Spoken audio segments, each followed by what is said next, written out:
student's life? It means after you've done all the habits, you take time to.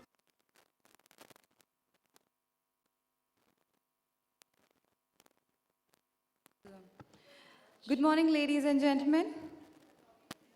I don't get a good morning. Thank you so much for that. And a very warm welcome to the 7th National Conference on K-12 Leadership and the India School Merit Awards 2019, hosted by Education Today in association with EdCart. So this is Monisha, and I am a TV anchor, and if you haven't seen me on the channel, you can watch me here because I am going to be your host for this conference. And I would also like to introduce my co-host. She's Miss Akshaya Singh. Over to you. A very good morning, ladies and gentlemen. A very warm welcome to all of you. Nice to be here. It's day 2 of the National Conference, 7th National Conference of K-12 Leadership, hosted by Education Today. So how excited are you all to be here on the day 2? All right, as we go further, this excitement, I promise, is going to go higher and higher. So one more time, a very warm welcome, and we promise you a fantastic day ahead. Lots of learning to be taken home and lots of awards to be given out, lots of achievements to be applauded. Thank you so much, Akshaya, for that.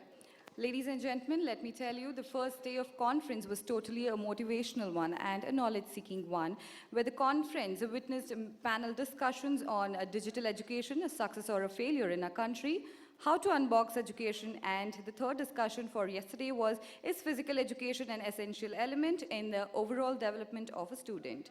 So ladies and gentlemen, let us sit back and we shall start with today's conference with no further delay. And we are starting with our first panel discussion, which is being chaired by Ms. Sudha Goyal, the Director of Scottish High International School. And the topic for discussion is technology, not a replacement for teachers. To talk about Sudha Goyal, she is the proficient and compassionate leader with charismatic personality. She's an open-minded person with a charismatic personality, and she's an optimist outlook for all things in life, which positively depicted in all her policy. She's a versatile personality with 32 years experience with profound management abilities and interpersonal skills. Encourage her team members to perform to their best and hence bringing several laurels for organizations she has worked. A very warm welcome to Ms. Sudha Goyal, the Director of Scottish High International School. Thank you so much, ma'am. Check. Ladies and gentlemen, it's my pleasure to be introducing the next panelist on stage, Ms. Priyanka Gulati, Principal, Evergreen Senior Secondary School. Ms. Priyanka has been the principal in Evergreen Senior Secondary School in East Delhi since the last 12 years, and she was a member of the Indian delegation to the Republic of Malta in 2013, Rome and Bhutan in 2019 to build stronger ties between the countries in the field of education. She's also a certified NLP practitioner, international Helio workshop leader, and she inspires people to live an empowered life. Ladies and gentlemen, let's welcome Ms. Priyanka Gulati with a huge round of applause. And the next panelist for the day is Ms. Pallavi Sharma, the principal of Mamta Modern Senior Secondary School. Ms. Pallavi Sharma is a seasoned educator with around 20 plus years of experience in the field of education. Her conviction and passion are to promote the academic, emotional, and social well-being of all pupils under her care. So let's put our hands together to Ms. Pallavi Sharma, the principal of Mamta Modern Senior Secondary School. Welcome, ma'am. And moving on, our next panelist is Ms. Anju Gupta, the principal of Kothari International School. I welcome you on stage, ma'am. Ladies and gentlemen, give her an applaud for the welcome. So this is Manju Gupta, Ms. Manju Gupta, the principal of Kothari International School. I also welcome our next panelist, Dr. Ruchi Seth. She's the principal of Lotus Valley International School, Noida. Ladies and gentlemen, let us give her an applaud for the welcome.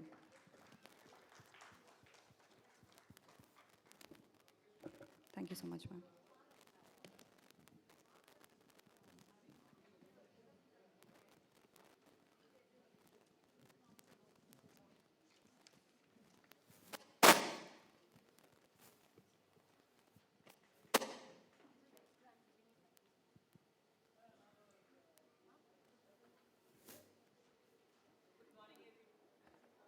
Ladies and gentlemen, just a quick announcement for the day.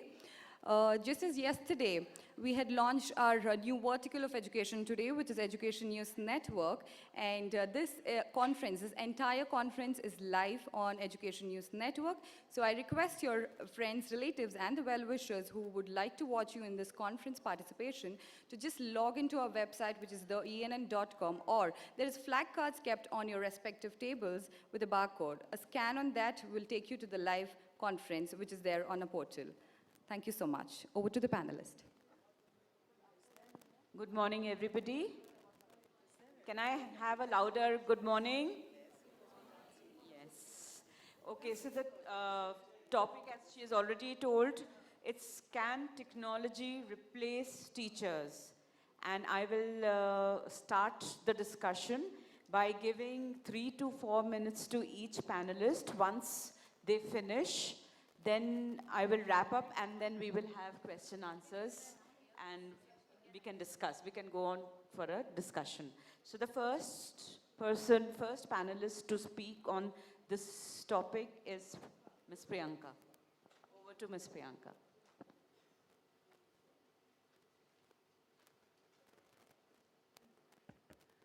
I would prefer to stand and talk. For me, it is very important indeed to look at your faces, me being a human being. So the topic of discussion today is technology, or I may say more refined word, that can artificial intelligence take over human teachers, a matter of concern.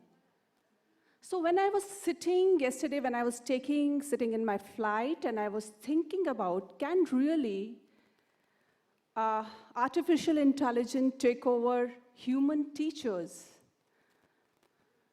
I started pondering, and my thought took me to classroom, which is artificially intelligent generated classroom. Let me take you to exactly same situation where it took me to.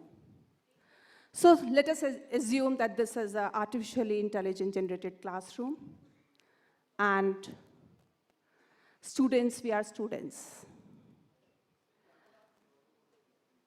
A class is going on, a teacher is teaching, AI teacher is teaching, and AI teacher is teaching Shakespeare. She's speaking Shakespeare, fair is foul and foul is fair. 2 plus 2, 4, 5, it's like 8, 8, 9, 2, 2, 2, 2, अरे चाटते झूठे पटते देखा मैंने जिस दिन उसको सोच दिया, what's happening? What's happening here? Oh my God, there's a default. There's something wrong. And students give them each other high five. Yes, we can leave a class, no more class for the day. I moved on to the second classroom. A photosynthesis, process of photosynthesis is being taught. A child has been taken to the virtual reality. Child feels. Go through the process of photosynthesis. He's going through the process of photosynthesis. He has become that in the field of virtual reality. And then teachers bring him back. A human teacher brings him back. And she takes child out to the garden. And in the garden, she makes him feel leaves. She makes him touch at that kinesthetic effect. She makes him smell leave. She makes him enjoy and endure leave. And that's complete a child. Isn't it what is we are fearing something. We are fearing about AI taking over teachers. Does it really is a matter of a fear? I personally feel that never ever can AI takes over human teachers. Because when we talk about it, it is like small little nuances which human teachers can look into the child's need. Human teacher knows exactly trajectory of child's life. She understands those layered relationships where she has to be mother to a child, where she has to be a teacher to a child, where she needs to be a friend to a child. So, dear friends, to me, when we talk about AI or technology, to me, it is like they can just complement human teachers. They're complementing, they're very beautifully complementing each other. Like you see a salt and a pepper on your table, they complement each other. Like a sweet and sour of an orange, which complement each other. So does human teacher and technology complement each other. That's what I see. That's my vision of new schools, new classrooms in our education system. Thank you very much.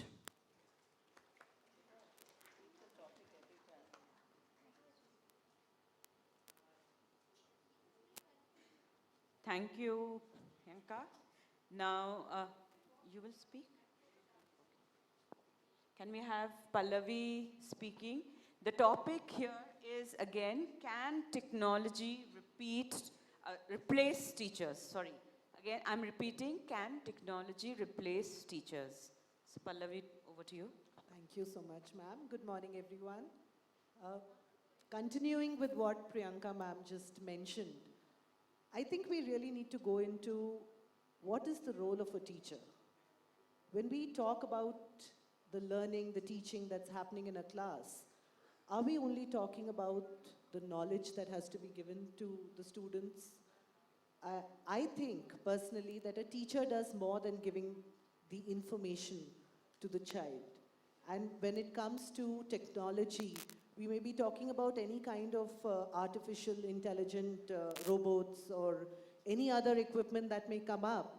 But the role of a teacher is more of, like you said, trying to make the child feel what is happening. The teacher's role is also very important in making the child understand the values of today, to make them responsible for understanding how a society is built, how the child needs to behave in society, how we need to be together with each other. This is something technology will never be able to replace, because a teacher, we are thinking, if technology replaces teachers, I think we'll come to a situation where, I don't know if you followed, there's a lesson in our 9th standard NCRT book in English that talks about the fun they had, where the future would be a robot controlling a child in school, at home, the home school, where the robot is controlling, the child goes to the robot and they start off with their classes, and nobody understands the child. So that human touch that a teacher could give a child would be missing. And that's the situation that would come up, where children would probably start getting schooled at home through a robot, through technology, and nobody would understand how we need to be together in a class, how we are friends in a class, how we develop social relationships in a class, how we understand the values of living, of learning, of life, things that technology will never be able to teach us. We are a country where the Gurukul system has been, our past, where the children would go to the Gurukul and learn the lessons of life. They were taught. And now we have moved on to a system where if technology takes over, we won't have children thinking for each other, that empathy that should be there. And imagine technology trying to encourage a student of finding out the hidden talents. Another role a very important role that the teacher needs to play. The teacher identifies what is good with a certain student, what is the potential that one child has, and how could technology ever do that? These are questions that we need to answer before we start thinking of technology replacing teachers, because the technology can never do these things that the teacher does.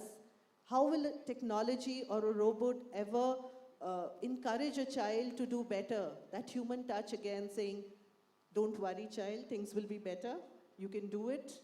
Or even probably saying, why didn't you do it? You could have done it.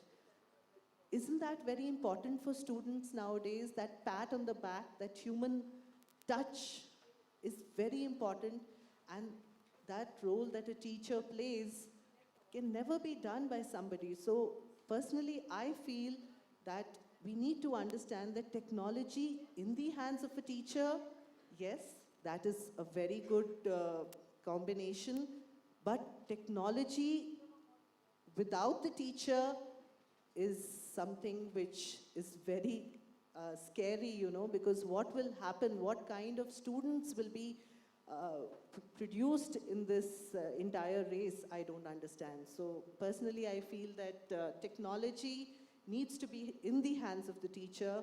We cannot replace teachers with technology. Thank you. Thank you. And somewhere I feel as teachers, we are trying to talk about our clan because we feel we are very important in the lives of students. I would request Dr. Ruchi to give her opinion. Yes.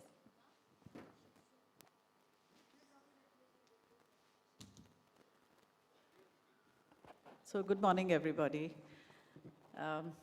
Manju and I have been caught by surprise. We were actually here to receive an award, and now we are sitting as panelists, pitching in for somebody who's not been able to make it. So excuse me, and may I say excuse Manju too if we go a little off track, because we're not totally prepared. However, let me give it a shot, because I think there's a lot of debate that's been going on about technology versus teachers, and is technology going to replace the teacher? And I will speak from two perspectives. One is my own personal story, and the other is from the changing role of, or rather the changing learning landscape in the school. So as far as my personal story is concerned, I taught for a few years as a nursery teacher trainer, and I taught child development and child psychology. For 5 years, I taught child development. And I was raising my own 2 little boys. And then, after a few years, I wanted to fulfill one of my dreams, which was to do my PhD. And by then, my children had grown into young adolescents. When I was looking for a topic on what to research, I realized that if you want to, my guide guided me that if you want to select a topic, you must either look at a problem that is existing in society or something that is causing you discomfort, or something you want to respond to in your state of mind or in your personal life. And I thought, I don't know how to raise 2 adolescent boys. And so I naturally, being a student of psychology, gravitated towards how do I raise. And I read this wonderful article called Lost Talent. And I saw a lot of students in my school. By then I was a principal. And I saw a lot of children in the school who, particularly in their adolescent years, lose their way. And sometimes it can be quite disastrous for their future. And here I was raising my 2 boys. So I decided to do my psychology, PhD in adolescent psychology. Now, the reason why I'm telling you this is that as a teacher and as a parent, as caregivers, we need to understand the child. And it's not as if you can program a person to understand everything. Different stages of life of an evolving individual requires a different kind of understanding of their needs.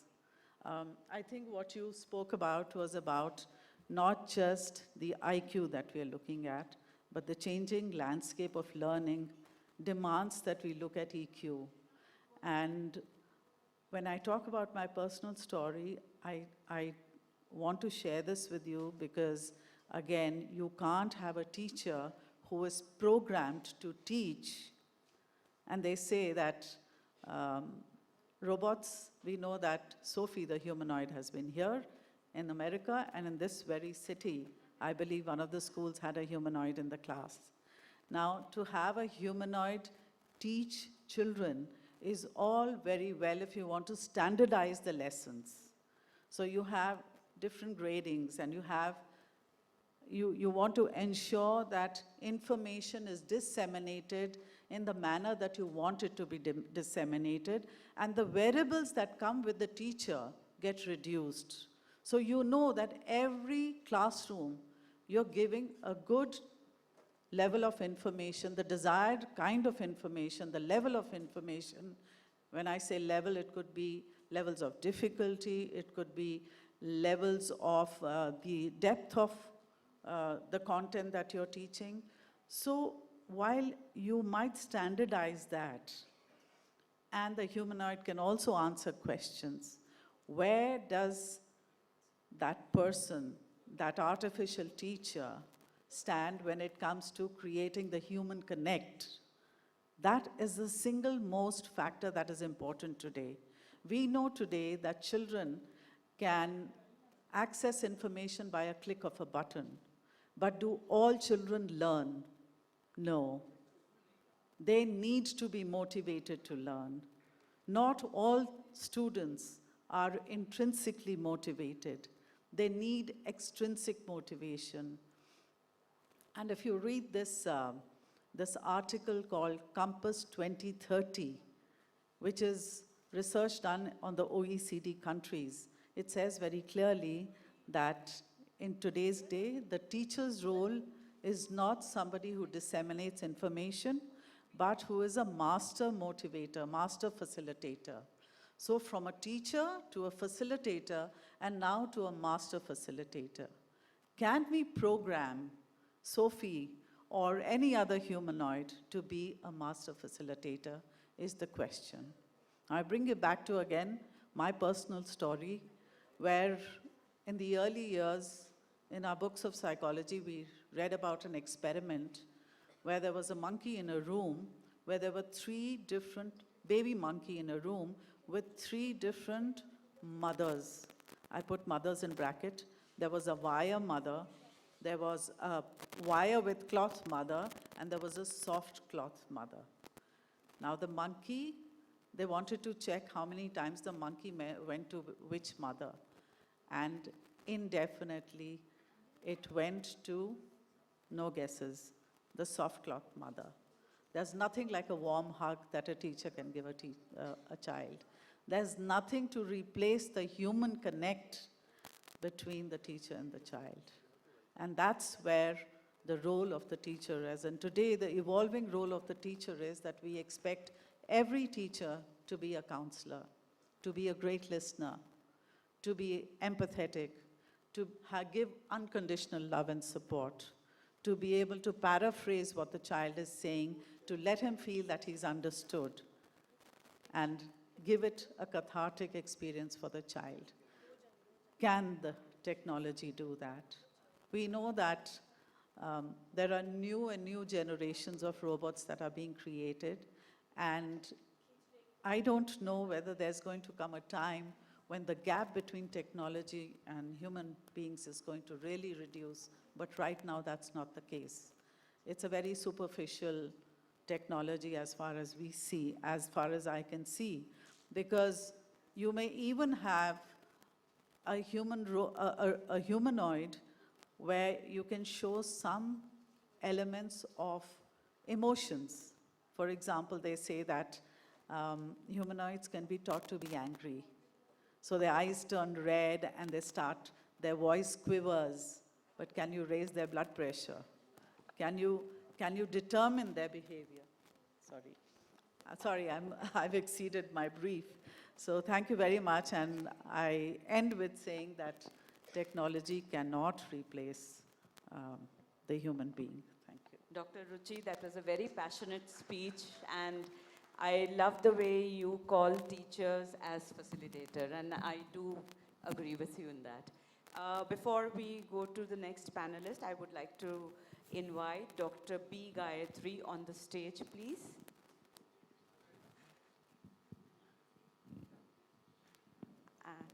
Yes, you're welcome, ma'am.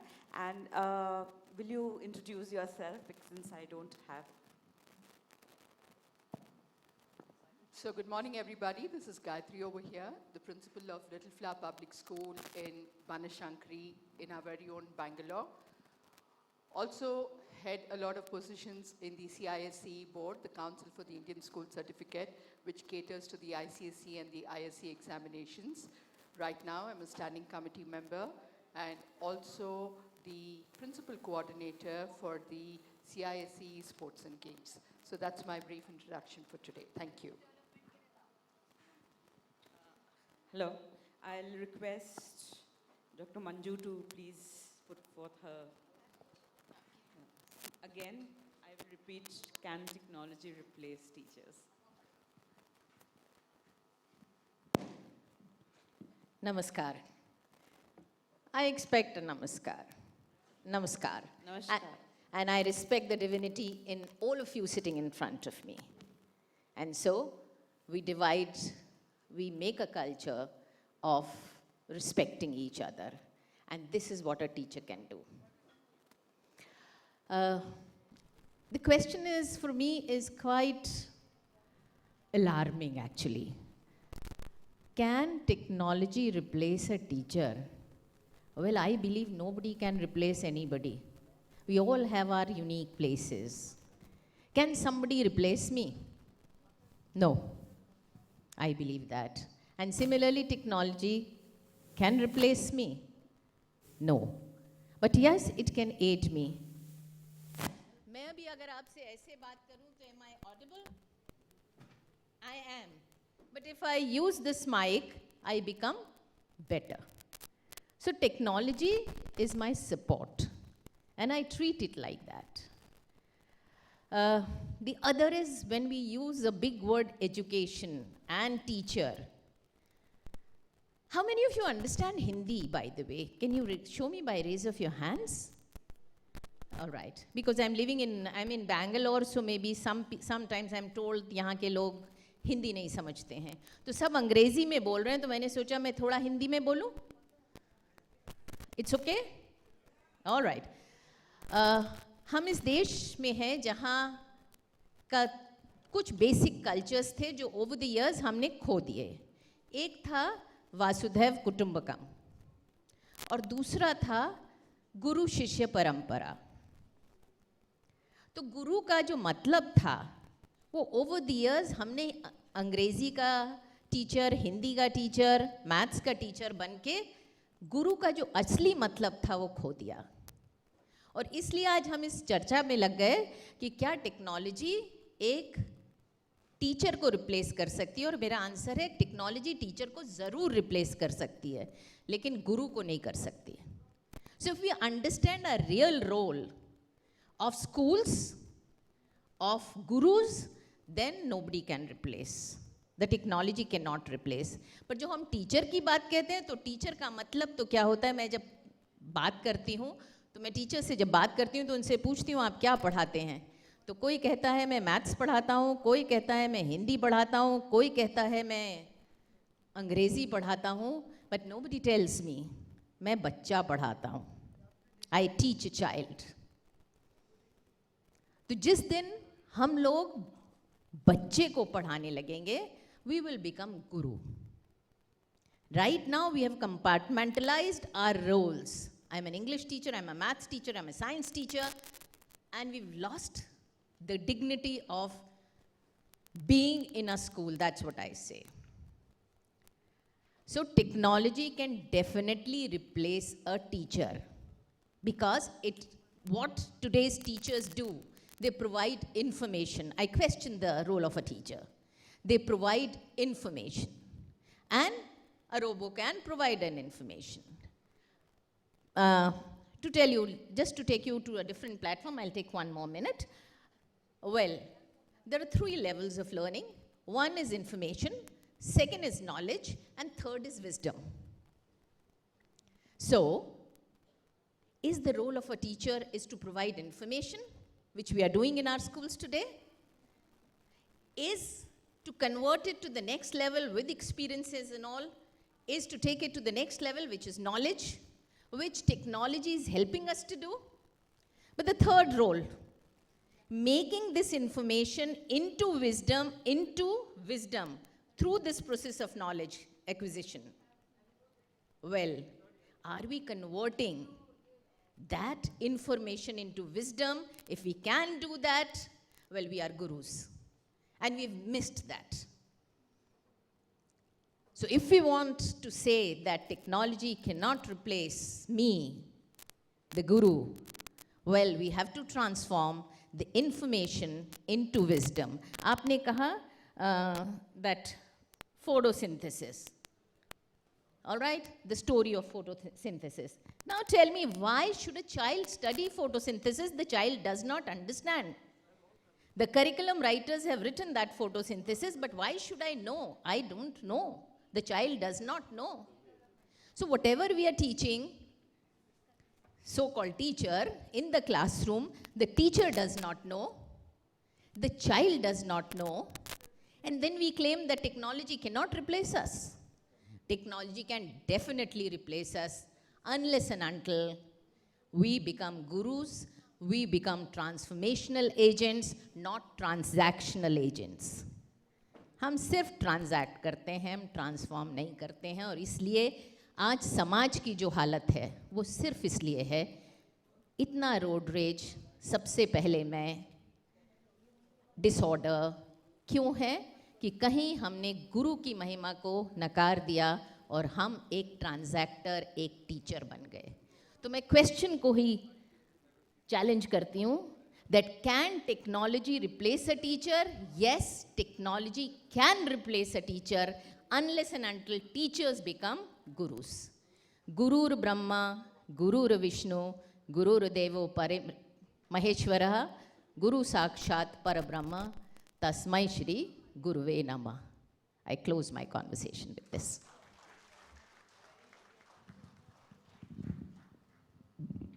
Very well said, Ms. Manju. And yes, we have to strive to become gurus from a normal teacher. Now, I would request Gayatri ma'am to please put forth her views.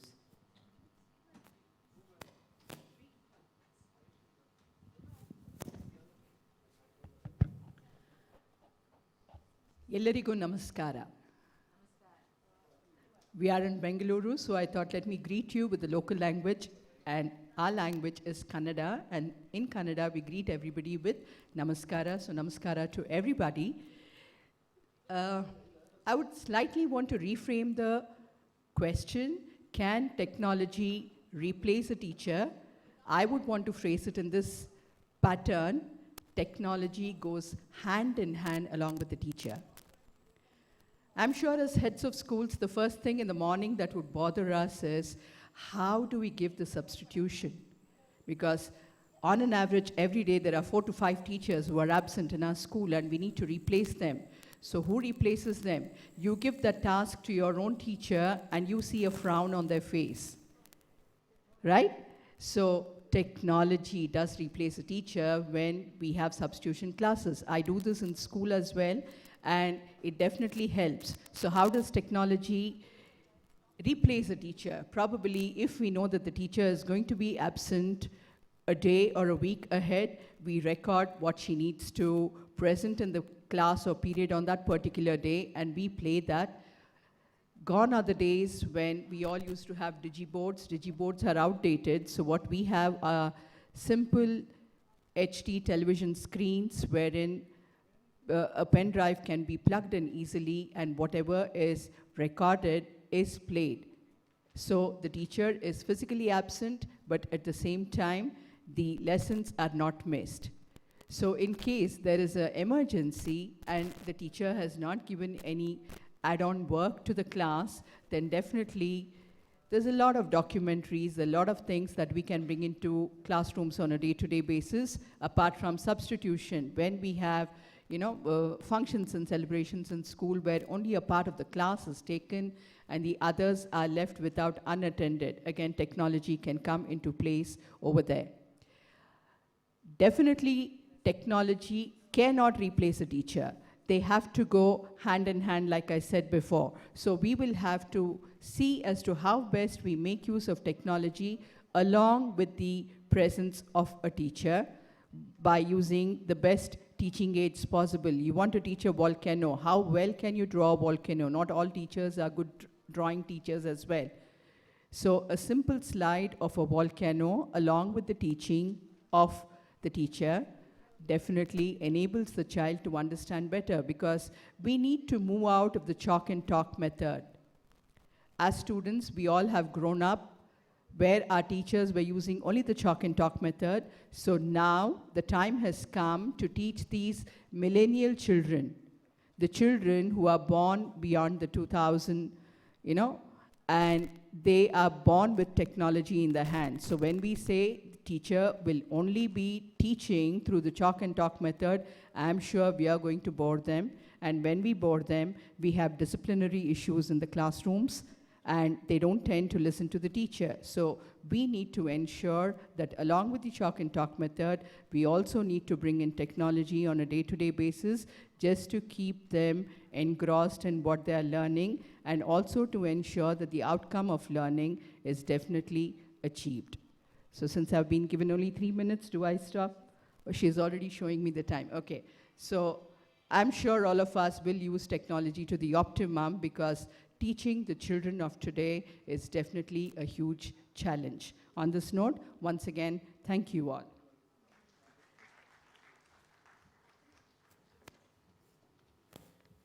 Thank you, Ms. Gayatri.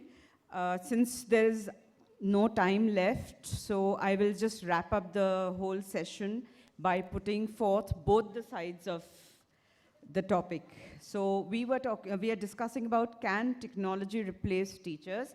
Yes and no. Like Dr. Gayatri said, a teacher's profession has not only undergone significant change in the last decades, but it has evolved from just being a chalk and talk teacher and to a net-savvy professional in this technology-driven era where all walks of life are utilizing it right, from buying basic necessities of daily use to planning holidays abroad.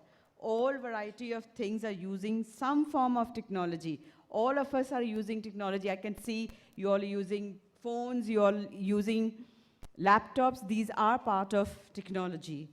So yes, today, physical books are not required in the classrooms, as e-books and PDFs are easily available on internet, with smart boards being a part of the classroom. Robos are being experimented, like Dr. said. Robots are being experimented with to teach students the basic concepts of all subjects, whether it is math, science, social science, language. Virtual reality tools in education field have revolutionized learning and have replaced the age-old methods of showing models, maps, etc.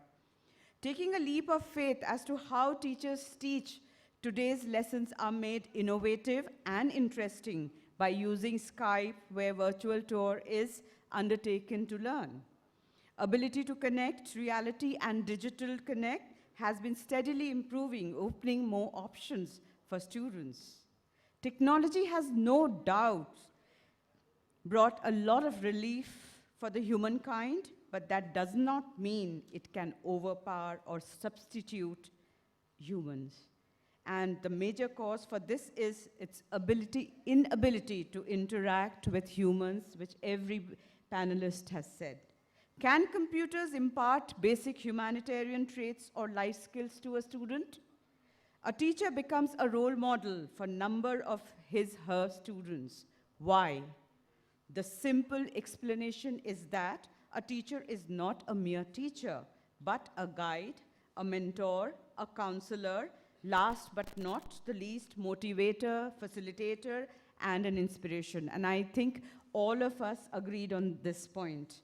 The life skills which are imparted by the teachers during their lessons cannot be replaced by a machine.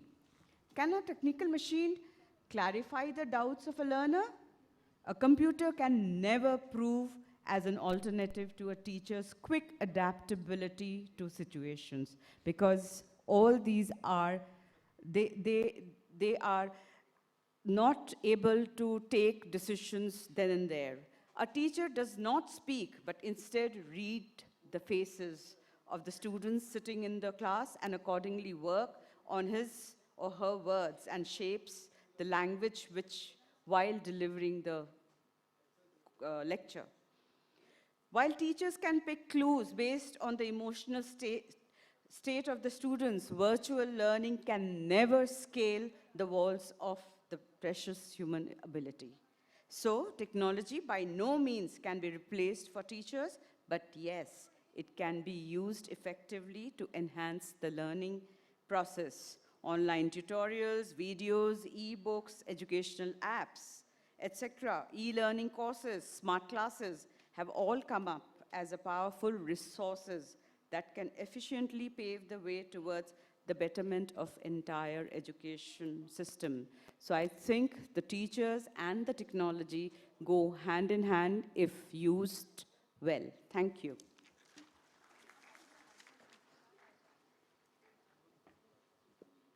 Thank you so much, ma'am. So ladies and gentlemen, that was a great start that we had for the second day of conference, seventh National Conference on K-12 Leadership. So I would love to thank these wonderful speakers, rather inspirational speakers, who just spoke about how technology cannot be a replacement for teachers. Rather, technology can enhance a teacher. However, also technology cannot be a replacement for a guru. So that was really well said, and all the speakers, I would like to thank them. And now I request Mr. Anil Sharma, sir, the Managing Director of Education today, to come over to do the honors. Along with Anil Sharma, sir, I request Mr. Chetan Jaiswal, the founder of MyPigo. Welcome, sir.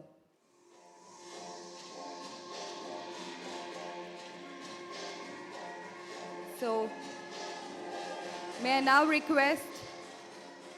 request to do the honors to Ms. Sudha Goyal, the Director of Scottish High International School. Also, my dear ladies and gentlemen, Sudha Goyal is also the Effective Principal 2019 award winner. So I request to do the honors of Effective Principal 2019.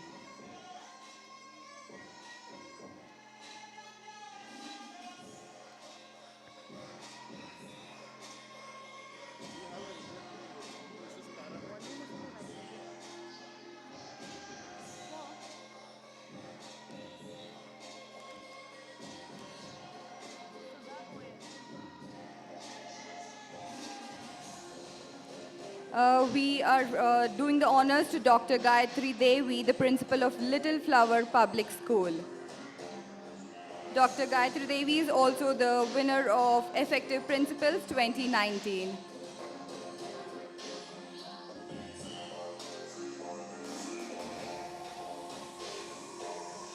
The honors are being done to Ms. Pallavi Sharma, the principal of Mamta Modern Senior Secondary School.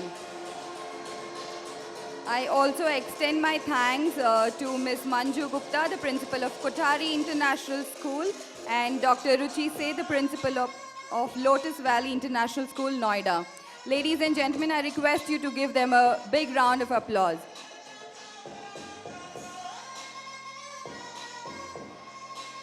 Thank you so much, ma'am.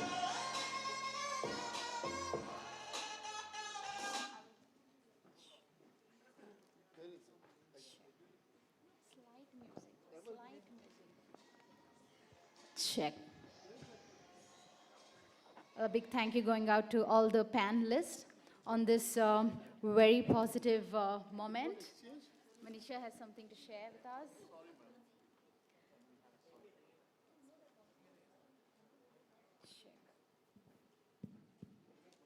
Check.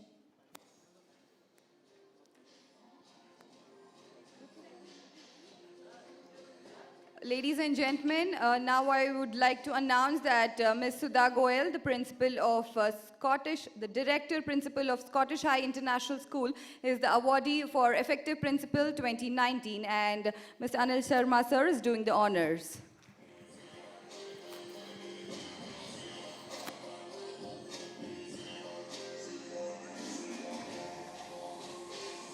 May I now request Ms. Priyanka Gulati to come over stage to receive the honors for Evergreen Senior Secondary School.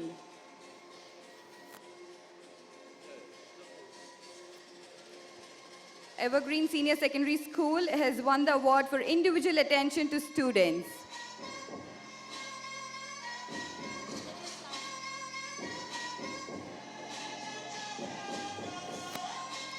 Congratulations, ma'am.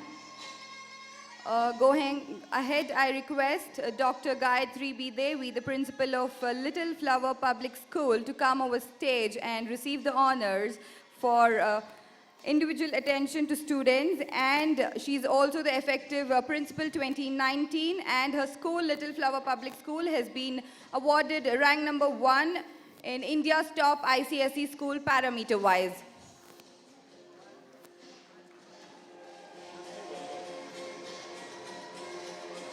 Ladies and gentlemen, can we have the cheers for her?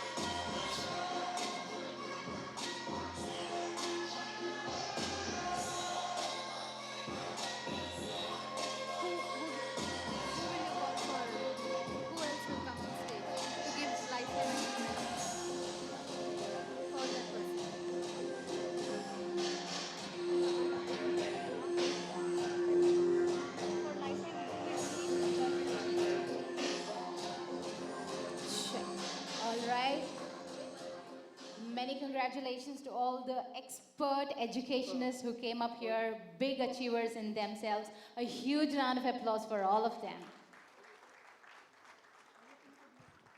Well, ladies and gentlemen, talking about achievement, we have amongst us a very renowned educationist who has tremendously, commendably contributed into the field of digital learning.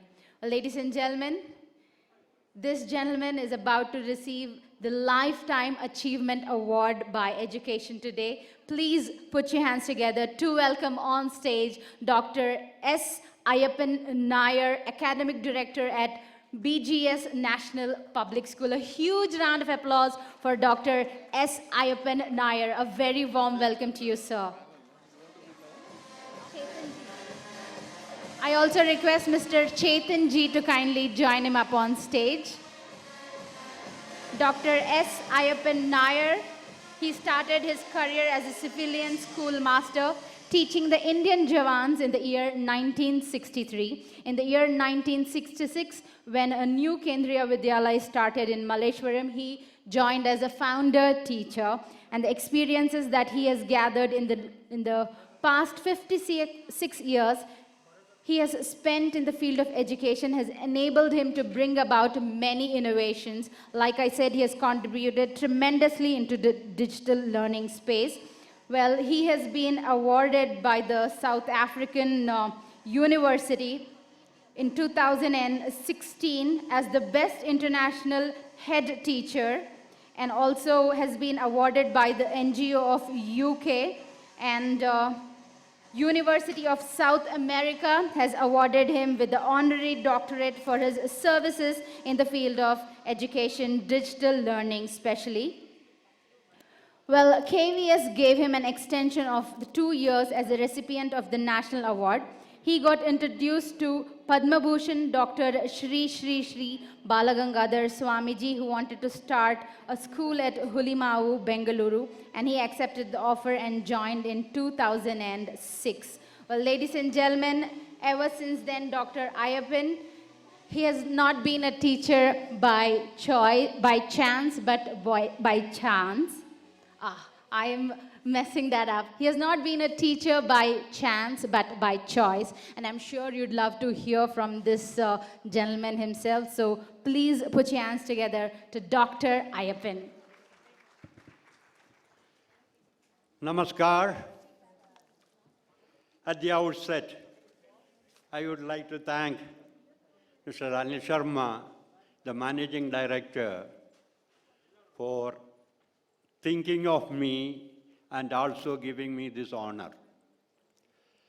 In fact, this is my 56th year in the field of education.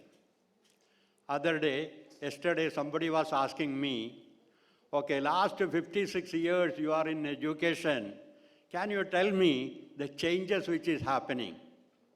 I told them only one thing, okay, those days the students were different.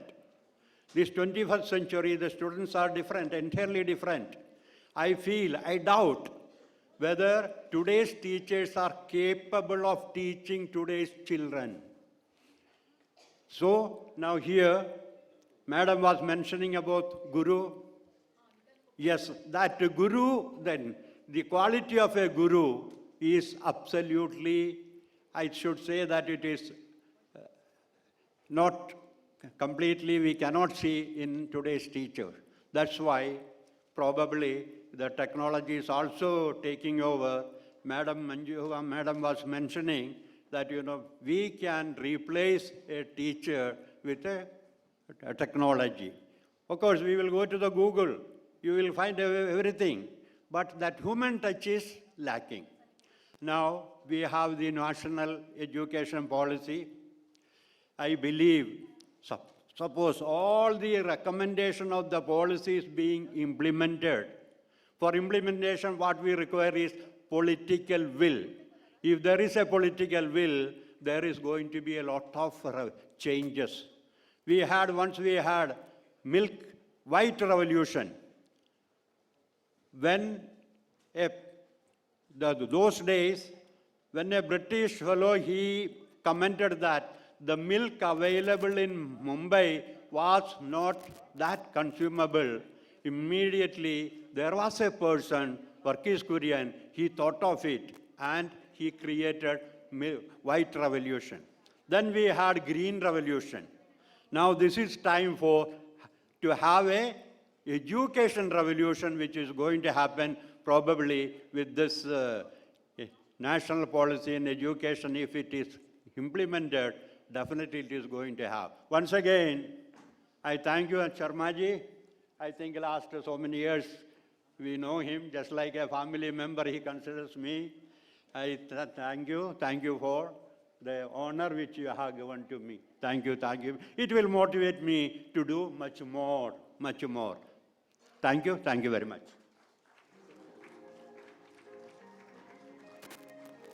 Thank you so much, sir. So that was Dr. S. Ayyappan Nair, the Academic Director of BGS National Public School. So hearty congratulations on winning the Lifetime Achievement Award. And thank you to Mr. Chetan Jaiswal and Anil Sharma to do the honors. And up next is our next speaker, and I would love to invite him on stage. He is Mr. Behzad Shroff, the Director of Adventure Experiential Education. I welcome Mr. Behzad Shroff on stage. Ladies and gentlemen, can we give him a round of applause? Thank you so much.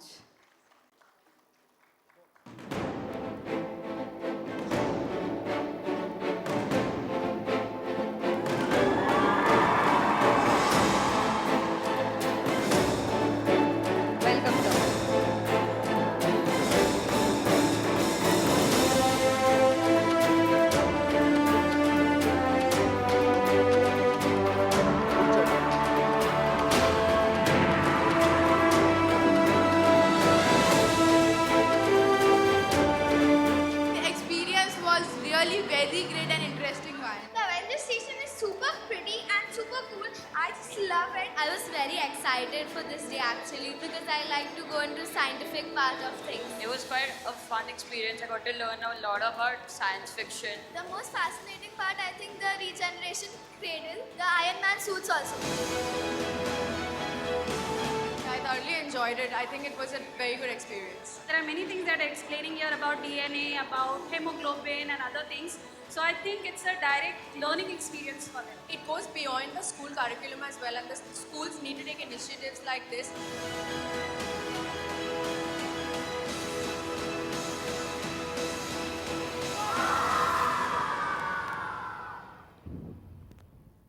Right, good morning everyone. My name is Behzad and I am from the Adventure Group.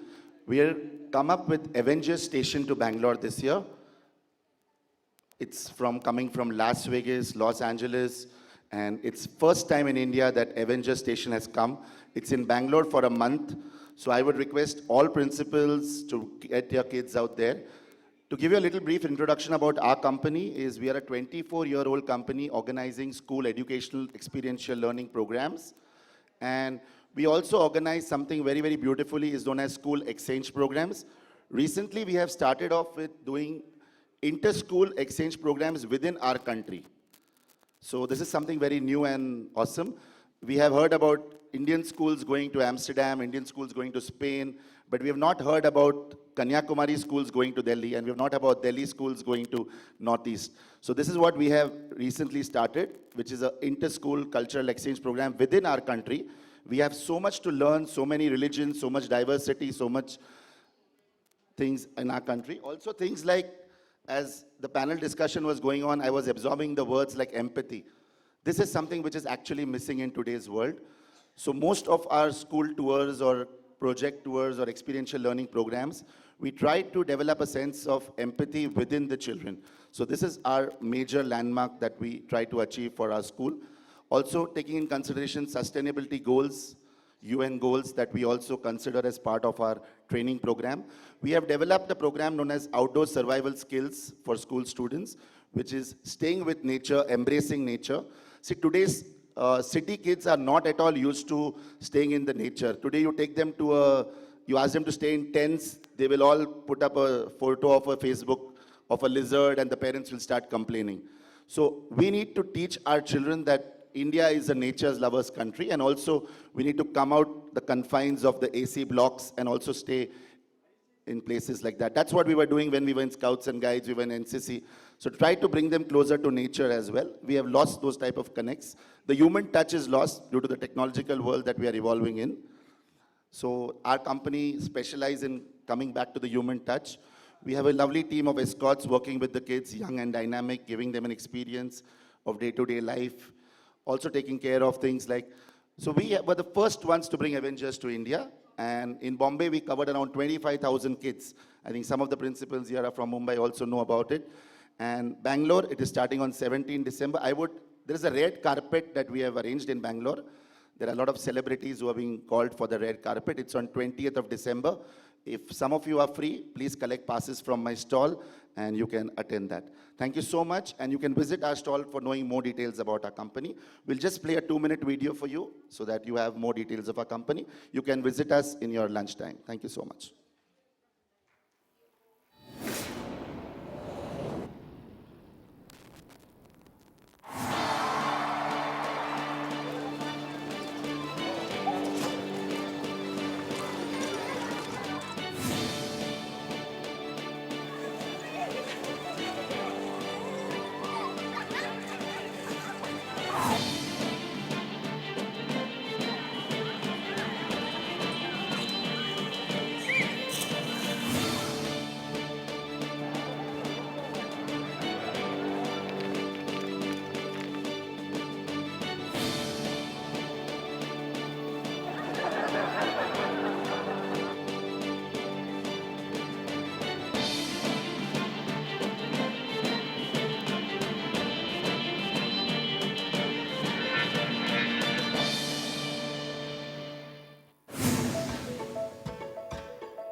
Unique creation program known as Campus Adventure. where we make your entire school campus into an adventure zone. We do treks in Shimla, Chopta, Rishikesh.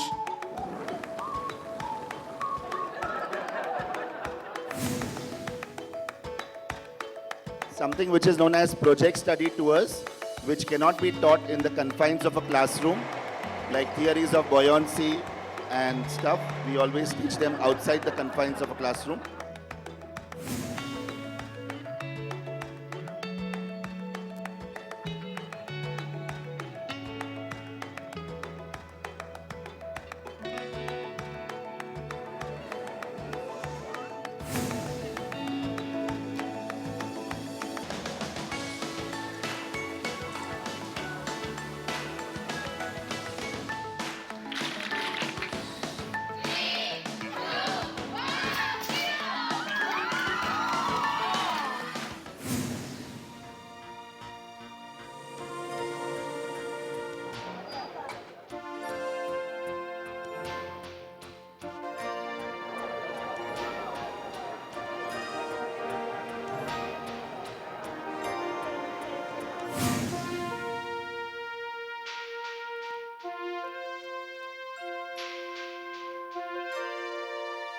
We do exchange programs to Europe, Spain, Japan, Vietnam.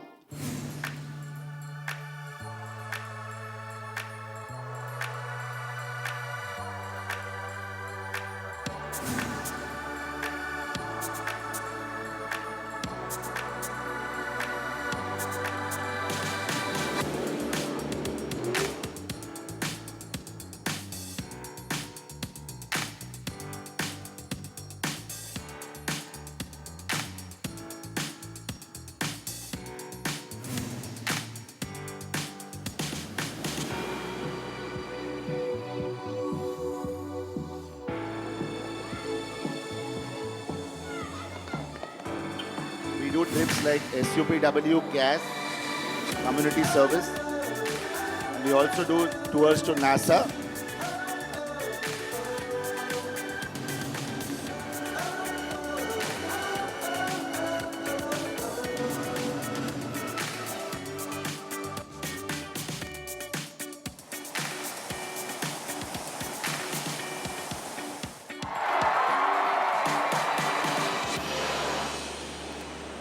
So thank you, principals. We just want to also point out that this year we have received the award from Kenya Tourism Board for bringing more than around 1,500 students from India to the Kenya Wildlife Safari also. So we can do a lot of different projects for your schools. If you are interested, do contact us. Thank you so much. Have a nice day, educators.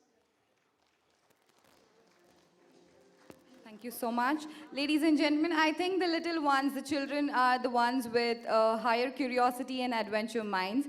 And to quench this thirst, I think Adventure Tours made a wonderful presentation. So thank you to Mr. Bezat Shroff, the Director of Adventure Experiential Learning. So up next, we have our next speaker for the day from NTAB Infotech Private Limited, New Delhi. And to give us a presentation, I welcome Mr. Avinash Sharma, the Senior Manager, Business Development. And his topic for presentation is Futuristic Education through AR and VR. Ladies and gentlemen, with a round of applause, we welcome Mr. Avinash Sharma. Welcome, sir.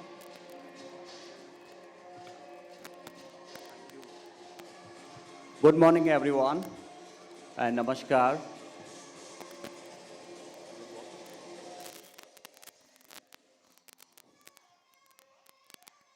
So my topic of the day that they've given futuristic technology. So let me, introduce myself first. I'm Avinash Sharma, the Senior Manager in TAF Infotech Private Limited.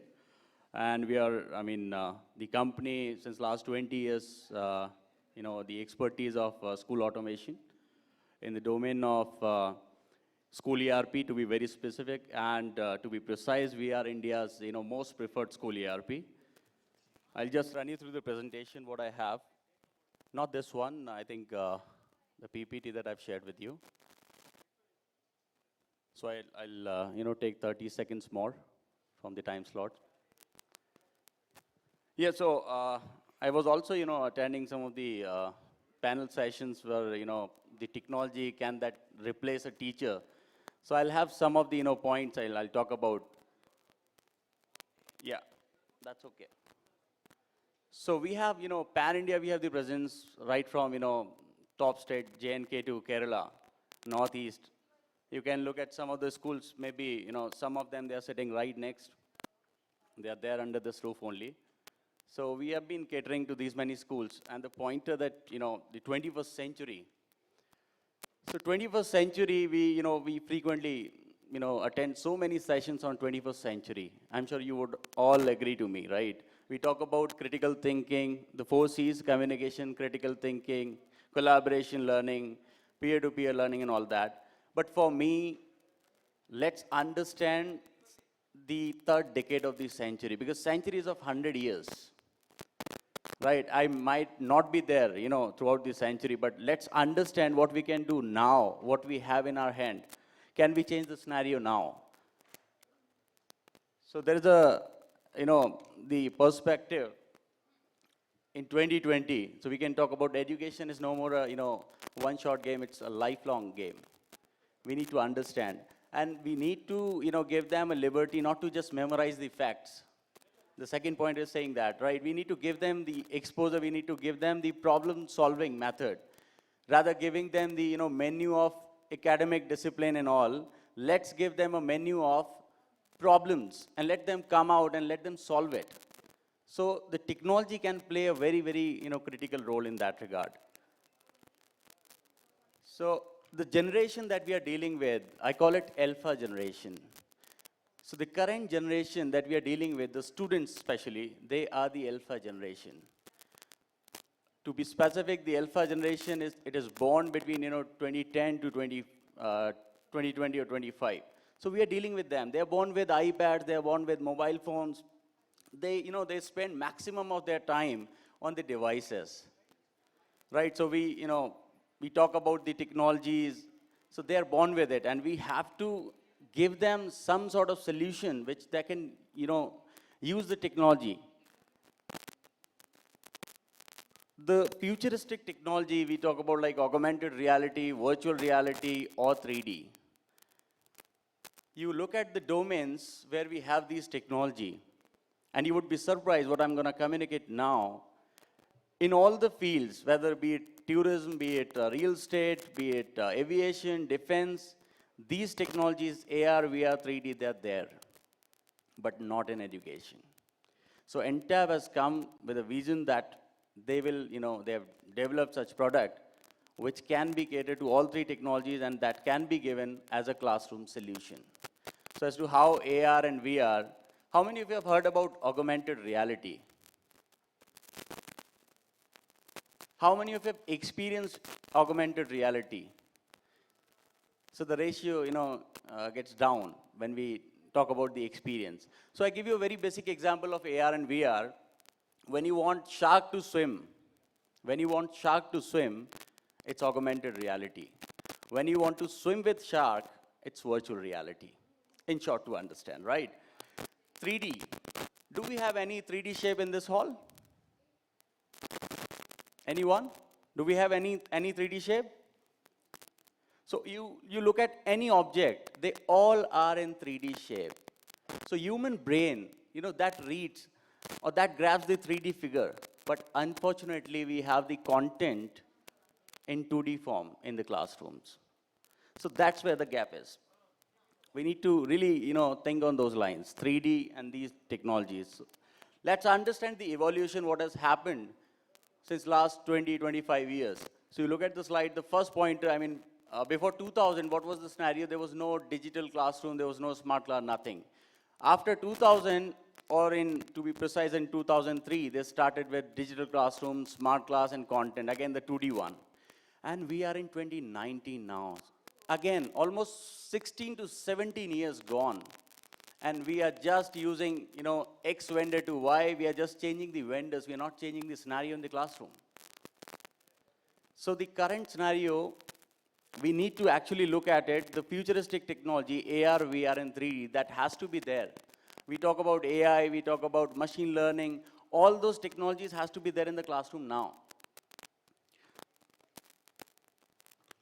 Now, it reminds me, one of the famous saying by Mr. Franklin. So we follow the first two lines, but the third one, the involvement of the student, is always missing. And that's where the gap of learning is. So we need to involve the students. We have to give them certain, situations or problem-solving methods. Or if I ask you one more point, how many of you remember the syllabus or the name of the chapters of class 3, 4 in your schooling times? Do you remember the name of the chapters? In class 3, 4, 5? But I'm sure if you have represented your school in those days, you must remember, whether be it dance, cultural activities.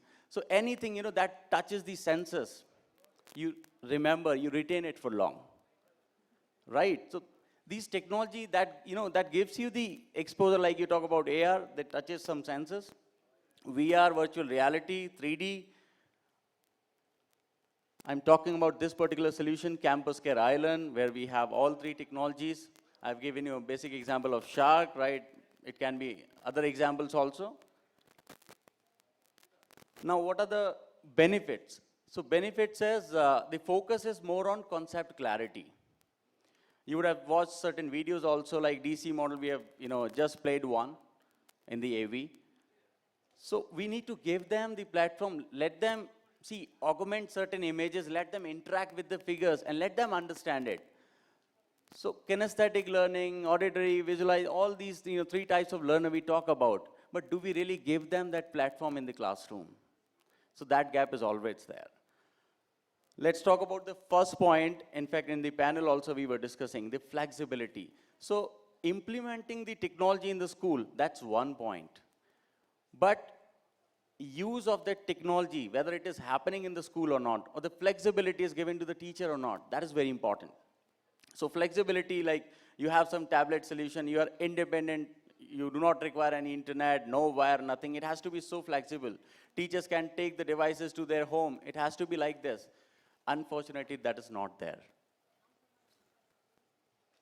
The one-stop solution, there are so many, pointers like attention tuning, then you have usability difficulties. So all that would be addressed because the technology is so flexible. We have the, whatever I'm talking about, AR, VR, and 3D, all three technologies are right there outside the hall. You can come and experience it. And let's understand as to how AR and VR and 3D helping in the classroom. That's it. I'll take away less time. Thank you so much.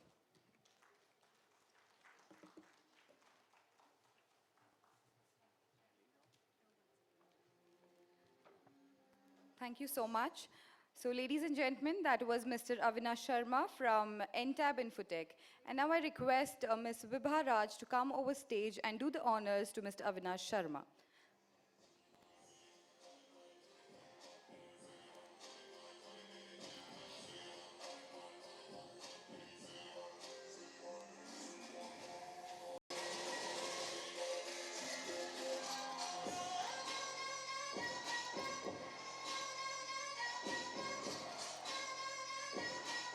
Thank you so much, sir.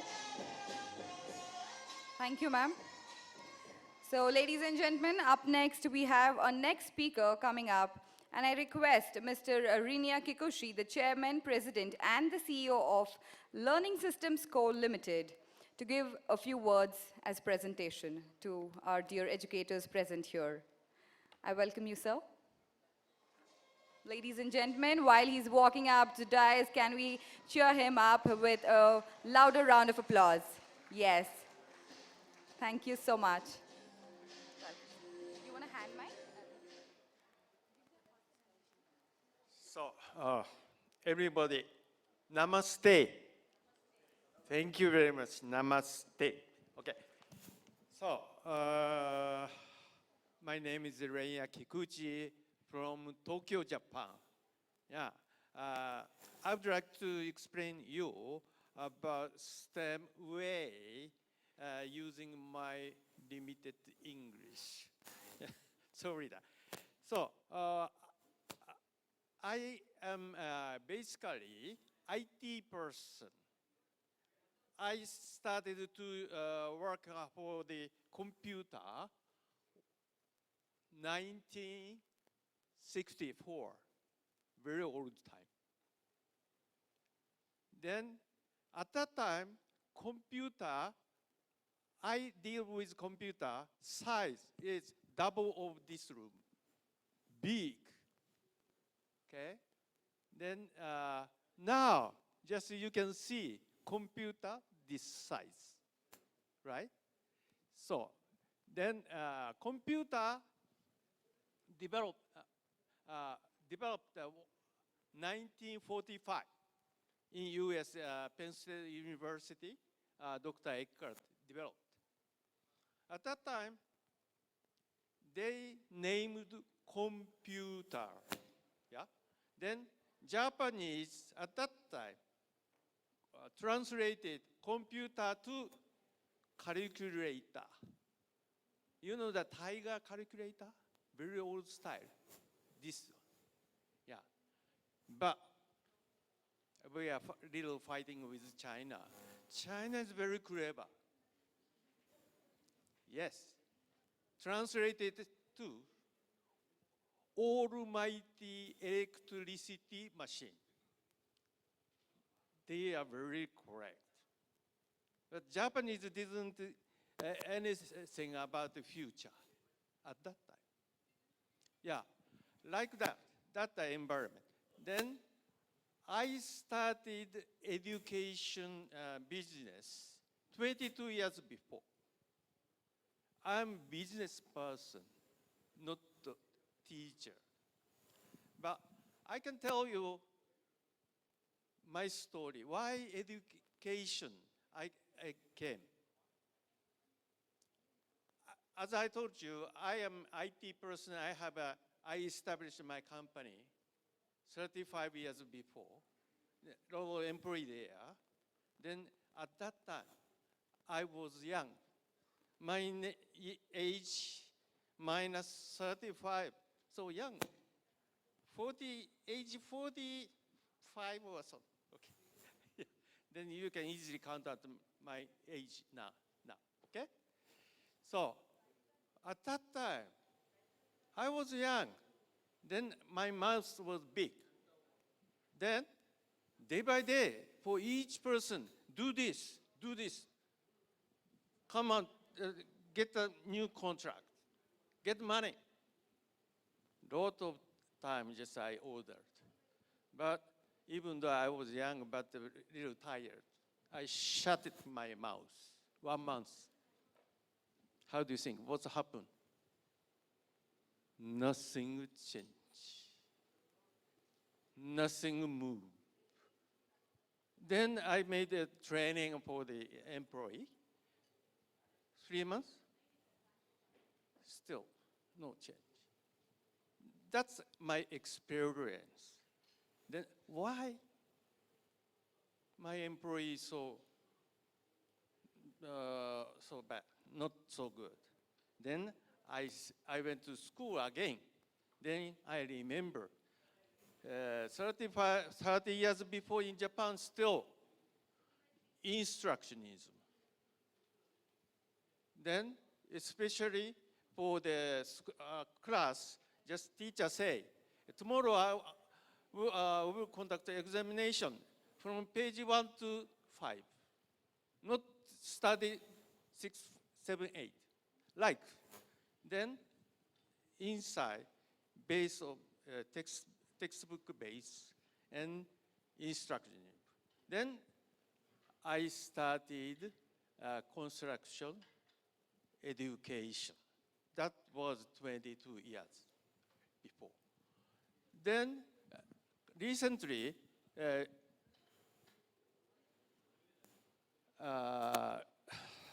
in the world, a lot of people saying STEM way. Yeah? STEM stands for science, technology, engineering, mathematics. Some people say STEM plus A, STEAM or so on. Then I have one question. STEM character 1, 2, 3, 4.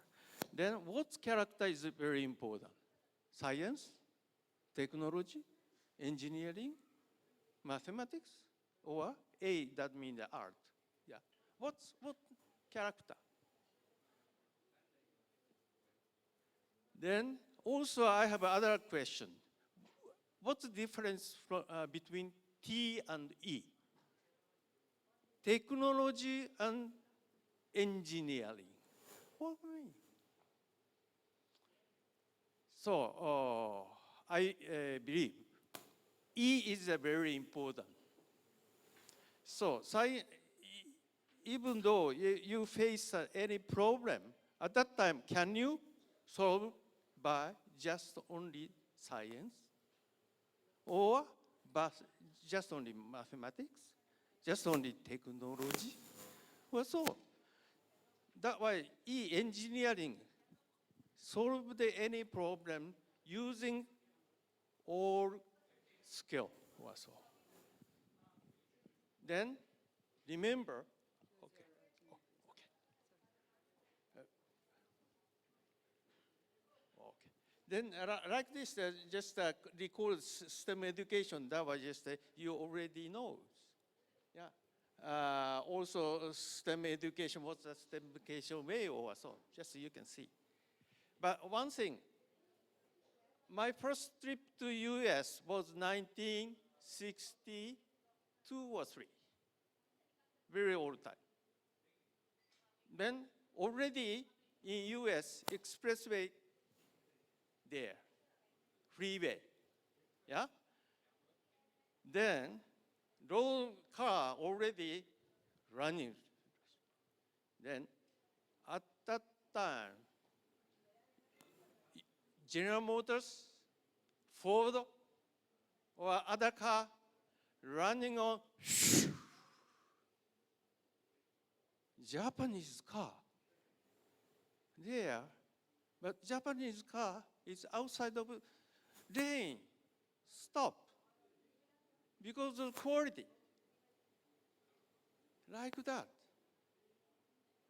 50, 60 years before, just Japanese car, even though Toyota, just cannot work well, rather than the US car.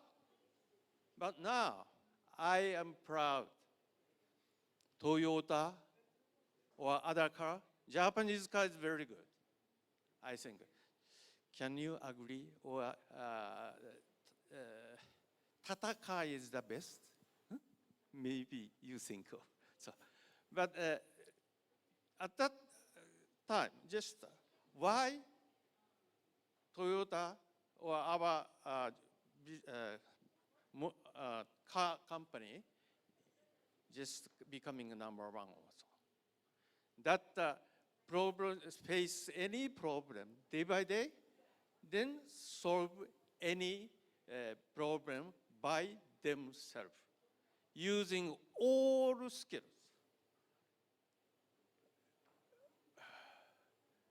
Then this is the like the STEM way. How can I do? Just the back. That's right. So.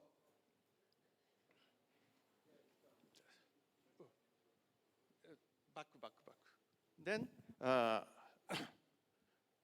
STEM way, I would like to say STEM way is the very important in future because you can see the knowledge doubling curve as a reference before 1900. It took 1 year, 100 years, century. And before end of the Second World War, 5 years, then double. Then until before 2000, around, general human knowledge or skill, every 13 months. And biology, 18 months. Just double. And also, now IBM says 12 hours with IoT. In future, no one knows. Next page, please. like this. Lot of knowledge or skill coming up, double, double, double. For the same size, my head or your head or student's head. Then, lot of things will come, and a lot of change will come.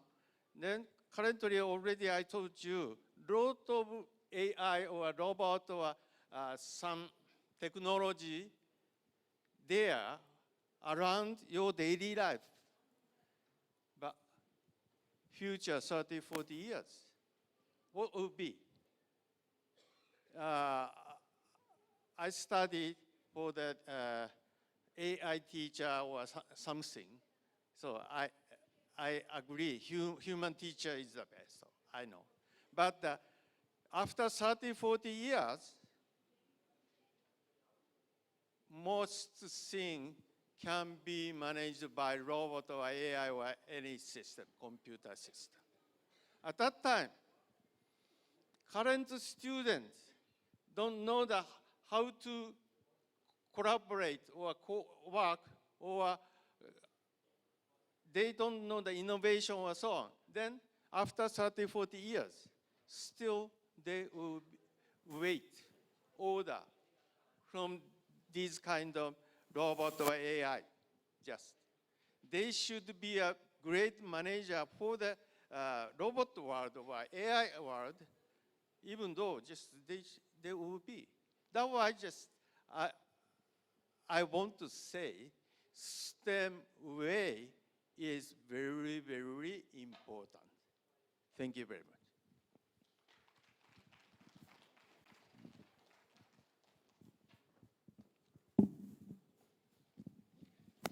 Thank you so much, sir. And I request, sir, could you please stay back to receive the honors? I request Mr. Anil Sharma, the Managing Director of Education Today, to come over the stage and do the honors to Mr. Rinya Kikuchi, the Chairman, President, and the CEO of Learning Systems Co. Limited. Ladies and gentlemen, can we have a round of applause for Mr. Rinya Kikuchi?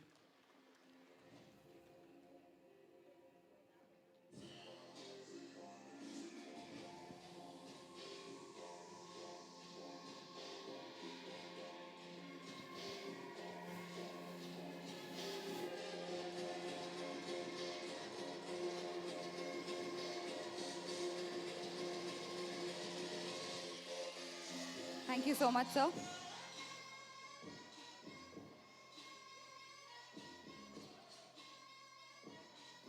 Ladies and gentlemen, up next is the next speaker for the day, Mr. Chetan Jaiswal, the founder of MyPigu, and I give him a warm welcome to grace the stage and give us a presentation. Welcome, sir.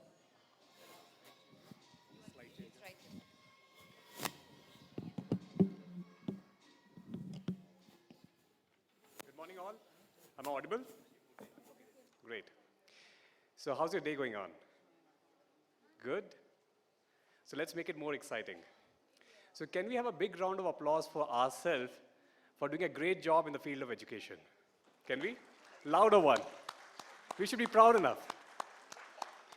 Excellent. So let me introduce myself. I'm the CEO of MyPigu. We map kids' behavior.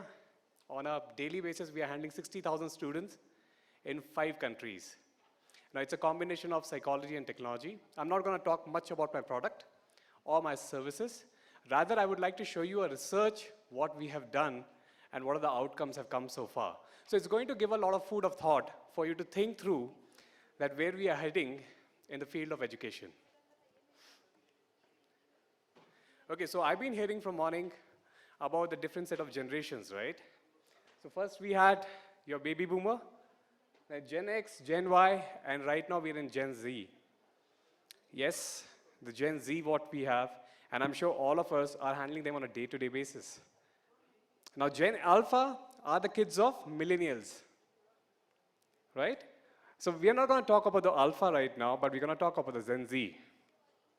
If you look at the comparison from millennials to Gen Z, I'm sure you can relate to most of the words which has been given, which is describing for millennials and Gen Z.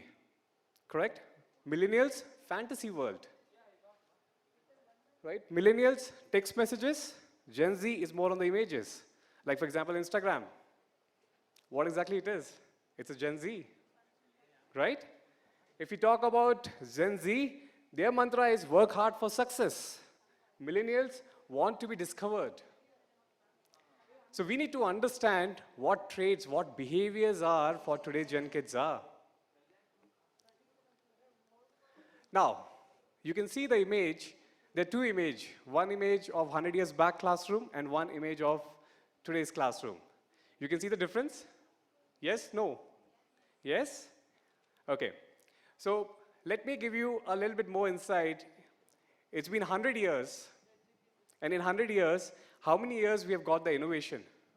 Last 90 years, there was no innovation in the education sector. What you hear from a lot of vendors, in last 10 years, the innovation has really taken up. 90 years, we have taught the students on the same pattern with not much innovation happening in. Now, the world is moving at a very fast pace, right? During 90s, we got the internet. And the innovation in education started just 10 years back. So, if you look at, this is a question which all of us, we are engaging on a day-to-day basis. Day-to-day basis.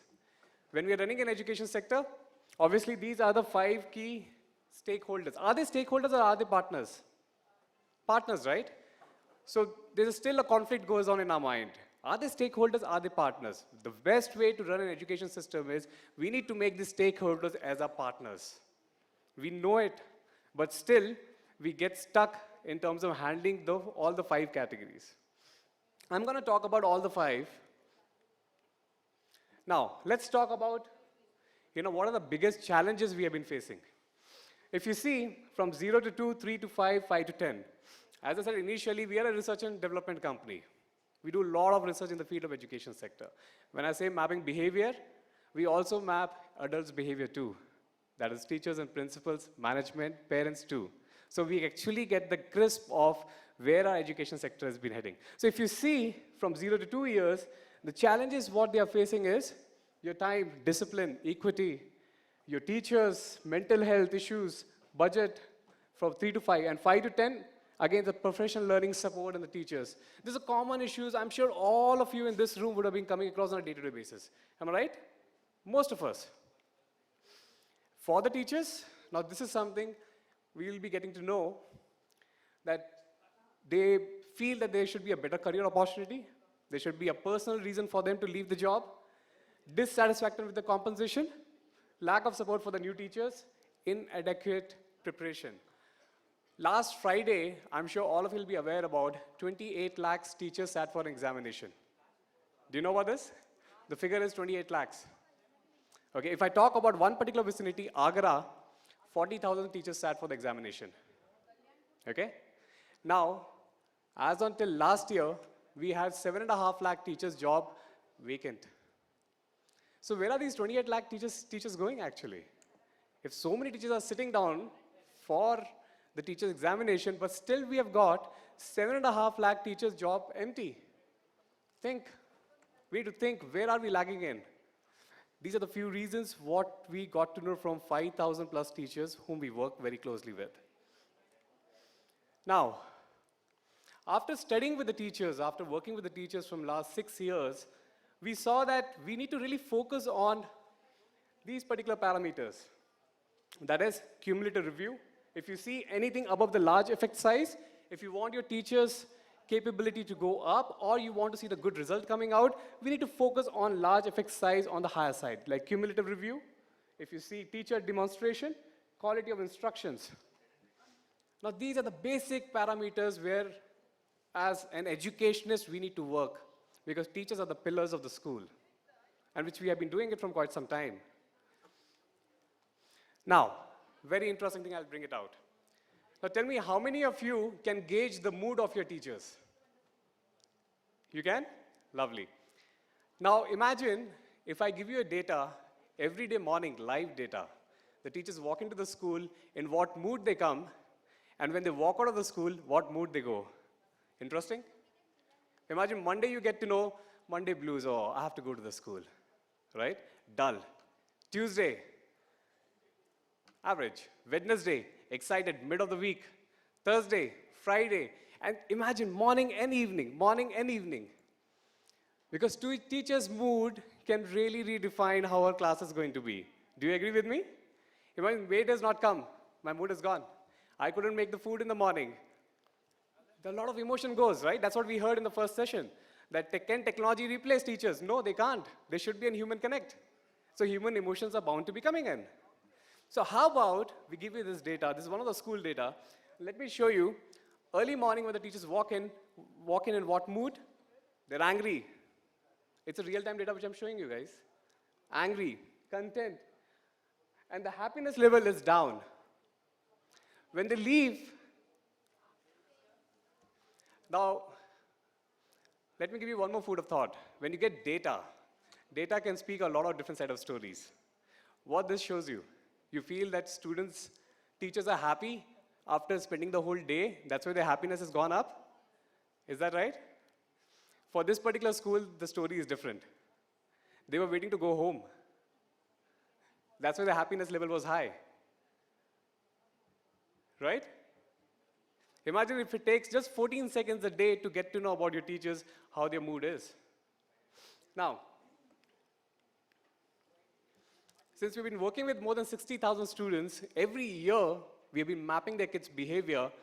These are the common challenges we have found in all the age groups. And this is real-time data of 4 countries where we are actively working with. Now, if you see, I'm sure all of you can relate, 12 to 16, bullying is 63%. 64% is puberty-related issues. If you talk about 9 to 12, again, 52% is bullying. These are very shocking numbers. Now, this number can further, start making you think, okay, we have all the technology, we have the right teachers, we have the right stakeholders, but still, are we able to reduce these numbers? That's a question which will be coming to our mind.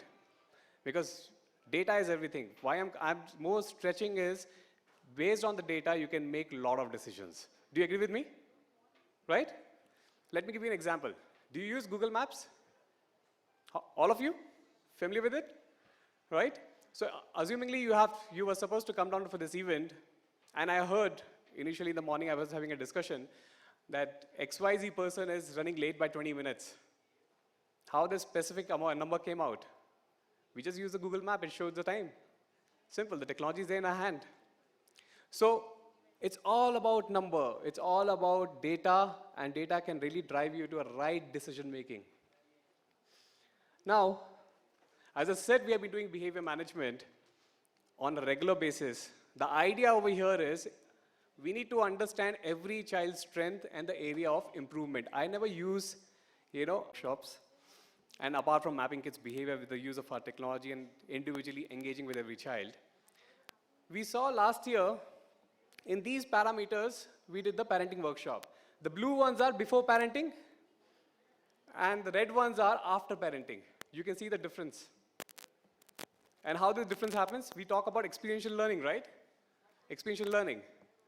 That's what this whole era is all about, experiential learning. So why can't we bring the experiential learning for the parents? And that's how the engagement should be. Okay. When we talk about education, we are talking about something called, we are making the kids ready for the job. Every parent has got the expectations, right? Every parent wants their kids to be doing very well in their future. Am I right? This is something, the data which has been given out by various leading agencies in the world, like LinkedIn, your ET, you name it, your Business World, Washington Post, that 52% of the job will be obsolete in next 10 years. When I say 52% of the job, that is your engineering, medical. Now you will be thinking, how he can say like that? I'm talking about your basic things which is getting into automate, like your AI. I agree, your teachers can't be replaced by technology, but jobs can be replaced by technology. Correct? So we need to start thinking about how we're going to bring something called right brain. You agree with me? You know what is right brain, right? We talk about creativity. Correct? Why can't kids design their own career? Is it difficult? Okay, tell me, I'm sure all of you will be knowing your students pretty well. Do you?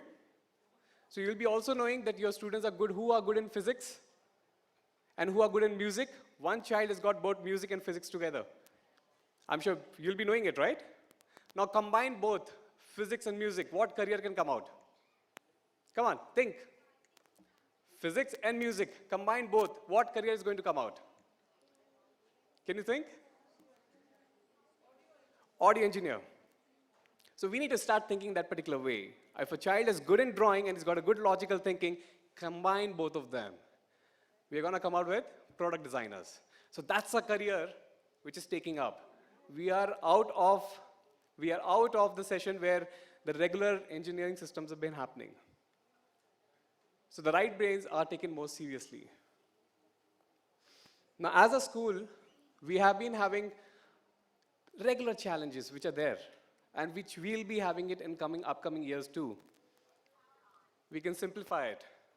Let's have the data with you. A data-driven decision making on a daily basis. Regular data comes out. Your teachers, your parents, your students, what's happening in the classroom. A data which is there in your fingertips on every hour basis, every hour.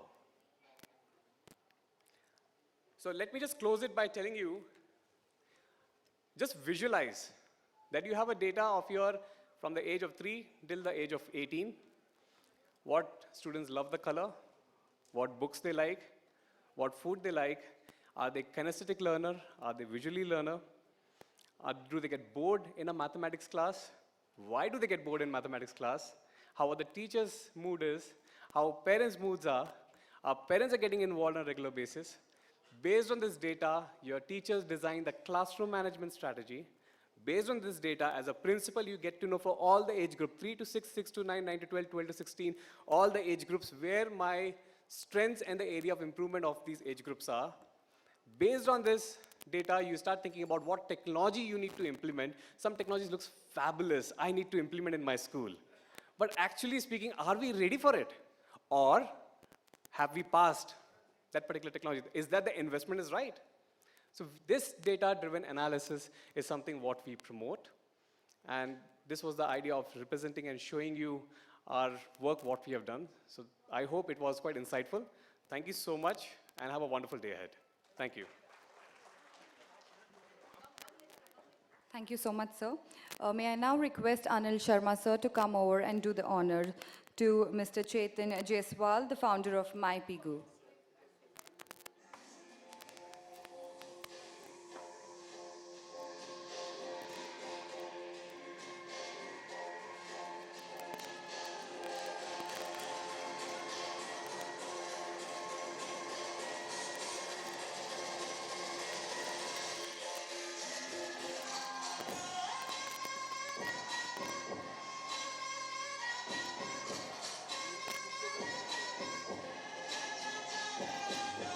Thank you so much, sir. Thank you, sir. And ladies and gentlemen, up next is the Top 20 CBSE Awards felicitation that will be happening now. And along with Anil Sharma, sir, I would request Mr. Rinya Kikuchi, the Chairman, President, and CEO of Learning Systems Co. Limited, to come over and do the honors along with Anil Sharma. And I would also request Ms. Seliha Muha, the co-founder and CEO of EDCA, to come over and do the honors for Top 20 CBSE School Awards. Ladies and gentlemen, can we welcome the dignitaries on stage with a round of applause to do the honors of Top 20 CBSE School Awards. Thank you, Monisha. Under the category Top 20 CBSE Award, it's my pleasure to welcome our first awardee on stage, Mr. Manju Gupta, the principal, Kothari International School, ranked number 1 in Noida, ranked number 1 in Uttar Pradesh, ranked number 1 in India. I beg your pardon, Miss Manju Gupta, principal, Kothari International School. A huge round of applause for her.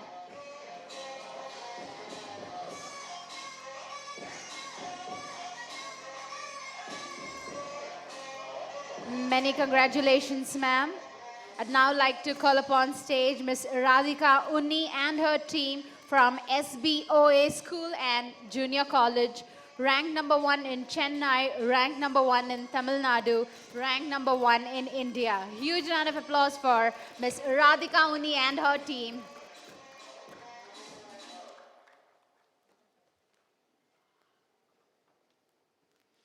SBOA School and Junior College.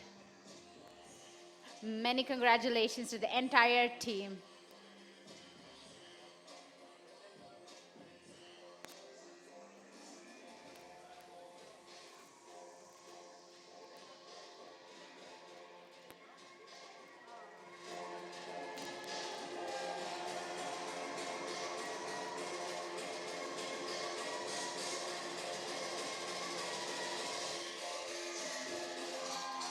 Many congratulations. Now it's my pleasure to welcome on stage Dr. Amudha Lakshmi S., Principal, Chettinad Vidyashram. They've been ranked number 2 in Chennai, ranked number 2 in Tamil Nadu, and ranked number 2 in India. Dr. Amudha Lakshmi.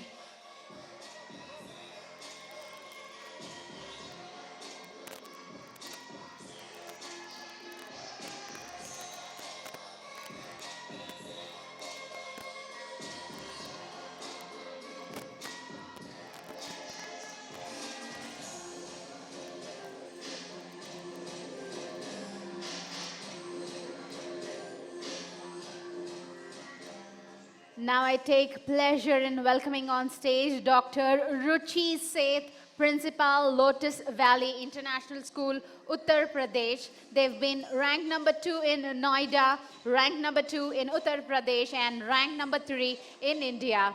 Dr. Ruchi Seth, ladies and gentlemen, let's hear it for her.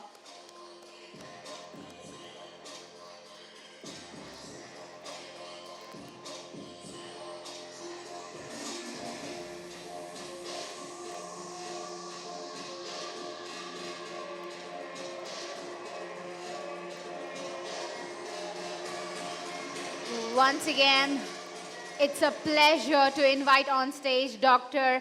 S. Ayappan Nair, Academic Director, BGS National Public School. A huge round of applause for him. They've been ranked number 1 in Bengaluru, ranked number 1 in Karnataka, and ranked number 4 in India. And they also received the Parents' Choice Award with 860 votes. A huge round of applause for him and his team.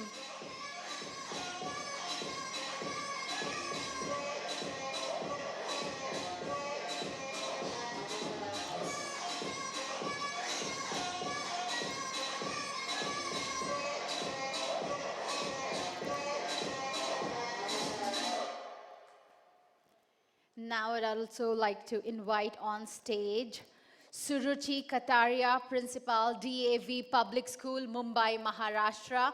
They've been ranked number 1 in Thane, ranked number 1 in Maharashtra, and ranked number 5 in India. They bagged the award Value for Money. A huge round of applause for Ms. Suruchi Kataria.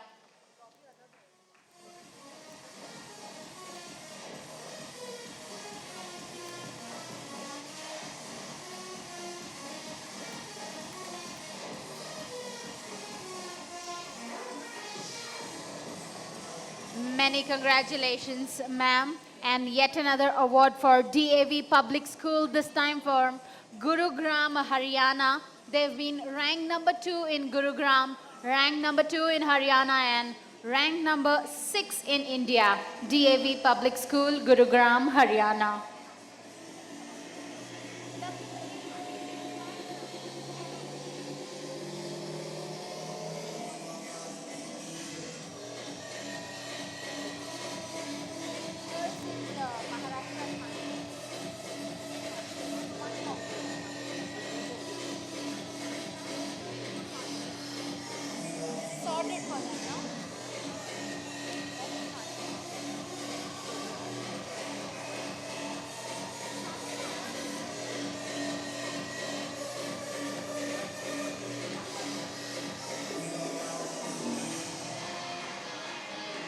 I'd like to find out if we have a representative from DAV Public School, Gurugram, Haryana.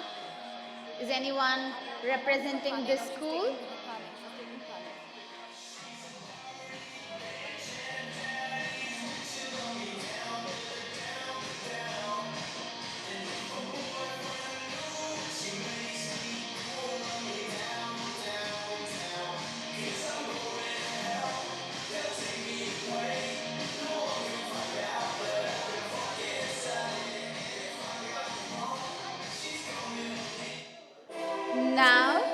I'd like to welcome on stage Dr. Paramjeet Kaur and Captain V.K. Sanyal from BCM Arya Model Senior Secondary School, Ludhiana, Punjab. A huge round of applause for Dr. Paramjeet Kaur.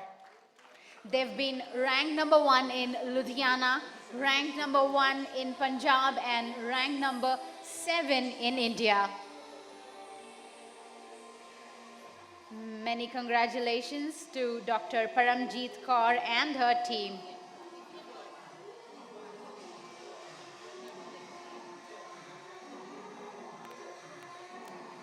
I'd like to find out if we have any representative from the New Tulip International School. New Tulip International School.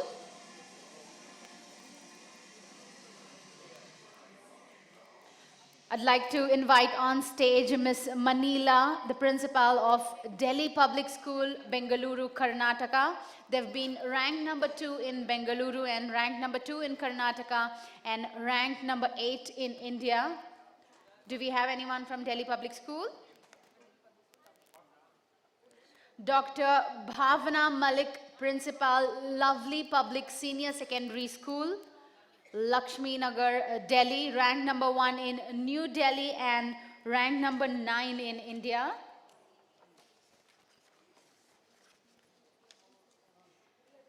Delhi Public School, Odisha, ranked number 1 in Cuttack, ranked number 1 in Odisha and ranked number 10 in India.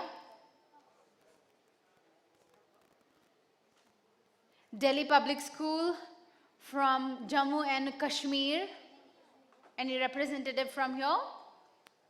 They've been ranked number 1 in Jammu, ranked number 1 in Jammu and Kashmir, and ranked number 10 in India. A round of applause for the representative coming from Delhi Public School.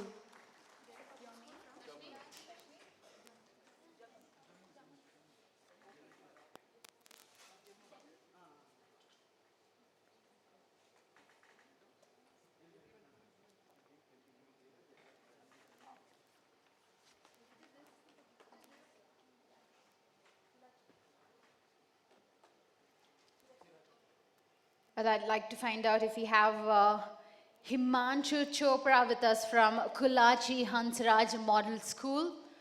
The gentleman walking right up, let's welcome him with a huge round of applause.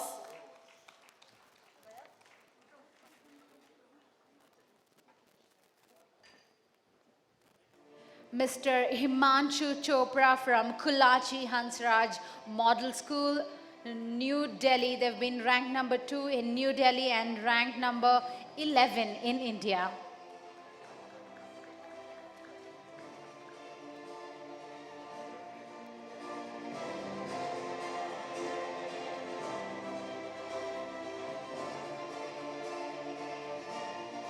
I'd like to welcome on stage Miss Shirisha Konduri from Chirek International School, Hyderabad, Telangana.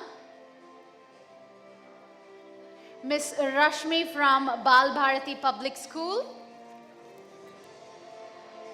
They come from Delhi, ranked number 3 in New Delhi and ranked number 12 in India. Miss Rashmi from Bal Bharati Public School. Many congratulations, ma'am. Let's give a round of applause for her and her team.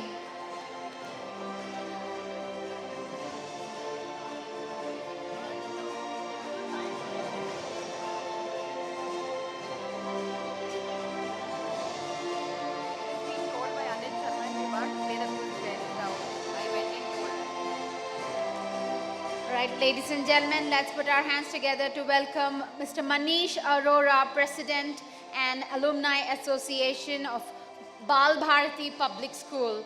Mr. Manish Arora comes from New Delhi. The school has been ranked number 5 in New Delhi and ranked number 14 in India. Bal Bharati Public School, many congratulations.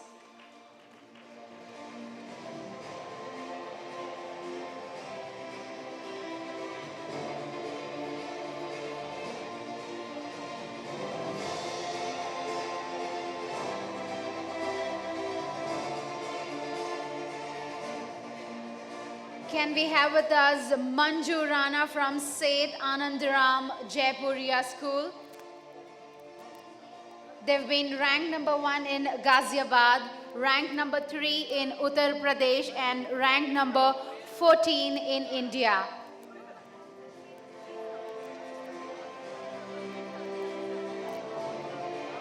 Just announce this name, the award that her name is Manju Rana. Mrs. Manju Rana from Seth Anandaram Jaipuria School. A huge round of applause, a very warm welcome to you, ma'am.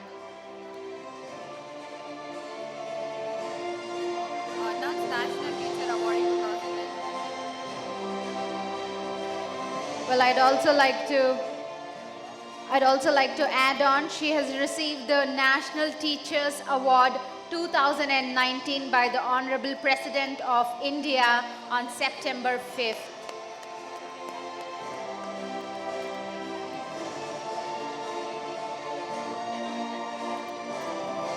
I'd like to find out if we have a representative from Hansraj Model School, New Delhi. They've been ranked number 6 in New Delhi and ranked number 15 in India. Mr. Vijay Kumar, Director, Wales Vidyashram, Chennai, Tamil Nadu. They've been ranked number 3 in Chennai, ranked number 3 in Tamil Nadu, and ranked number 15 in India. Wales Vidyashram, Mr. Vijay Kumar.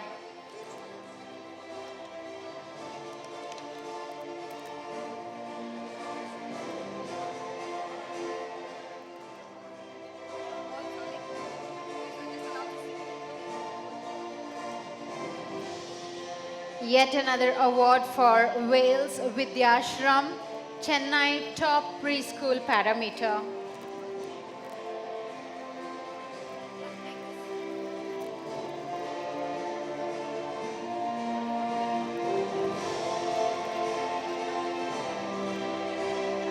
They bag yet another award, Wales International Preschool, ranked number 1 in Chennai.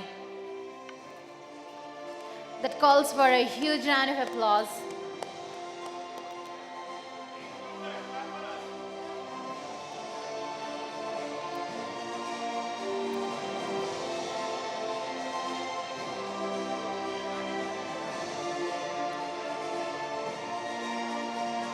I'd like to welcome on stage Ms. Catherine Fernandez, Coordinator, Elbro International School, Pune, Maharashtra.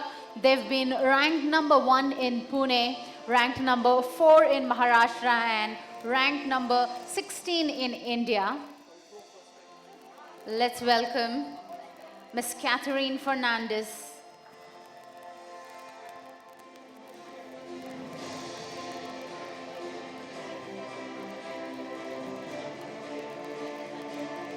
Also, a round of applause for Ms.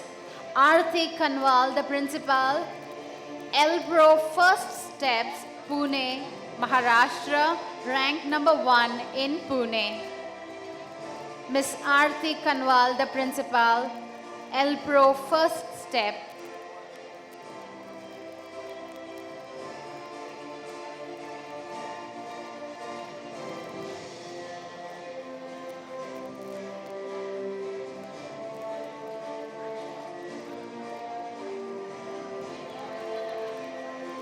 Ladies and gentlemen, please help me welcome on stage Ms. Parul Chaudhary from Gurukul, the school from Uttar Pradesh. They've been ranked number 2 in Ghaziabad, ranked number 4 in Uttar Pradesh, ranked number 16 in India. Ms. Parul Chaudhary, a huge round of applause for her. Many congratulations, ma'am.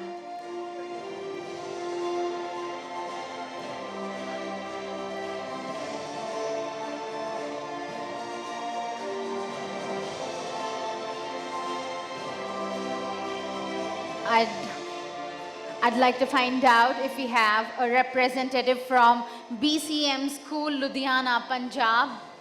They've been ranked number 2 in Ludhiana and Punjab and ranked number 17 in India. They also received Parents' Choice Awards with votes of 1,569, BCM School, Ludhiana, Punjab.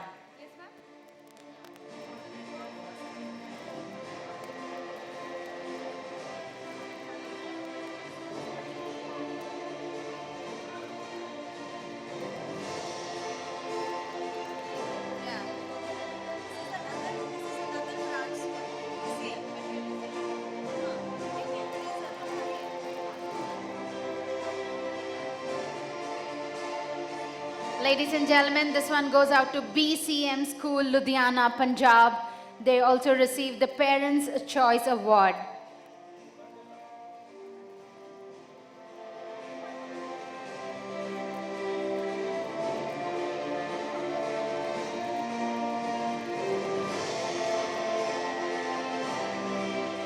Now, I'd like to welcome on stage Mrs.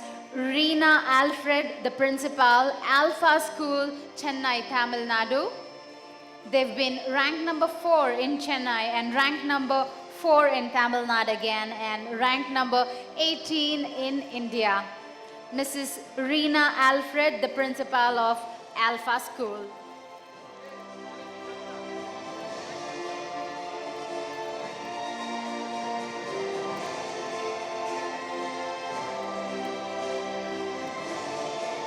Many congratulations, ma'am.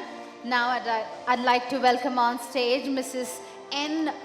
Vijay Lakshmi, the principal, Bhakta Vatsalam Vidyashram. They've been ranked number 4 in Chennai, ranked number 4 in Tamil Nadu, and ranked number 18 in India. Mrs. N. Vijay Lakshmi, the principal. Let's welcome her with a huge round of applause, everybody.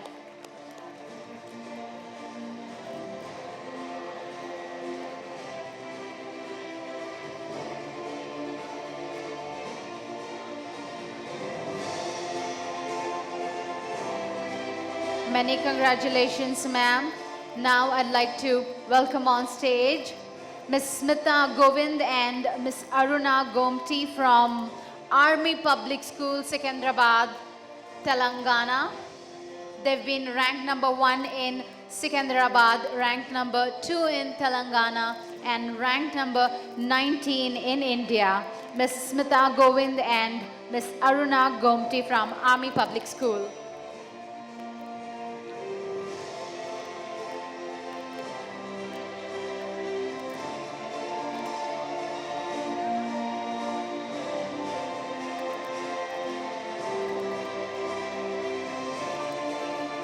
Now, I take pleasure in welcoming on stage Ms.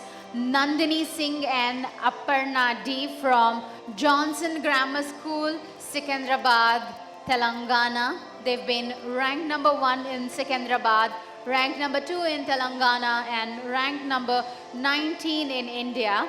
They also received the Parents' Choice Award. They've got the maximum votes for the Parents' Choice Award. Johnson Grammar School.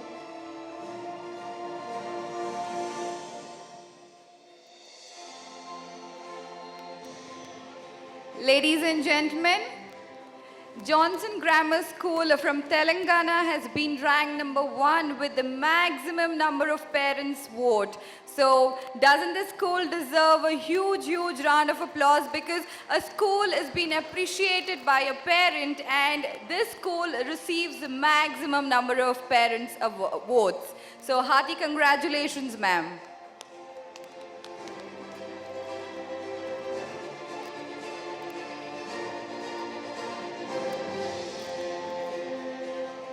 Now, please help me welcome on stage Ms. Parvati A.N., Senior PGT from Jubilee Hills Public School. Ms. Parvati A.N., she comes from Hyderabad, Telangana. They've been ranked number 2 in Hyderabad, ranked number 3 in Telangana, and ranked number 20 in India. Ms. Parvati, everybody, a round of applause for her.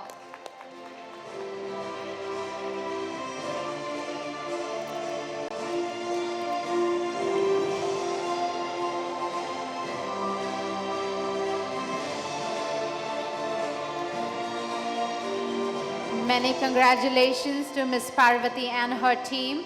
Now, please help me welcome on stage Dr. Amita Saxena, the principal, Delhi Public School, Gurugram, Haryana. Dr. Amita Saxena.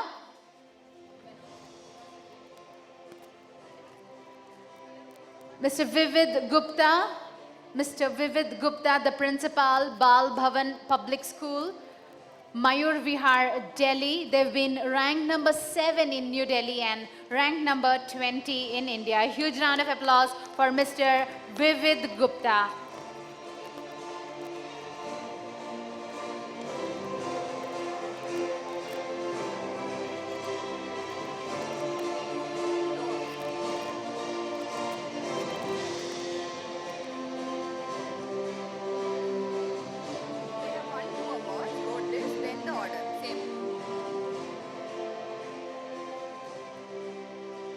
With that, ladies and gentlemen, we move on to the CBSE parameter-wise awards.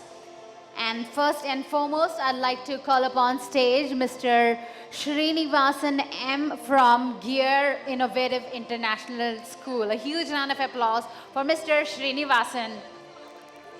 They bagged 2 awards, one in innovative teaching, and he also gets the top 50 principal award.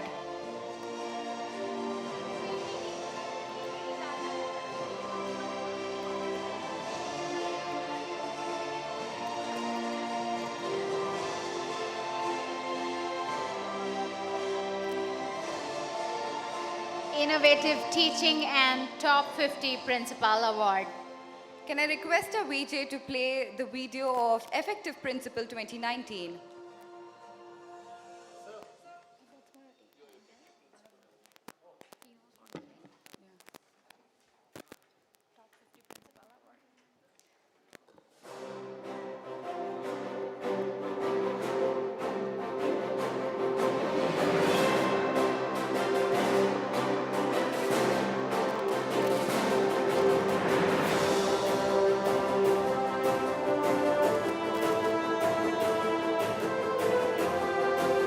Hearty congratulations to this gentleman, Srinivasan M. of Gear Innovative International School, Bangalore, Karnataka.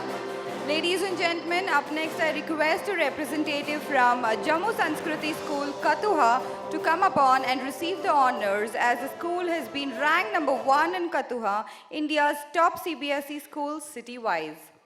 May I welcome you on stage, ma'am. Ladies and gentlemen, I can see silence in the conference hall, and this is a proud moment for each and every educator who's been awarded today. So keep them cheered up with a round of applause. Thank you so much.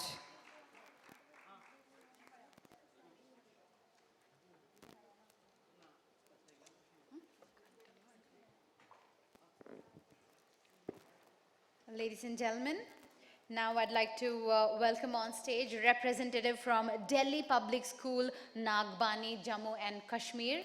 They bag an award under the category Value for Money. Representative from Delhi Public School, Nagbani.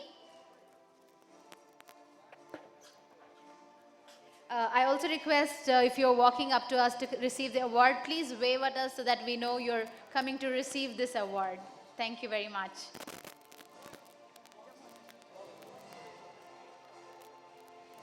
And it's also nice to wave, you know, when you are the man or the woman of the moment.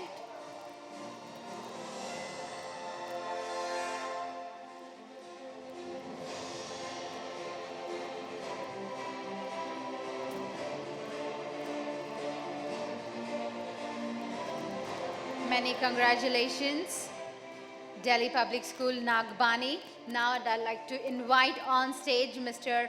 Anup Joseph from Kamala Niketan Montessori School from Tamil Nadu. We have a representative walking up to us from Kamala Niketan Montessori School, Tamil Nadu. They receive an award under the category Co-Curricular Education.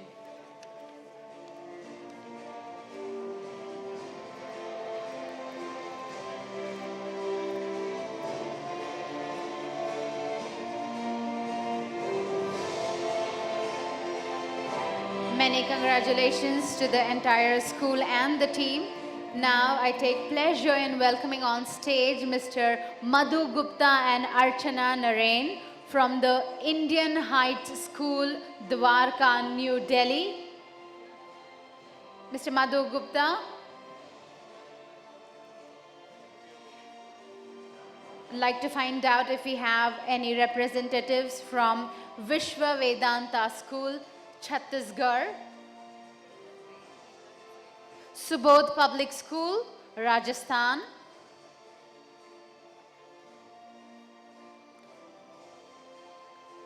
Jain Public School. Lawrence Public Senior Secondary School, Dr. Manoj Kumar, the principal. Do we have you here with us? Any representative from Mount Carmel School, New Delhi?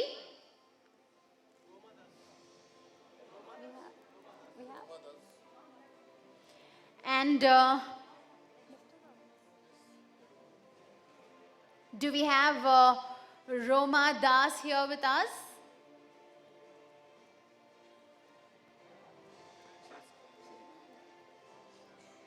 Is that Miss Roma Das walking up to us?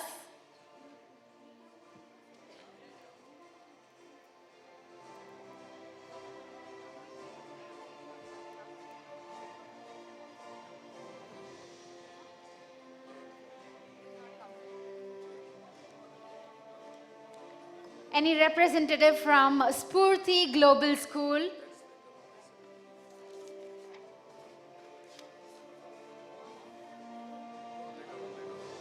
Ladies and gentlemen, now calling for the top city-wise preschools in India. And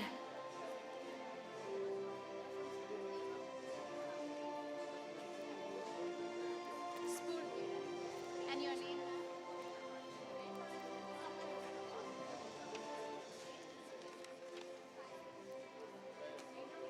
Well, ladies and gentlemen, we have the principal and ma'am, you are? Okay, the principal and the chairman from Spurti Global School, Bengaluru, Karnataka. They bag an award under the category Holistic Development.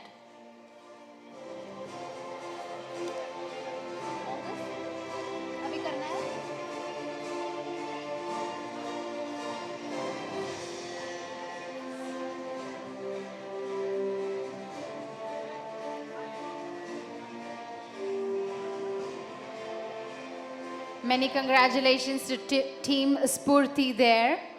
Ladies and gentlemen, now I'd like to welcome on stage any representative from Penguin Montessori. Penguin Montessori.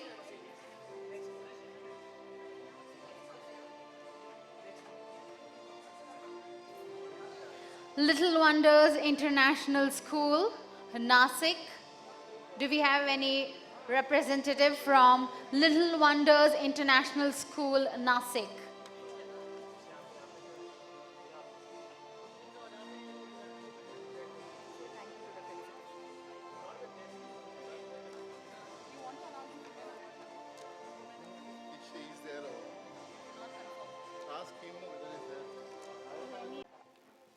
Ladies and gentlemen, can we applaud for the awardees who have received the honors till now?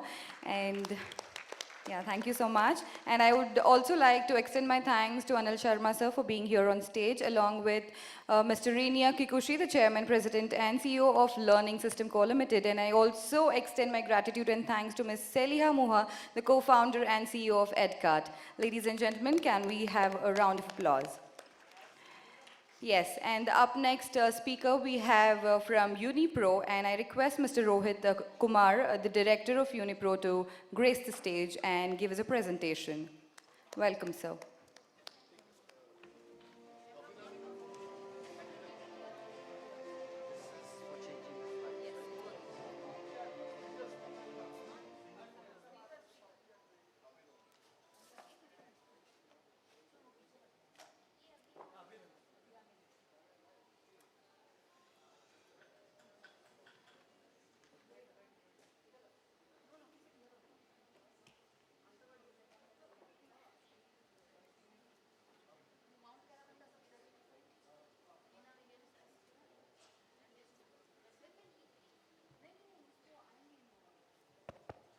Good afternoon, everyone. It's a great pleasure to be here amongst all of you. Unipro is a one-stop solution for all your school uniform and related requirements.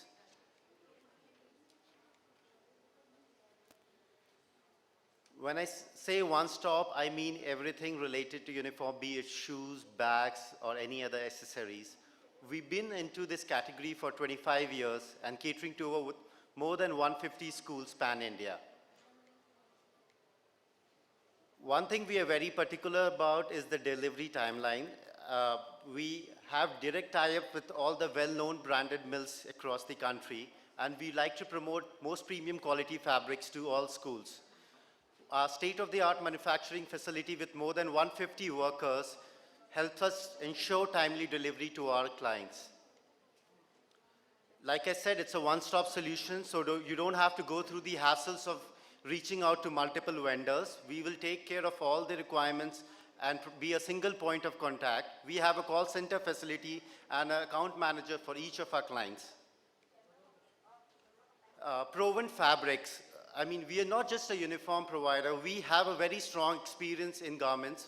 With over 5 generations of experience in this field, we suggest and work with our clients technically to understand the right kind of fabric, which is the most important when it comes to uniform.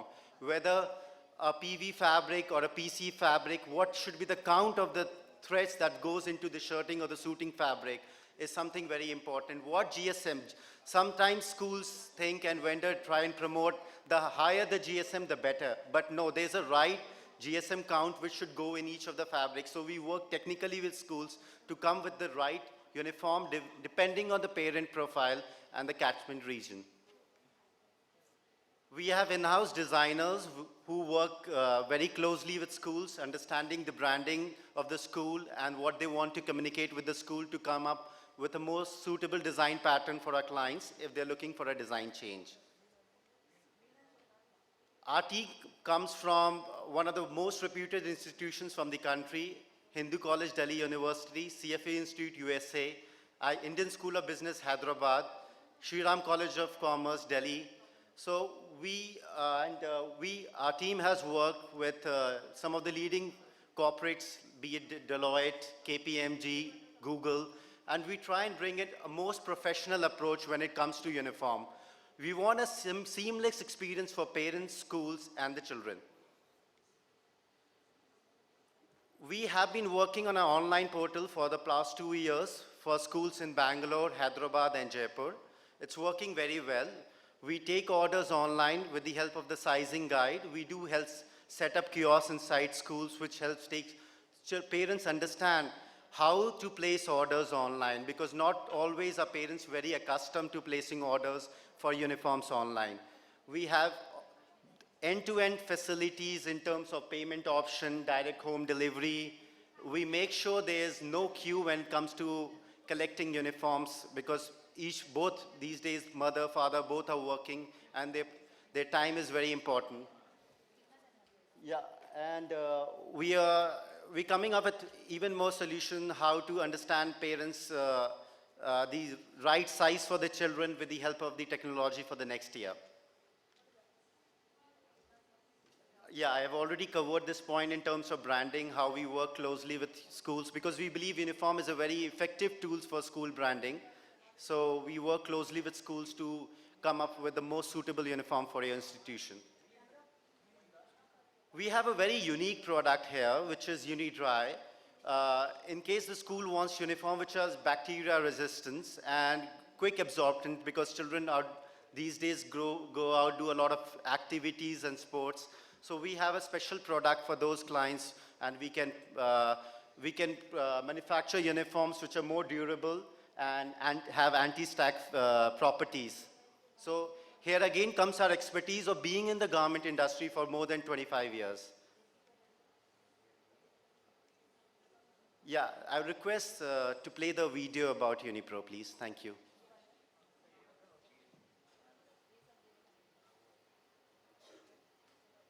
Uniforms is a very crucial instrument to communicate the unique brand identity of your institution. At Unipro, we are a team of expert designers and merchandisers. With over 3 decades of experience in the industry, we are currently catering high-quality uniforms to over 150 schools across the country. At Unipro, we work on the best quality fabrics that are fiber-dyed rather than piece-dyed. Our association with some of the finest mills including Mafatlal assures nothing but the best. Each of our garment passes through over 30 checks to ensure quality and consistency. At Unipro, we work to ensure that uniforms are superior in terms of designs, functionality, and quality. Unipro also provides new age fabrics that are antibacterial and dries off quickly. We suggest our clients to opt for one-of-a-kind customized fabrics consistent with your branding, giving your institution a unique identity. On the basis of the parent's profile and geographical aspects, our in-house designers offer suitable and unique pattern for your institution. Unipro provides you the quality certificate as well as fabric swatches so that delivered products can be matched with samples shown at time of order placement. Our team of over 150 workers helps us ensure timely delivery. These, all the said aspects helps us provide the best after-wash results in the industry.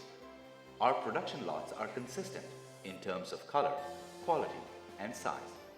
We have both online and offline distribution options. With our online portal and size guide system, parents can easily order uniforms from the comfort of their homes and receive directly at home. Our well-defined offline process enables us to distribute uniform kits to over 1,500 students per day within your school, thereby reducing distribution and waiting time. We as a brand provide you best quality uniform in a timely manner. Contact us today, 9945172940. Uniforms is a very... Thank you everyone for your time. We have a stall right across when you move out, so do visit us. We would be happy to even to customize the fabric for your school so that those are very distinct and something not been there across schools before. Thank you. Thank you so much, sir. So that was Mr. Rohit Kumar, the director of Unipro. Up next, may I go ahead and welcome Dr. Kannan Girish, the founder and CEO of Live Life Education Private Limited. Ladies and gentlemen, let's welcome this energetic man on stage with a greater round of applause. If not, this man is going to get that energy in-house, and I'm sure about it. So let's welcome him on stage.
others in this world. Second person who came was my father, and he said very beautifully, many times I've shouted at you and hit you, but every time I've done it was only out of love for you, never out of hatred for you. You're the breath that goes through my nose, he said. And that's where I say, every child I believe today should love their parents. And when they love and respect their parents, that's where we can create a true transformation in India. Thank you all. It's a great honor and privilege for me to be here.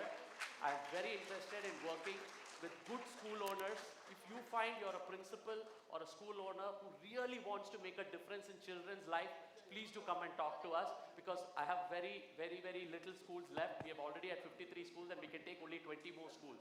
So I want to work with good school owners. And thank you all, and God bless you all. Thank you.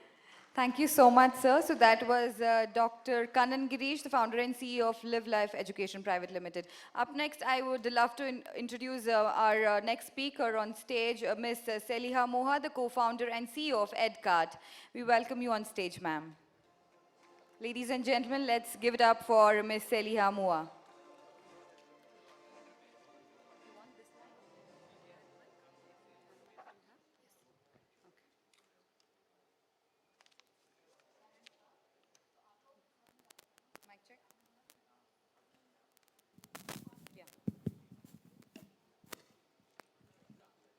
Hi guys. Sure, thanks. I'm Saliha Moa, the co-founder of EdCart. Normally, I came across few questions. When I said I was the co-founder, some of them asked me, is your husband the other co-founder? I was like, no, not at all. My husband is a cop. So here I have my other co-founder is another woman out there, other mom out there, basically. We are two moms who are behind EdCart. When in fact, when she flew back from US and I came back from Himachal Pradesh, we were looking for schools for our children. And we found it extremely difficult to get the valid information across online anywhere. We had to, it was like, looking for a needle in a haystack. So we had to fall back on our friends, relatives, or had to make a visit all the way to the school in this crazy traffic. So finally, we got our admissions. Then came the issue of school merchandise. We both were working, and we found it extremely taxing to visit multiple vendors for multiple products multiple times. So that was the entire vision with which we started EdCart. EdCart, the goal of EdCart is to be the trustworthy and the convenient platform for education-related products and services. That's the entire goal and vision with which we started EdCart. As the first step, we started publishing the schools online for school admissions. Here, when a parent is looking for schools around them, based on locality, okay, this is the area, or the fee range, this is the range I'm looking at, or the board, CBSE, ICSE, they can quickly place an inquiry or apply online. When I say inquiry, if they have a basic question, okay, are the admissions open, or is my child eligible, they can place an inquiry. If they are sure, this is the school I want to apply for, they can apply online as well. Here's a list of inquiries. Apply online as well. And here under application form, we completely customize your application form as is, and we provide the same link on your own website. And as a school, you get your own dashboard where you get to view your inquiries, application forms. Of course, we don't charge anything for the schools for this entire service. And through this process, when we were here, we saw some teachers asking us for jobs. We being a platform, we have a strong customer support, a chat box 24/7. So we had some teachers asking us for jobs. Can you help me with a job? And they used to drop us their resumes. At the same time, when our team used to visit the schools, they used to be like, okay, can you help us with recruitment? That's our biggest pain point. Can you please help us there?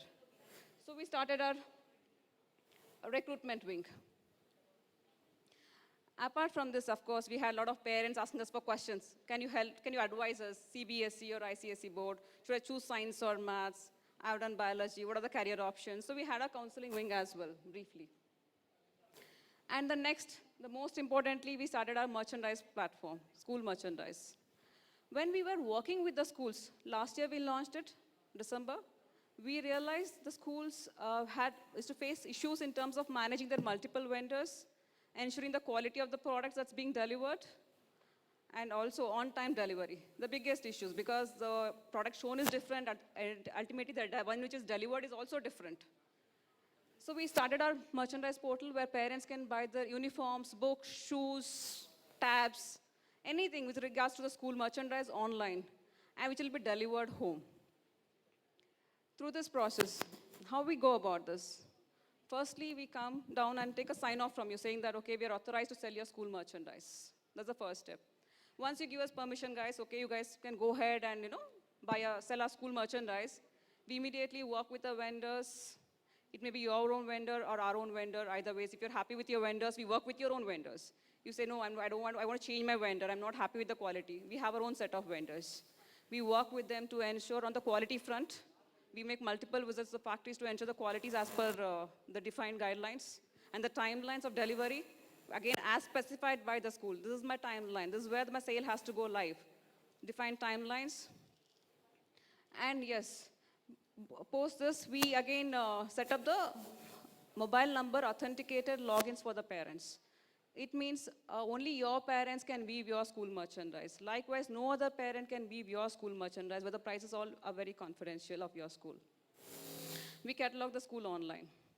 And apart from this, parents, they get to order online at their own convenience. And of course, we have our experience stores across the cities, metros, wherein the parents can walk in for a trialing, sizing, and then place an order online. Of course, we work both offline and online model also, wherein we leave a sample set at the school, where the parents want to try it out at the school, we are fine with that. And this is our experience store model, where we address exchanges, returns, and trialing, sizing. All this happens at our experience store. Not only for the uniforms, for the shoes, it can be a tab. They want to check it out. Physically, they want to check it out before placing an order. This is what we are coming up with, experience stores. Bangalore, currently, we have launched 2 experience stores in Bangalore, one in HSR, one in Jayanagar. And we have a strong, solid customer support team in place who work all 7 days of a week, 8 a.m. to 10 p.m. Because earlier, I was a teacher myself. And I used to be very proud that I am handling 30 kids, and I used to feel very proud of it. Parents can't handle their own kids, and I can handle 30 kids. But again, when we started EdCard, I realized it's more difficult to handle parents. Kids are much, much, much easier to do that. So given the fact we started to have a strong support system, because we don't want the parents to reach out to the school for any issues. That's where we come into the picture. And this is a dashboard. Finally, we have a dashboard for the schools. Here, you get to view the total number of inquiries, what you have received for your school, total number of applications, and of course, the application form details as well. With the attachments, maybe marks card, TC, all those things online. And finally, the total order value, merchandise value. What I mean to say is merchandise value is total number of products sold, which parent has bought what product. Has actually the parent really bought the product or not? All the stats on your dashboard along with the delivery time, stat reports, whether the product has been delivered to the parent as well. And last year when we launched in December 2018, this was the first year of our commercial operations. And we worked with 42 schools for the previous academic year. In fact, when we launched it, we didn't realize that we were going to work with so many schools. Of course, we did struggle a lot because we had to work out of garages, call up my mom's friends, and we worked out of garages. We made it happen finally. The testimony to the fact is all the 42 schools which worked with us are working with us again for this next academic year. Not in a single school has dropped out. That's the biggest testimony to us. And of course, in this past 2-3 months, we added other 80 schools for that. So we are currently at 120 plus schools, and we are partnered with multiple brands. And how do we partner with us? The last question, how do you partner with us? We just need a simple consent form saying that, guys, you're authorized to publish my school, or you are authorized to sell my school merchandise. That's all it takes. Guys, could you please play a video?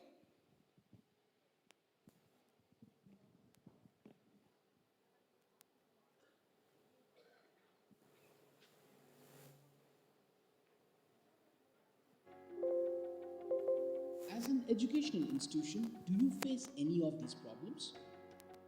Looking to increase admissions? Difficulty finding good teachers? Facing an issue managing vendors? All that is about to change. EdCart is here to help. EdCart is India's one-stop platform for all your education-related product and services.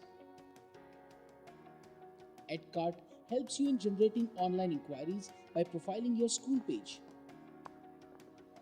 Parents can inquire or apply for admissions for your school online.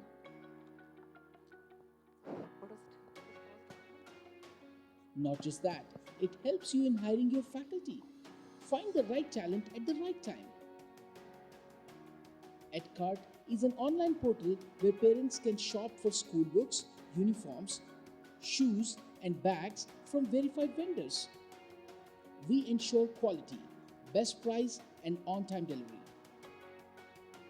EdCart offers other services like school fee EMI option, school ERP, a mobile app for effective communication between parents and teachers, and counseling services for students.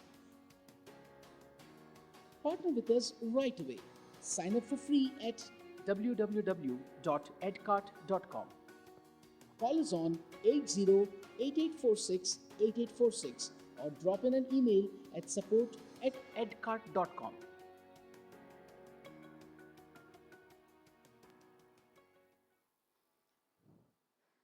Back to the PPT. Thank you, slide. So, why we are the right team to partner with? Because firstly, we are not an IT guys who just came in and started this company. We are moms first, moms of 2 kids. And second thing is, we come from a school background, teaching background. As a teacher myself, I used to teach maths for children. Given that experience of teachers and the parents, we do understand the pain points. And we do have a stall right across there. I request you all to please do visit us, and looking forward to partner with all of you. Thank you so much. Ma'am, for being on stage and giving us the presentation for now. And ladies and gentlemen, let me tell you that EdCart is one solution where you get the complete services in the education field. So up next, I would love to introduce Mr. Harshavardhan, the co-founder of Little Goodness and School Meal, to come upon and give us a presentation. Ladies and gentlemen, let's give it up for Mr. Harshavardhan.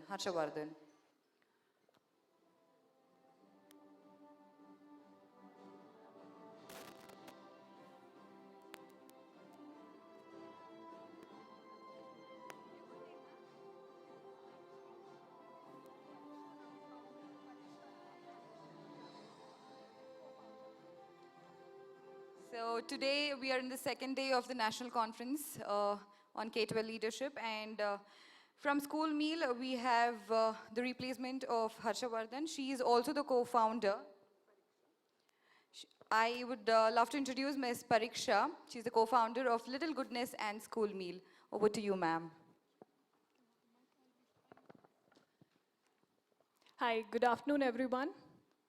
I know it's pre-lunch time and you all are hungry, and I'm going to be talking about more yummy food here. People who were there yesterday, we did introduce who we are. Just to walk you through, School Meal is a child's yummy, tasty partner as well as a mom's nutrition partner. So forget for a second that you all are principals, teachers. We are first parents, most of us, right? What is the biggest challenge that we have in the morning? Anyone? Any working mom? How do I pack 4 yummy, healthy, nutritious snacks? Isn't it? Yeah? Forget that. Whatever I pack, is my child going to eat that? Right? I have made an effort. I have put my mind, I have prepared everything one night before. This should go in my child's lunch box. Is the child going to finish that? Is that a guarantee? Any yes or no? No guarantee, right? Okay, so let me just walk you through this concept. Like I said, we just want to be a good solution when a child demands, yes, this is yummy food, I'm going to finish my lunchbox, and a mother should sit very peacefully. I have taken care of my child's nutrition for the day. Yeah, I think this is not the presentation. Can you change the presentation that I gave you today? Anyway, till the time he's changing. So, when it comes to holistic development of our children, I have been listening since yesterday, right? that we are trying to bring in a holistic development of our children. How important is nutrition for that? Anybody? Yeah? Correct? So when we say, yes, scorecards are important, holistic development is important, do we agree that nutrition plays a very important role when it comes to the cognitive capacity of a child? There is massive research which is already existing which says if your child's breakfast is low in iron and calcium, he won't be able to learn or focus in class. So very important studies that are there. It's by the name School Meal. Okay, let me just run it through.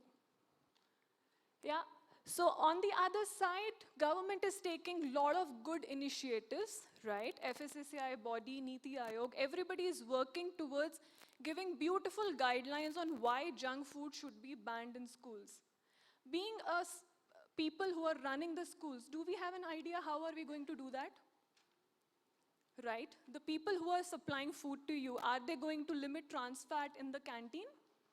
That's where I think people like us, parents ourselves, who run School Meal and Little Goodness, are trying to bring in a solution to all the schools, all the parents, that yes, it is possible to have a healthy, tasty alternative on the table in the school available, where it directly reaches to the child, they download the application and place the order.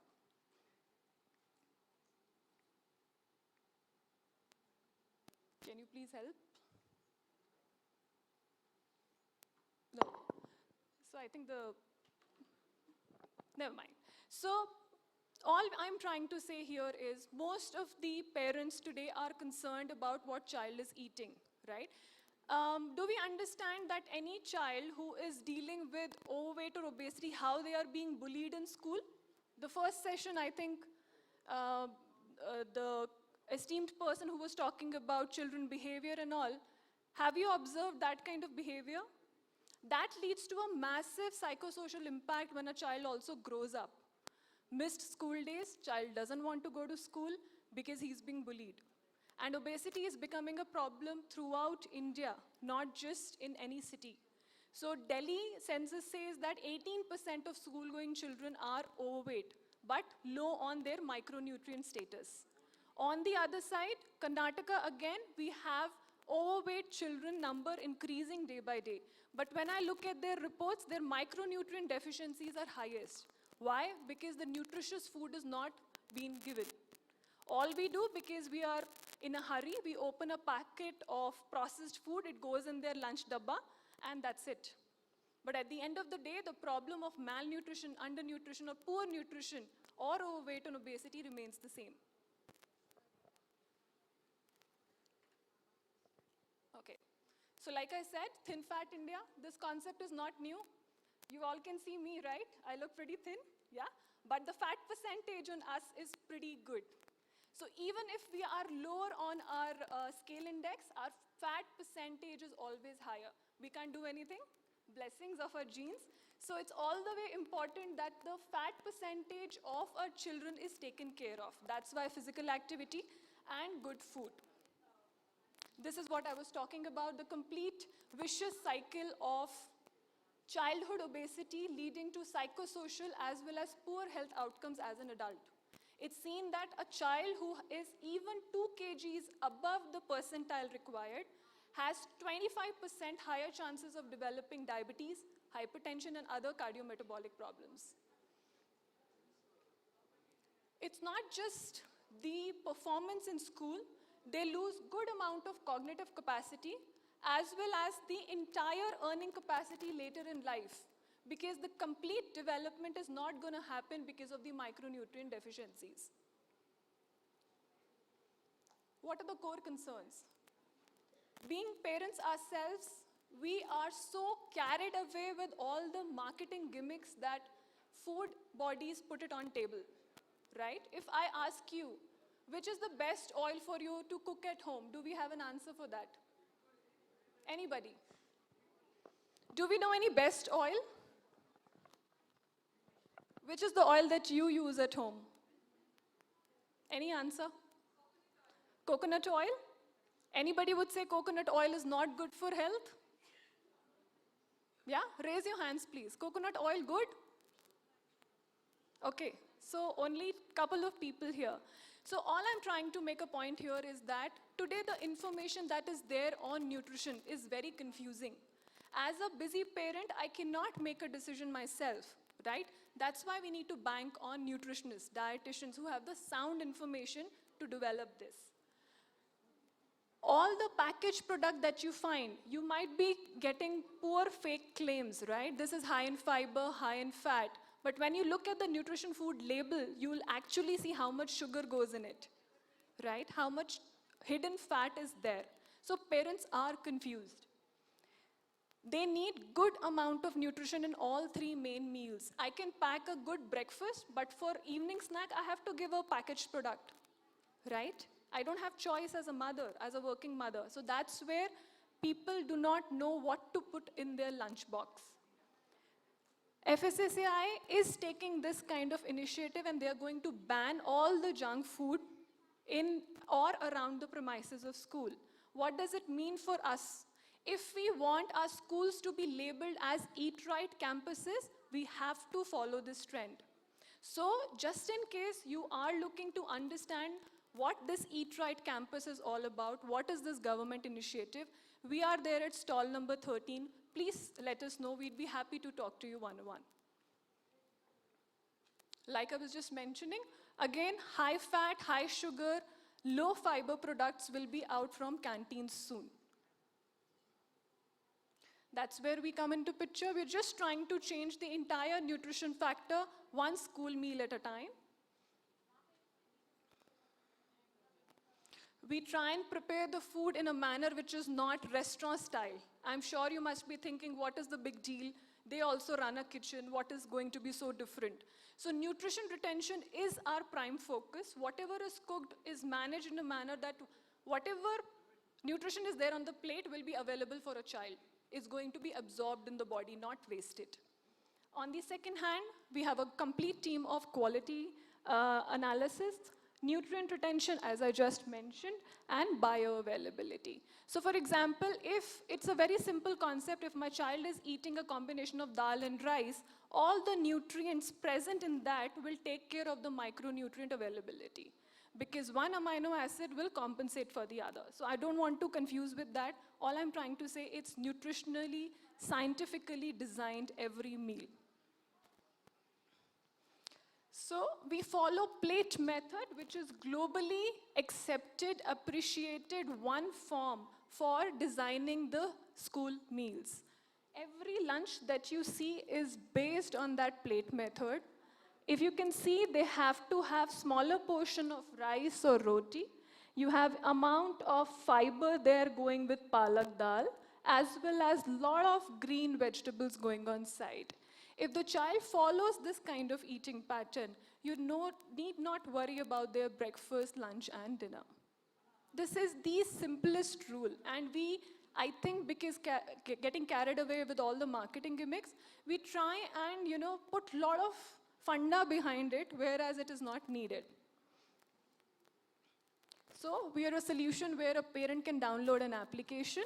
Schools have been participating. We're already servicing about 40 schools in Bangalore, about 8 daycare centers in Bangalore. So anytime, if we can be of any support to your schools, please let us know. We are FSSAI approved, CFTRI approved, and more that matters is moms approved. So I think if we can gain faith of mothers and parents, I think we are getting a lot of good response, a lot of positive response, a lot of testimonials that we are receiving. So we need to carry on that. As I mentioned, these are some of the partner schools. And this is how our breakfast and lunches go out. Thank you so much for your time and attention. Please let us know. We are here the whole day. Anytime, any kind of support, we are at stall number 13. Thank you so much.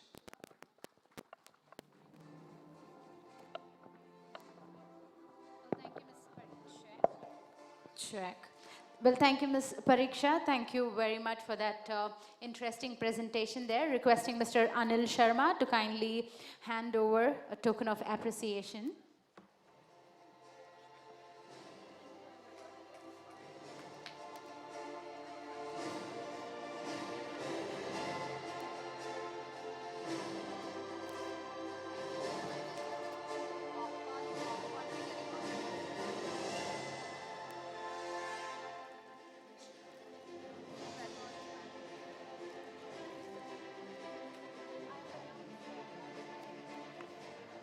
Well, ladies and gentlemen, I hope all these sessions have been enlightening and useful for all of you. And I see a few of you wanting some energy, so I request you all to kindly go ahead and enjoy the spread of lunch and come back in about 20-30 minutes. And those of you who will continue with the award ceremony for CBSE city-wise, those of you getting awards in that category, I request you to kindly stay back. The rest of you, please feel free to go ahead and enjoy your lunch, which is being served in the adjacent area. Thank you very much. Well, along with Mr. Anil Sharma, I request Ms. Deepthi Shiva from Valid to kindly join us on stage to do the honors of presenting the set of awards for CBSE City-wise. Ladies and gentlemen, first and foremost, I'd like to invite on stage Mr. Amar Shrivastava, the principal of Chandarbala Modi Academy from Gujarat. They've been ranked #1 in Bharuch. Mr. Amar Shrivastava.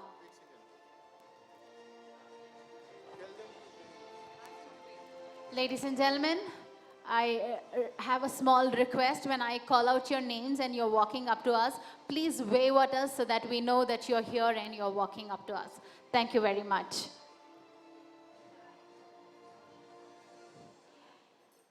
I'd like to invite on stage Mr. Yash Jain from MD International School, Uttar Pradesh. Mr. Yash Jain. Mr. Sukhjit Singh, the principal of Viraj Shri Ram Centennial School. Mr. Sukhjit Singh. Representative from BDS International School, Uttar Pradesh. They've been ranked #1 in Meerut. Ms. Ekta Sneh, coordinator of Delhi Public School, Gujarat. They've been ranked #1 in Jamnagar. Ladies and gentlemen, please put your hands together for Ms. Ekta Sneh from Delhi Public School.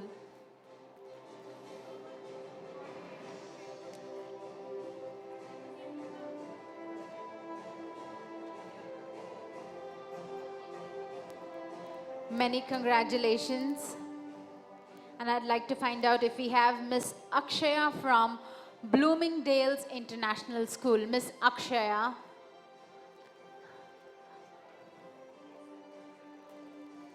They come from Rajasthan, ranked #1 in Shri Ganganagar.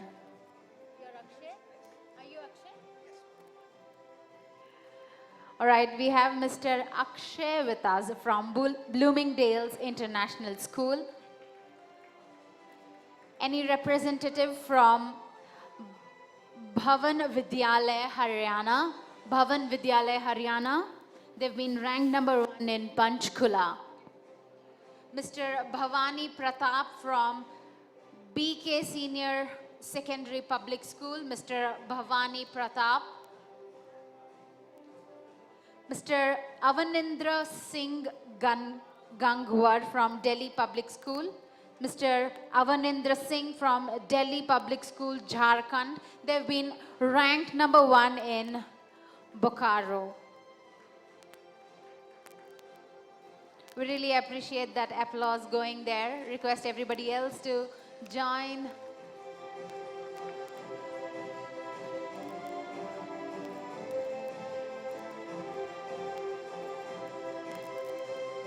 I'd like to welcome on stage Dr.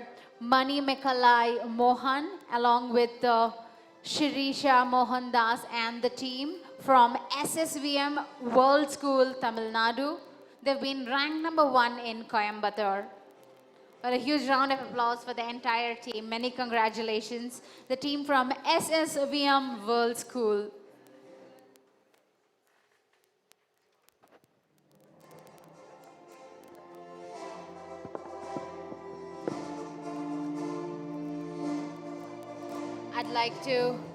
I'd like to welcome Miss Uma Khanna from Delhi Public School, Uttar Pradesh.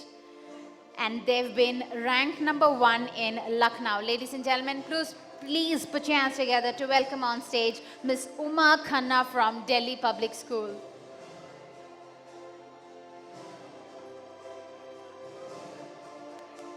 Ranked number 1 in Lucknow. Can we applaud as she makes her way up on the stage?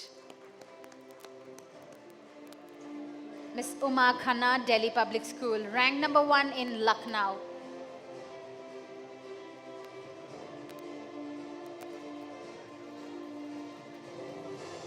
I'd like to welcome on stage Mr. S. Murugakani, the Secretary of Banari Amman Public School from Tamil Nadu. They've been ranked number 1 in Erode. A very warm welcome to you, sir. Many congratulations. Mr. S. Murugakani. I'd like to find out if we have a representative from Vishwa Vedanta School. Anybody from Vishwa Vedanta School? Miss Sujata Singh from Delhi Public School, Vishwa Vedanta.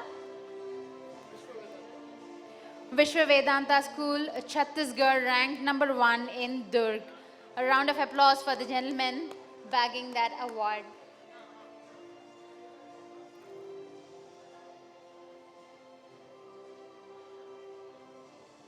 Miss Sujata Singh from Delhi Public School, many congratulations. She comes from Dehradun, Uttarakhand, ranked number 1 in Dehradun. We'd like if the applause continues for everybody. Thank you.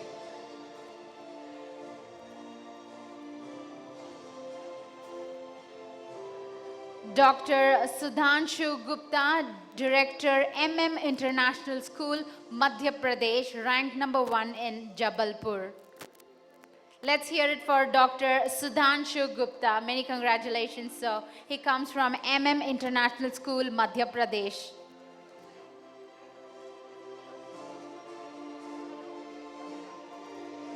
Many congratulations. I'd like to find out if we have any representative from Delhi World Public School, Jharkhand, Delhi World Public School. The gentleman makes his way up. He comes from Jharkhand, ranked number 1 in Jamshedpur. Where is Dr. Khan?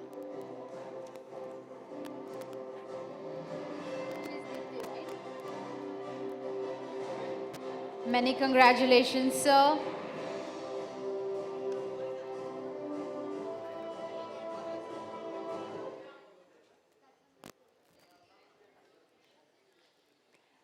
Well, also a thank you going out to Miss Deepthi Shiva from Valid.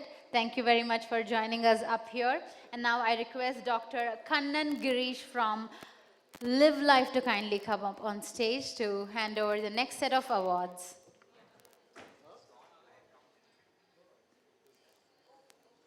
Well, ladies and gentlemen, now I'd like to call upon stage Miss Smriti Sharma from Jammu Sanskriti School. They've been ranked number 1 in Kathua. Miss Smriti Sharma. Dr. Sanjay Avisheka. Dr. Sanjay Avisheka from Lakshmipat Singhania School, Rajasthan, ranked number 1 in Kankroli. Many congratulations, sir. Dr. Sanjay Avisheka from the Lakshmipat Singhania School. Well, let's not forget to keep that applause going.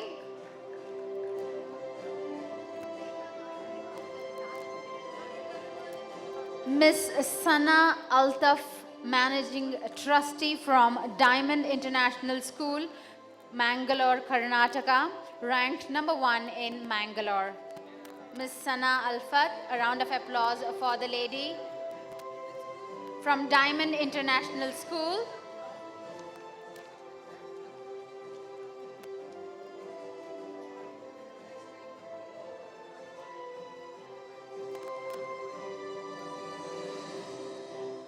Let's applaud the presence of Inderjeet Bursar. Inderjeet from Bursar.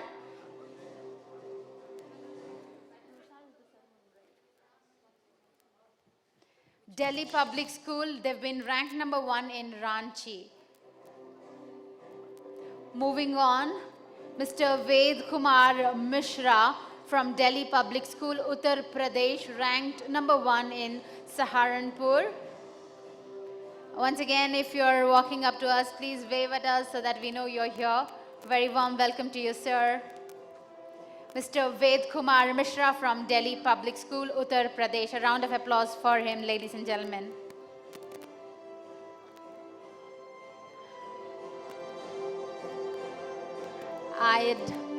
I'd like to welcome on stage Brother Binu Cherian from Montfort School, Uttarakhand. Representative from Lakshmipat Singhania Academy, West Bengal, ranked #1 in Kolkata. Miss Pooja Mahajan from Cambridge International School, Himachal Pradesh, they've been ranked #1 in Kulu. A huge round of applause for Miss Pooja Mahajan. Representing Cambridge International School, many congratulations.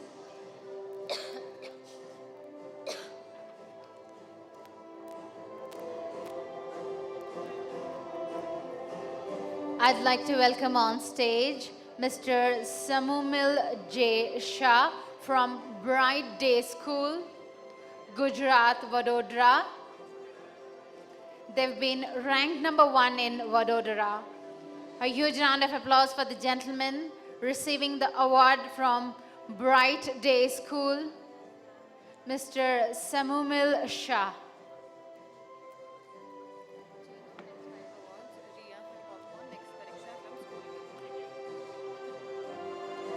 Mr. Dhirendra Harbola from Singhania Public School. Mr. Dhirendra Harbola, a very warm welcome to you, sir. He comes from Gujarat. They've been ranked #1 in Tapi, Singhania Public School. Let's hear it for him, ladies and gentlemen. I request a little bit of applause for our awardees on stage. And they always say, right, you get what you give, so you're all going to receive awards. So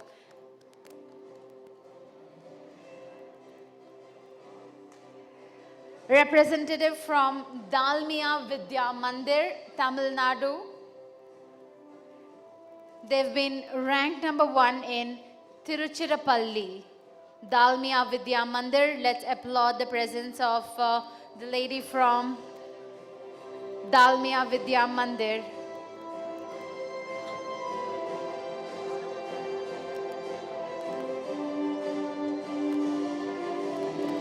Ladies and gentlemen, I'd like to find out if we have a representative from CMCL Vidya Bharati School, Meghalaya.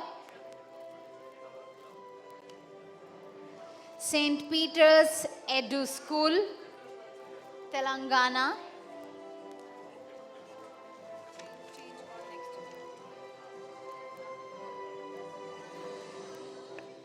Many congratulations, ma'am. Thank you very much for joining us up here. And thank you, Dr. Kannan. Thank you very much for joining us here. And now I request Mrs. Ria from Popcorn to kindly join us on stage to do the honors of presenting the next set of awards along with Mr. Anil Sharma. I'd like to find out if we have our representative from Shri Sharada Public School. We have the gentleman walking up to us from Shri Sharada Public School, Mysuru, Karnataka. They've been ranked number 1 in Mysuru. A round of applause for him.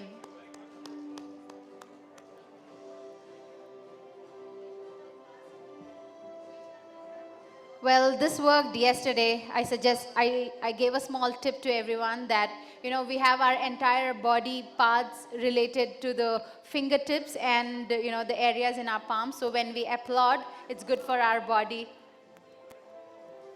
So let's find out if we have Anuradha Jain, the principal of Mahavir Public School, present here with us. Miss Anuradha Jain.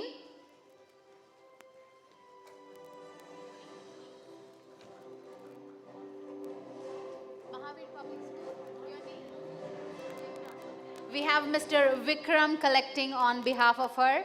Mahavir Public School, Mandi, Himachal, and they've been ranked number 1 in Mandi. Ladies and gentlemen, now we move on to the ICSE City-Wise Awards. And first and foremost, I'd like to invite on stage Father Thomas Kotiri from Odisha. Do we have you here with us? Father Thomas? Well, he's making his way up here. They've been ranked number 1 in Brahmapur. They come from DePaul School, Odisha. Many congratulations, sir. Father Thomas here with us.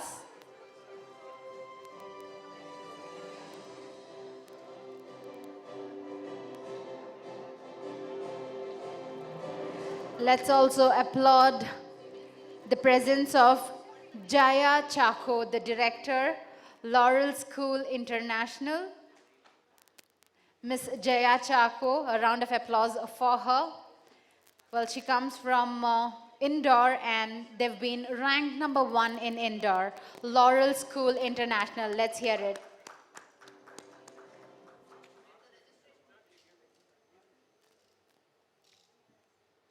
Ladies and gentlemen, also put your hands together to welcome on stage Ralph Stanley, the headmaster of the Bishop's Co-ed School. They've been ranked number 1 in Pune, Maharashtra. Vidya Vikasini School, Brother Jose George, the principal. Once again, if you're here with us, please wave at us so that we know you're here. Moving on, Ms. Sarita Jaiswal and Swadesh Kumar. Well, they're here with us from Scholars Home, Lucknow, Uttar Pradesh, ranked number 1 in Lucknow. Let's applaud the presence of Ms. Sarita Jaiswal from Scholars Home. Well, after this, you'll be going and having lunch as well, so don't worry about the energy. You can spend it a little bit on the applause. Request you all to kindly be kind enough, generous enough with the applause. Thank you very much. Let's welcome on stage Rajiv Kumar Saxena, the principal of Billabong High International School. Mr. Rajiv Kumar Saxena, well, he's making his way up here. He comes from Billabong High International School, Vadodara, Gujarat. They've been ranked number 1 in Vadodara. Huge round of applause for Mr. Rajiv Kumar Saxena.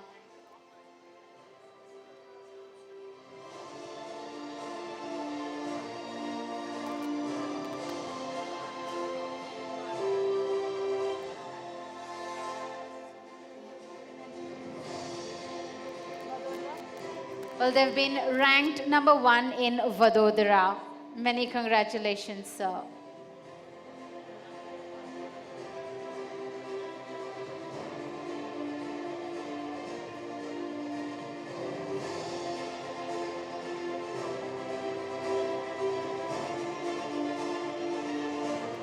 Ladies and gentlemen, let's welcome on stage Ms. Vanita Mehrotra, Principal, Shelling House School from Uttar Pradesh. They've been ranked number 1 in Kanpur.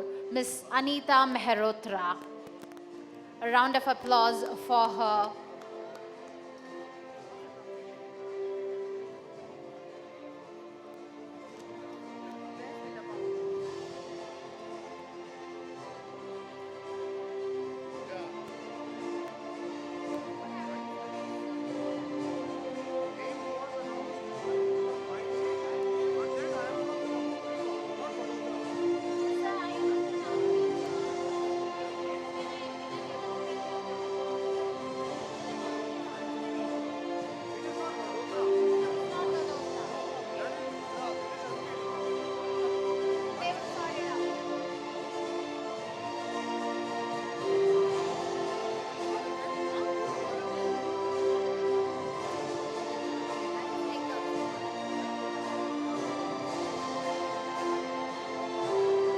Ladies and gentlemen, now we're moving on to the international city-wise parameter, and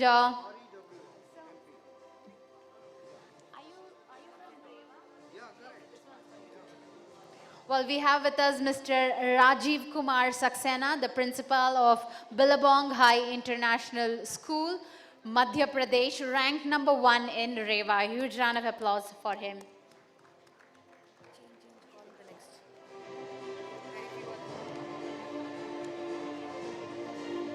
Many congratulations, sir.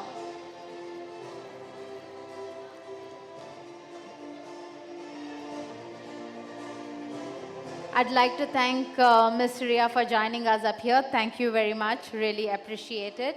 And now I'd like to call upon stage Mrs. Pariksha from School Meal, requesting you to kindly join us to hand over the next set of awards.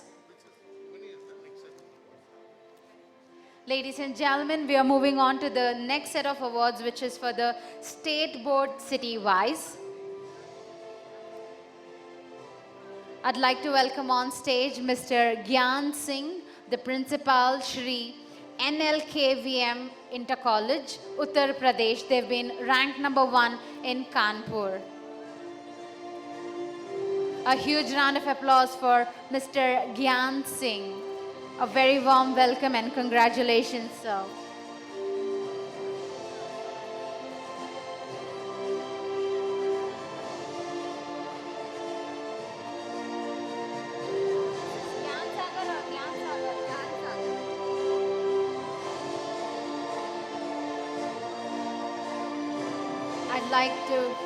I'd like to welcome on stage Mr. Sagar Atole, the principal of Dhyan Sagar Gurukul English School and Junior College. They come from Pune, Maharashtra, and they've been ranked number 1 in Pune. Huge round of applause for Mr. Sagar.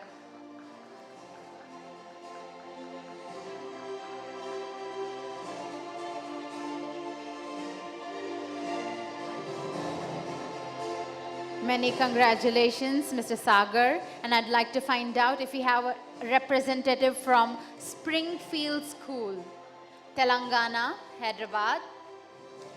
Springfield. All right, ladies and gentlemen, with that we move on to the Daycom Boarding City-wise Awards. And first and foremost, please put your hands together to welcome on stage Mr. Vinod Joseph, Assistant Manager of Mar Athanasium International School. They come from Ernakulam, Kerala, ranked number 1 in Ernakulam. A huge round of applause for the gentleman, Mr. Vinod Joseph.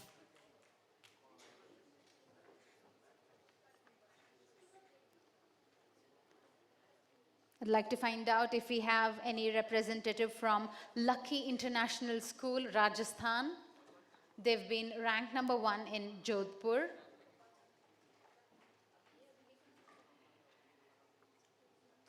Ms. Rajni Garg, Deputy Director of School, Vidsan Charterhouse,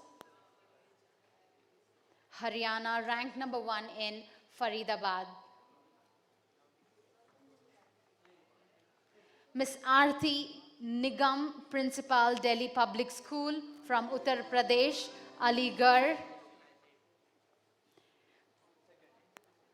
Niranjan Prasad Datta, the principal of Shiv Sharda Public School. Well, the gentleman is here with us. He comes from Maharashtra. They've been ranked #1 in Bid. Mr. Niranjan from Shiv Sharda Public School. A huge round of applause for the principal.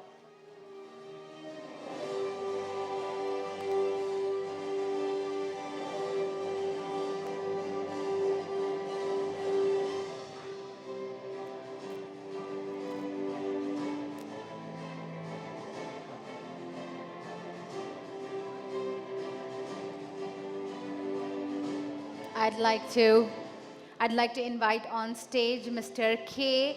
Nabachandra Singh, principal, and his team from Herbert School, Imphal, Manipur.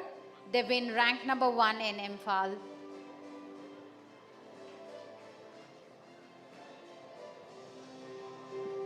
Mr. Sunil Rotha and Ms. Kirti Rotha from Roots Country School.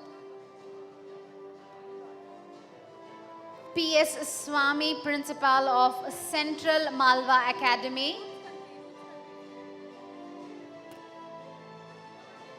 Roots Country School.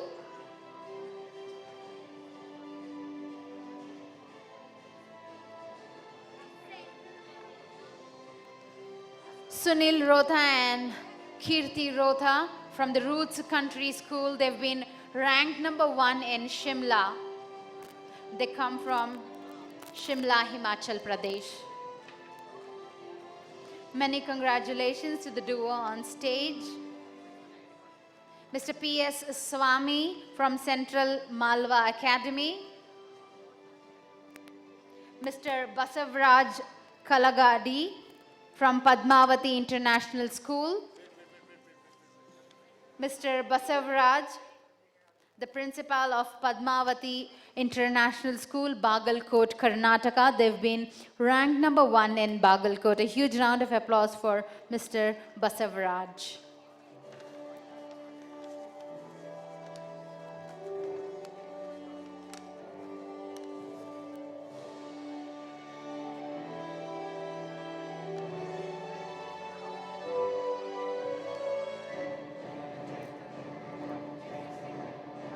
Many congratulations to you, sir.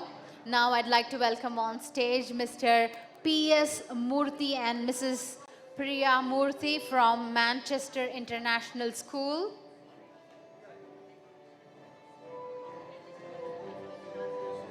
Mr. Mujahid Ahmad and team from Mysore Public School, Mysuru, Karnataka.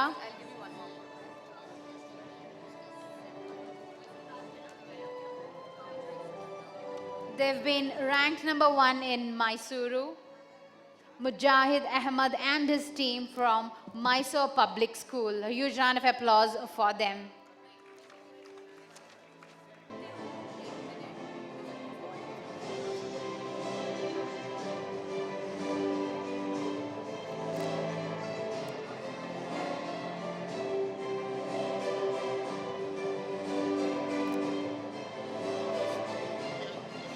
Many congratulations.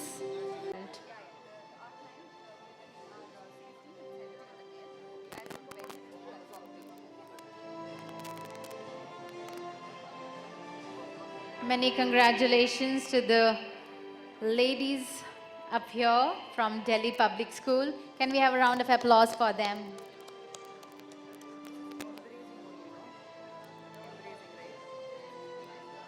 Are you taking over? Should I do anything more? Let's continue. I think start with the panel first introduction, again take the second one. Alternate. So you're taking over now? Who is that? Pariksha? I don't know. Pariksha.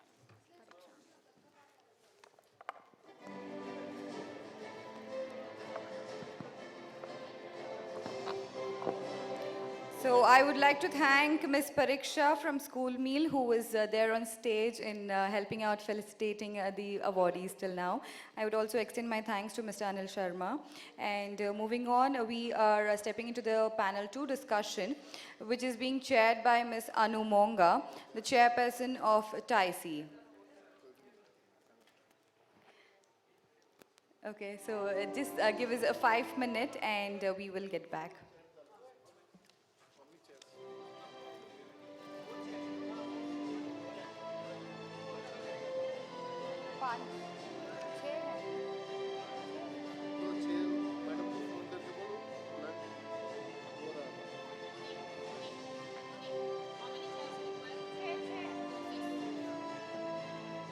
Ladies and gentlemen, I would like to call upon the representative of Delhi Public School, Ghaziabad, who has won the India's top 20 CBSE school and which has been ranked number 2 in Ghaziabad, ranked number 4 in Uttar Pradesh and ranked number 16 in India 2019.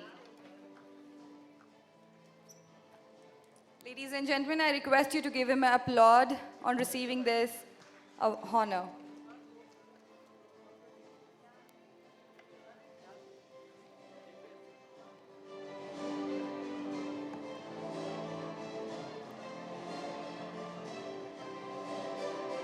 Congratulations, sir. Up next, I request a representative from BK Senior Secondary Public School to come over and receive the honors, which has been ranked number 1 in Bhiwani under India's top CBSE schools city-wise.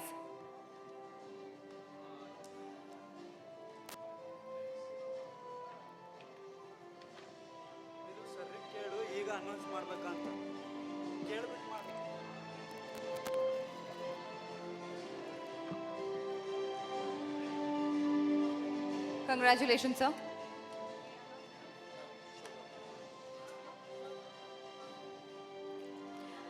May I now request Ms. Shobha from Vahe Global Academy to come over and receive the honors for winning the rank number 1 in co-curricular education 2019. May I request the ladies and gentlemen to put your hands together for Ms. Shobha.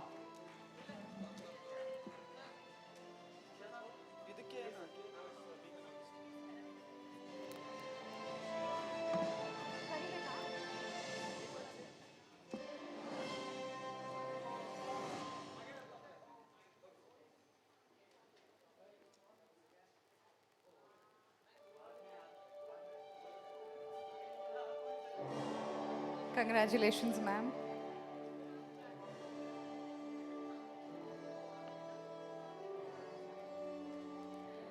May I now request the representative from Delhi Public School to come over and receive the honors under India's top 20 CBSE school.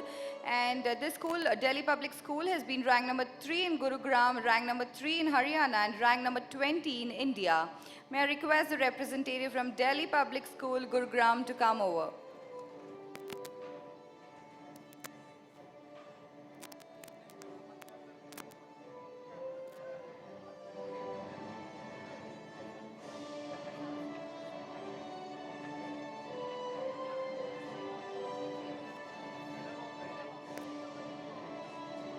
Congratulations, sir. Thank you, sir.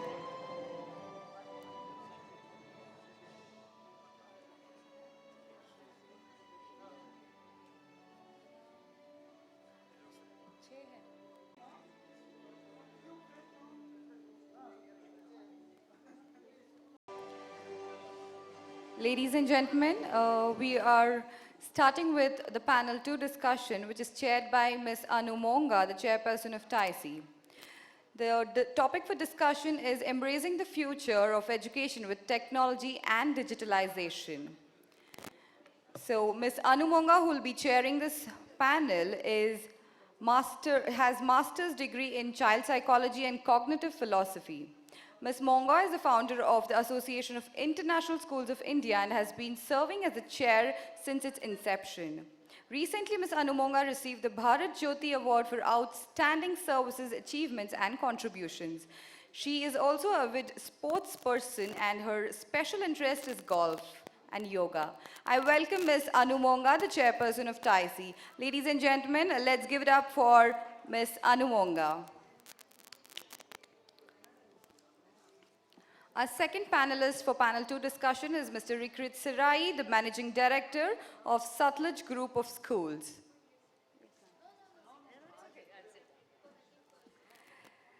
Our second panelist, Mr. Rikrit, is not only an educationist, but also a publisher, entrepreneur, author, and an investor. He is an alumnus of University College London, having completed his MBA in Educational Leadership from UCL Institute of Education. Mr. Sarai has instrumental in introducing innovative educational practices in the region and recognized by esteemed media houses. Mr. Sarai is the co-founder and director of Rumor Books India and one of India's largest and reputed English language trade publishing houses and the official publisher of the Prime Minister of India, Narendra Modi's Mann Ki Baat. And he's also recently been awarded with Wow Edupreneur of the Year at the Global Teachers Award 2018, and he has won numerous other awards. So let's hear it up for Mr. Rikrit Sarai, the Managing Director of Satluj Group of Schools. I welcome you, sir. Our next panelist is Dr. Mohit Hegde, who is the founder of Creative Infotech. Dr. Mohit Hegde is an electronics and telecommunication engineer by qualification. He carries a large experience in providing consultation of educational institutions on using IT technology to deliver quality education to students of these institutions. Recently, he has been honored with the doctorate for his contribution to education on the 21st century technology to deliver education. So let's welcome this creative man who is transforming institutions to deliver 21st century's digital one-to-one learning technology. So let's hear it up for Dr. Mohit Hegde, the founder of Creative Infotech. Dr. Mohit Hegde will be joining in a short while. And now I would love to introduce Ms. Vandana Lula, the director and principal of Podar International School. Dr. Vandana Lula is a leading passionate educationist. She is an internationally known personality in the field of education with over 2 decades of leadership experience in the international curricula. Her expertise lies in the strategic planning, school improvement program, quality assurance and training. So let's hear it up for Ms. Vandana Lula, the Director Principal of Podar International School. Ladies and gentlemen, I think this beautiful lady requires applause. Welcome, ma'am. Our next panelist is Dr. M. Srinivasan, the founder and chairman of GARE Innovative International School. Dr. M. Srinivasan is the founder and chairman of GARE International School. He previously has worked as a professor and vice principal from 1980 to 1994. The GARE Foundation started in 1995. Dr. Srinivasan is one of the most experienced personality in the education fraternity who has implemented the efficient pedagogical methods which are student-centric. When asked to comment about nature versus nurture, Sir expressed as it is to be understood that they are complementary to each other. If natural endowment is given and fixed, we need to work on nurturing to get the best out of the child. I think this is wonderfully said by Dr. M. Srinivasan. So let's welcome Dr. M. Srinivasan, the founder, chairman of GARE International Foundation. Welcome you, sir.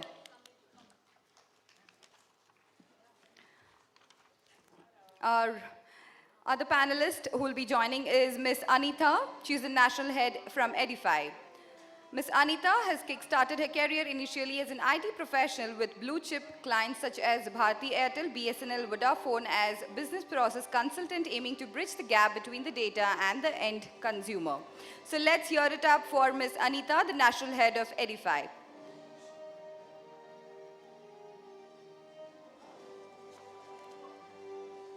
I welcome all the panelists on stage, and the discussion is on embracing the future of education with technology and digitalization.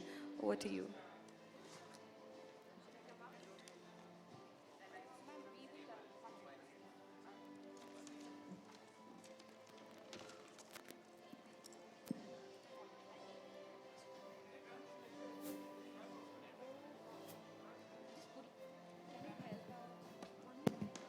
Good afternoon to all. Sorry, I have a bit of a bad throat, and I want to welcome the eminent scholars sitting right here. And somehow I know all of them, and of course, Dr. Lula is a dear friend also. It's an interesting topic. So how I would like to start off with that, just a few minutes of each of you giving me your views on the topic. What about you to start with? here it is. Actually, digitization and future, I think it depends on each other. And since we are all educationists, we need to understand how that's going to change education. That is my kind of interest. Whether we like it or not, we can benefit a lot if we can employ technology for two things. To bring the virtual reality where we can't see things. Number two, the most important skill called communication skills cannot be developed without technology. So we need to use them effectively to make children be creative. Once we can use technology to make children be very creative, I think we'll be doing something ultimate for the children. Next panel. Firstly, I would like to thank Education Today for giving Edify this opportunity to interact with the stalwarts of the education sector. Thank you, Education Today, once again. So we at Edify, we believe that technology is the backbone of all our Edify schools network. Today we have about 68 K-12 schools and 168 preschools, and we collaborate and work with them through technology. We have an in-house program called Knowledge Base, through which we train our teachers and principals across all our branches. Without technology, I think it would have been a very difficult issue for us. And we also have various other technologies implemented in our DRS International School, which is our flagship school at Hyderabad. We have 3C curriculum, which is again an integration of technology, content, character, and curriculum. So 3C curriculum, it's basically meant to develop or meant to give the holistic education to a child, and it has won the World Book of Records. All this was possible only because of the technology that we followed. And we have also been coming up very new programs. We have been constantly into research and development on the kind of technology that we can use. So since DRS International School follows the IB curriculum, we have a Global Connect program, and without technology it wouldn't have been possible to connect with the expat students across the globe. And like this, we have many programs running successfully in the school. And I believe all of this has been possible only because of the technology. So we have embraced technology into our education system. And in fact, we have encouraged all our school network, all Edify school network to do the same. Thank you. Vandana. It's interesting to hear great case studies, and I think being in this digital native community that we have, I think we have no choice. The challenge now for schools is going to be how to compete with this generation who are digital generation, social media generation. And with the new, I think the three things that are coming up, which are scary, good and bad. The first most important one is AI, I think artificial intelligence, which is really going to change the feel, look, and the future of education. At my school, we have just started initiating a very well-known AI organization in US. We have tied up with them. And it's really nice to see how you can actually make sure that there is impact on learning and there's outcome of learning with every student, whatever ability and potential the child has.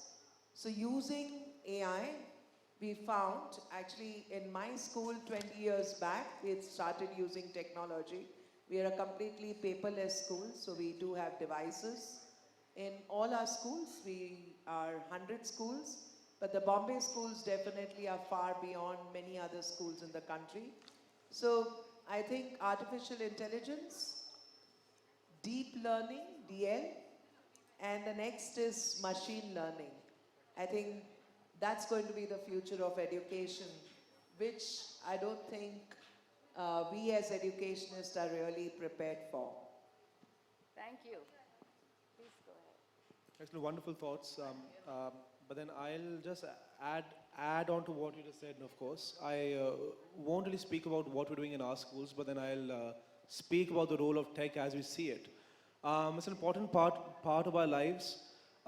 We have to understand that as educators right now, we find ourselves in a time where our students have been born into tech. So if you look at Gen Z or Gen Z, they have been literally born into the smartphone era. Many of us present over here weren't even born into the cell phone era. So it's just a natural extension of their lives. So one example that I'll just share, of course, is that is something that happened in my school last year.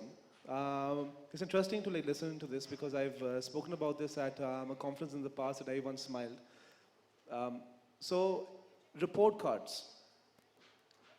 We know that report cards, as per educators, are the epitome of education.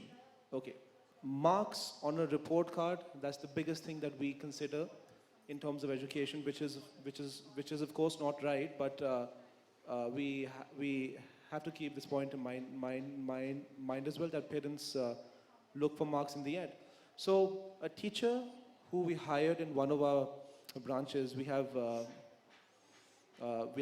got a chain of schools that we run in North India, 12 schools. So a teacher, a fresher of course, who we hired from an IT background, someone who just did their B.Ed, but who had worked in the corporate sector for around 10 years, joined our school, and she walked up to one of the principals of the schools and then she said, okay, can I share the report card on WhatsApp because one of the parents won't be able to make it for the PTM. And of course the principal, being a principal, said, of course not. Of course you can't share the report card on WhatsApp. So then she somehow found my office, and then she came up to me the very same day, and she said that, sir, my principal is saying that I can't share the report card on WhatsApp. I said, of course you can't. Then she asked me, could I share it on mail? I said, no, we're supposed to give hard copies of the report card on the PTM day. And that's why parents especially come to meet us.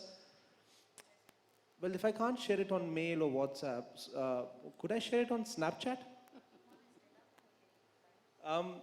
So this just goes to show that the role of tech is to make our lives easier, and it has. But we have to understand the pros and cons. Tech isn't all bad and it isn't all good.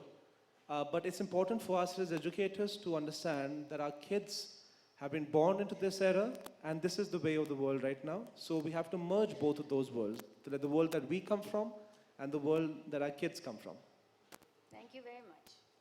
So there was this question, I was doing a research in Thailand about technology, and it was on AI, and so they said they just can't help you with everything possible, like you said. So one of the students typed, which is the best restaurant within 10 kilometers of the street, Thai restaurant, and they named it. Then again they asked, which is the worst restaurant, and it was the same. So has anybody got something to say on this? I think what humans do, machines can't. And that's very clear. So that's why you get the similar answer. And I think that's the bigger challenge for us at schools and in education today, is that how do we develop those creative skills? How do you develop these problem-solving skills, which machine may not be able to do? I just read last week in the papers that a school in Bangalore has employed robots to teach English, maths and science, and it was very, very interesting. I mean, to what extent technology has gone is something that we really need to reflect on. However, it's also true on the other side that in the days to come, maybe children may not come to school to learn, but to socialize, to develop their social skills, to develop their interpersonal skills. So, and at the end of it, I think it's a challenge for us as educationists as to make sure that we equip the children to do things that a machine cannot do. And I think, see, the problem is with AI, it can only take images and data. That's why data science is the in thing. London School of Economics has just launched their latest course on data science. Because data science, using data, I mean all this machine learning, AI is all based on images and data. To that extent it can go, but I think what really machine cannot do is to look at the creative side or the problem solving side. So I think that's the challenge for us as educationists. So that was a great example, Anu, that the machine gave the worst restaurant and the best restaurant with the same name. Wow, that's AI.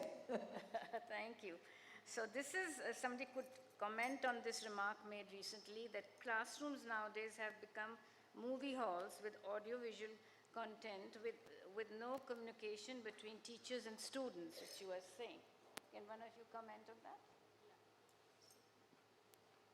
So I would say that is true from one point of view, but videos, videos or audios are required to make the topics more understandable to children, specifically with abstract topics.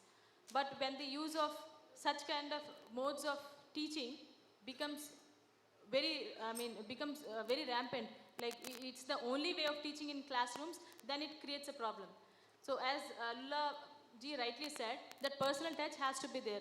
So the teacher, nobody can replace a teacher, and teacher is the only one who can actually understand where a child lacks when she's teaching the students, and understands how she can modulate or how she can deliver her lecture, right? A video or an audio it is a generic thing with just the press of the button, it plays, it just plays and it explains. But when a child, if a child has some doubts or some there is lack of understanding, he cannot ask the audio or he cannot ask the video. So teacher's presence is required in a classroom. So I would say she is the backbone for any kind of teaching, and nobody can replace her, and that personal touch has to be there always. And having said that, I would also say that for teaching difficult topics, as I said, like respiratory system or digestive system, I do not remember much. I must have read in my 6th or 7th standard. I do not remember much about respiratory system. But today, when I show it to my child, the respiratory system, tomorrow if I ask him questions, he will be able to answer it, because he was able to visualize, by looking at the video. So technology, yes, I would say it is good and bad both at the same time. It all depends on how we are manipulating it to make the best use of it. Yeah, I totally understand that this is true, and yet children who have little difficulties in learning, because they get more time in and out of classrooms, and technology and digitalization does help those kids. Does any of you have kids with learning needs in your school?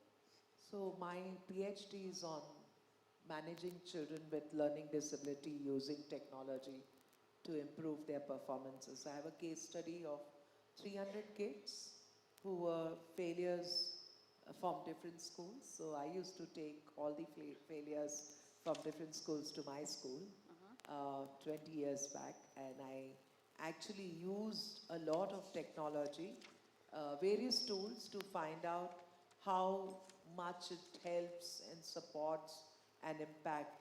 And believe me, when I was doing that research on those 300 kids, I realized the performances of these students improved so much. You could actually, so visible learning is what these children want. And it's also what we say, that teach me the way I learn. So using technology, you can actually make it adaptive to every child. So my research, I catered to the children according to their needs and had a lot of visual learning for them, audio learning for them, and use various learning styles, and their performances really increased. They all got, and I'm proud to say, I was published on the front page of Times of India because all these kids got 90% and above, and their previous results were they were failing. Great. So impact of technology makes a big difference. It also allows them to have their own pace of learning. Yeah. So it's not that you push them at one time. I would record my voice. That time there was not so much of computers. So I would record my voice. You can use various techniques to support children with various difficulties, and it does impact. And of course, it helps a lot with the kids who are non-verbal. Absolutely. It helps a lot. So there's a question, is another one. Is it possible to have an archives in every classroom? It is, see, may I? To archive you, because otherwise it's pen and paper, right? We can afford to have anything that you can dream of. Technology will help you. Technology helps you to achieve things which you did not dream also.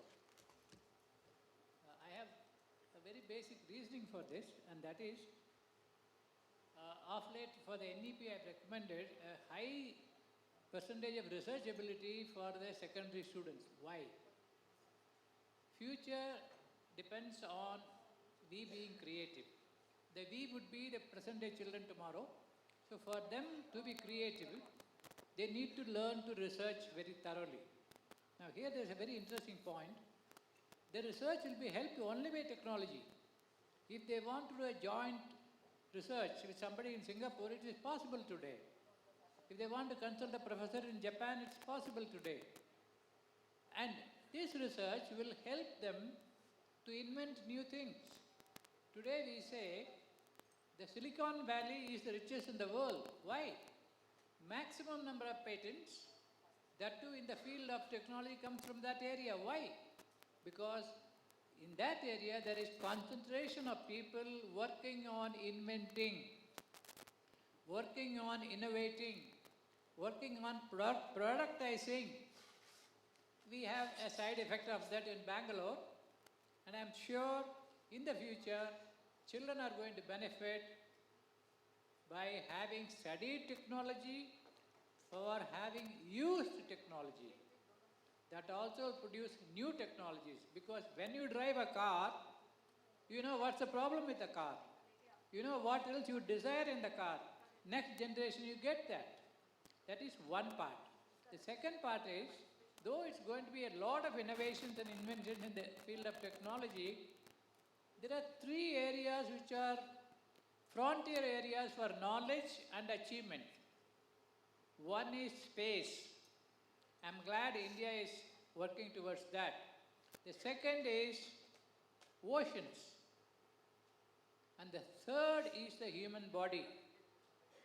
These are the three frontier areas of research and achievement and fulfillment, and that will be possible only by introducing technology to children today and let them know what technology is needed for tomorrow. They will be able to create it. The technology we have today have a lot of limitations. To overcome the limitation itself is an endeavor which our children will take it up. It's more an attitudinal problem rather than anything realistic, because you cannot control the reality. We can only have an attitude. It is good. Machines should not teach children. Why are the machines teaching children? Because, please pardon me for the statement, teachers are not capable of handling that. When there was a first CTET by CBSE, 5% of working teachers passed the exam. Only 5%. That is the knowledge. If that's the case, you think today's children are going to depend on the teachers? Even today, the best of teachers know this vertical, I am helping my child. These are the verticals where the children will teach me. If this attitude can be sophisticated in approach I'm sure future will have a positive technological influence and help. If our attitude is resisting it, it's not going to stop anything except we feeling bad. So let's join the bandwagon, help our children to think, dream, and invent new things. I think you want to say something now. So I'll add on to what you just said, sir. Uh, uh, a child who's just entered the Indian education system at in this current year is going to graduate from school which is grade 12th in the year 2033 or so, because if you count preschools as well. The world is the world is going to be completely different. 85% of the jobs 10 years from now do not even exist as of date. So how do we as educators train our kids for such a world? It's important to ask ourselves this question. Now, what we do in school is that we condemn technology, which is used beyond the classroom in many places. As I said a few minutes ago, it's just a part of their lives. Some of the jobs of the future, if you read about this on various blogs, you wouldn't even have thought of them. So there's an organ printer. Right, within the next few years, there will be mass production of organs via 3D printers. Right, chatbots are going to take over most of the services industry's jobs. Of course, there are going to be autonomous cars, but autonomous driving is going to spill over into trucking and shipping as well, apart from only taxis and personal cars. So the world is going to change tremendously fast, and it is our role as educators to make sure that we keep up to date. So what we've done in our school is one program which we launched around a few years ago. It's called an innovation lesson. So it's compulsory for our kids to visit an innovation lab, which isn't a tinkering lab. It is much more than that. Once a week, where they are taught about skills of the future and how they will have to cope up in the future, given the current education system that we have. This is the time to revamp the Indian education system. It hasn't changed much over the last 150 years. And even the education system which this was based on, which is the British education system, has evolved drastically over the last few decades. So we haven't even kept up to date with the system from which our education system was formed. And then we crib about coming second last in the PISA test. So it's important to change with time. If we don't change, and then change will force us to change. Thank you. I'm only going to ask 2 more questions, and then we'll ask if they'd like to. So now there's a lot of buzz that why did Steve Jobs and Bill Gates didn't let their children touch iPad till they were in the 7th grade? There's a lot of brain studies on that too. So can anybody comment on that? Because Steve Jobs and Bill Gates did not let their kids touch the iPad. May I? Yeah, sure. See, Bill Gates established a school only for the children of his executives. And in that school, till the children were about 10 or 11, they had no exposure to screen. Why? That's a question. See, children need to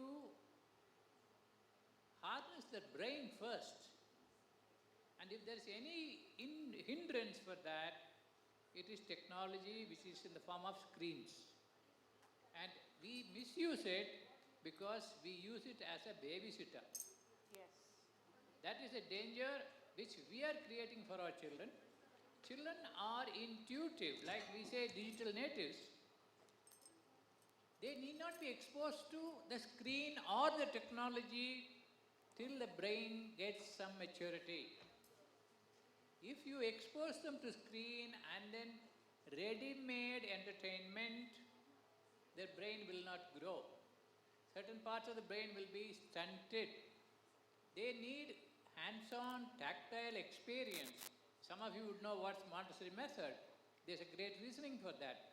So till the brain reaches a certain level, that is the stage of 2.5, from 2.5 to 8.5, from 8.5 to about 13, we need to safeguard the child's brain from being intoxicated with instant gratification.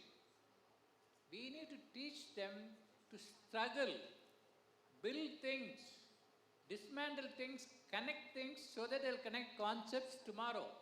So that's why the resistance is to screen, which is instant satisfaction. I would rather recommend very limited use of screen time. We started an iPad lab for children of 3, 4 and 5th grades where they had creative mathematics program devised by us. The very first year iPads came out. Children do fantastic work, but if we allow them to use that for everything and anything, then it is our fault, not children's fault. Sure. So I think it's a fantastic tool, but we have to use it at the right time, with the right spirit, in the right style. Thank you very much. I totally agree with you. I'm helping a school come up, and it's going to be an iPad school, but I was going through their early years program, and I said, where are the books? Where's the library? They said, no, it's only going to be digital. And I says, no, the children have to have the feel of books. You can't have a 3-year-old on that laptop from iPad from morning to evening. You have to have. So this, I firmly believe in you, and I agree with what you're saying. So now the last question is, internet is not making inevitable changes faster. It has become the engine of change. Who can reply to this? And that's the last one I'll ask you. Yeah, I agree to it. Internet, in fact, has been the backbone of any kind of technological advancement. IoT, Internet of the Things. Today, personalization in terms of learning, in terms of teaching, we can easily witness in any school. And it has been possible because of the internet. Today, if a child is there in Delhi, another child is in Gurugram, another child is in somewhere, a rural part of maybe Telangana, all of them can access the same curriculum, the same course from sitting any part of India and just logging into the net, right? We have many other programs for professional education or executive education like Coursera, Udemy. We do not have to go to a physical classroom, sit and take the learning from a teacher. And all this has been possible because of the internet. And when we talk about, in fact, children with learning difficulties or children with dyslexia, issues like dyslexia, even then I would feel that do they really need to know how to read? Even if they do not know how to read, there have been technologies like voice to read, voice to text and text to voice, transcription technologies, right?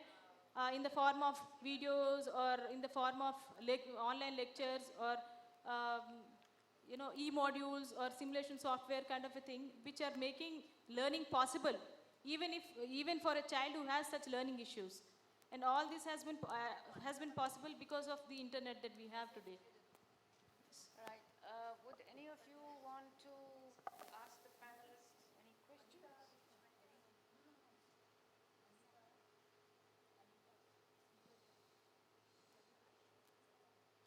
I don't think they would. Or would you ask? I don't. No, sorry. Go on, please. So, no, I just thought it'd be, when we are talking about internet, I think we are now having classrooms with no boundaries, no walls. And I think that's the best thing that internet has done. Information is not only in the hands of the intellectual and the so-called great educationists, teachers, I think now with information overload, information is available to everyone and is having access to everyone, whether you are in the remotest village or you're in a very progressive country in the world. So I think access to education, access to everything has become easier for this generation and the generations to come. The task lies with us on how do you make sure that it is not misused, and the right use of the internet, the right use of technology. I was just looking at the latest research with AI. Now it can track your emotions. So if I am on a machine and if I don't do well in my exams, it can actually make out that because I am sad or something has happened to me, so I'm not able to perform. So there's a lot of research how machines can track emotions of children, emotions of people. So I think we, like you rightly said, we don't know what tomorrow awaits us. Are we really preparing students for this world to come in the years to come? I don't think so.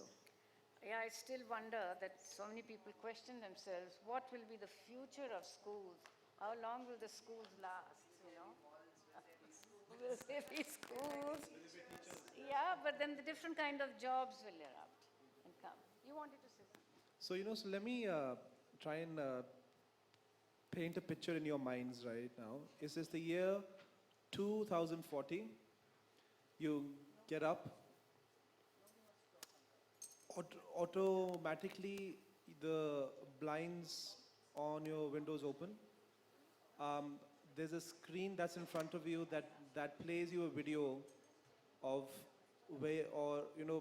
of when you went to the beach last. It's raining outside, but since you got that special glass, so it shows sunny weather. There's a bot that comes and places your slippers next to your bed. So you put on your slippers. The shower is already preheated to the temperature that you like. So you just walk inside, and there are machines to help you brush and other things as well. The food that you're supposed to eat is already laid out on your table by a bot based on DNA samples of what you ate last week and what is good for you and what is not good for you, right? There's already your personal assistant, your automated assistant like Siri or Alexa has already pre-booked your cabs. I mean, in my case, it would be me, my wife, and then my child. So already there are 3 cars outside, and those cars and the drivers know when to reach your house and how long it will take for them to take you to the place that you want to be. You reach work. Your team is present in different parts of the world. Automatically, as soon as you reach, there's your virtual team present, and then you work with them, and then they also see you. It's raining in Bangalore, but it's snowing in London, right? So what happens in this case is that your team sees the rain, and you see their rain. Sorry, you see their snow. So what I'm just trying to say over here is that the potential is limitless. And do we even teach 1% of this in our schools at this point of time? The focus is still on marks. 2040 marks won't matter. I do understand, but my opinion, I don't think I would like to lead such a life. I mean, you can sit at home and keep ordering your goods and everything, and you never get to get out. I would never like to, but anyway, that's up to you. Yes. So, just some questions and answers.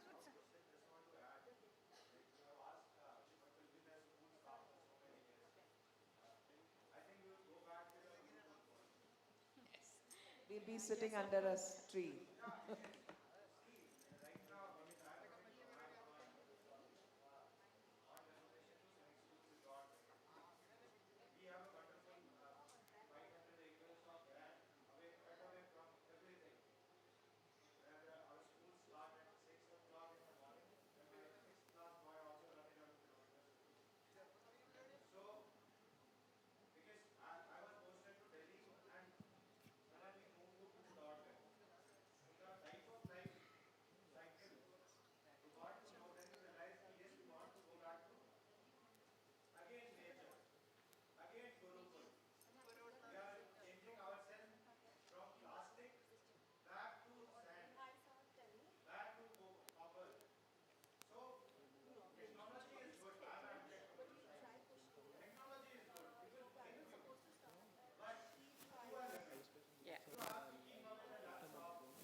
Absolutely right, right, I feel, yeah, you're right.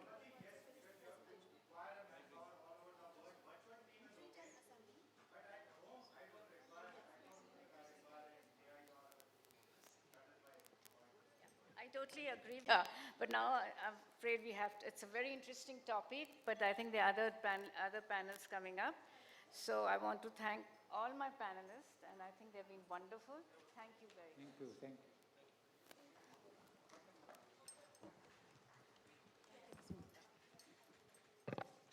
Thank you, Ms. Monga. Well, ladies and gentlemen, that was a very educative discussion there that we had from our expert panelists. A big thank you going out to everybody, requesting Mr. Anil Sharma to kindly hand over our token of appreciation, and requesting Mr. Bezat to kindly join us up here.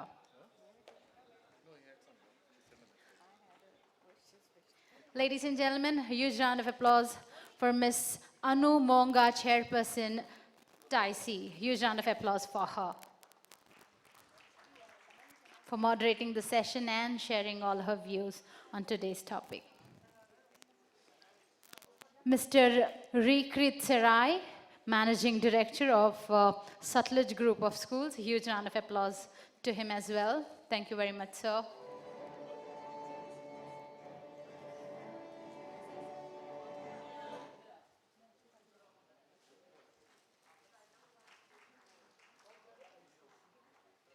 Ladies and gentlemen, Ms. Anita from Edify, the National Head of Edify. Round of applause for her.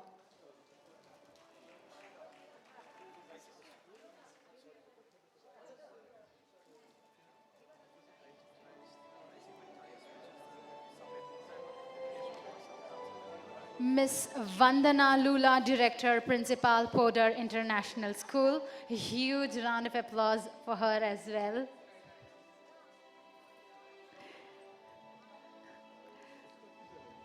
Ladies and gentlemen, Dr. M. Srinivasan, Founder, Chairman of Gear Foundation. A huge round of applause for him as well.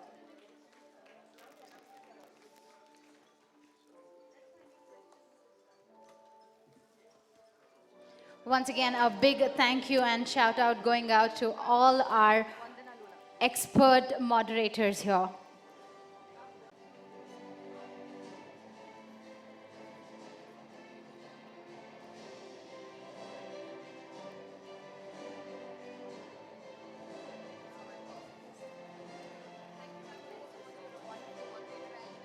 International School, Mumbai, Maharashtra, ranked number 3 in Mumbai.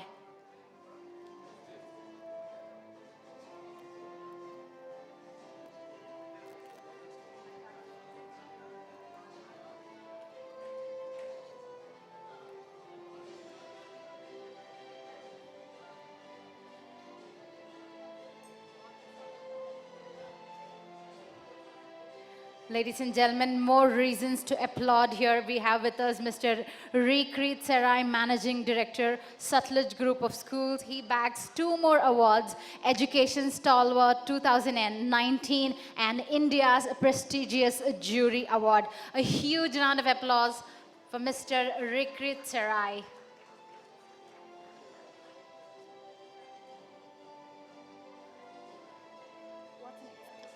India's prestigious jury award.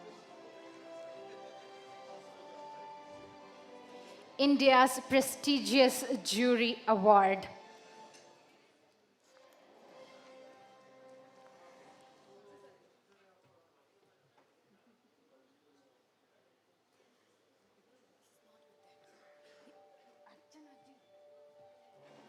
Many congratulations going out to him. Can we hear one huge round of applause after all the lunch that we've had? Let's burn it out. Thank you very much.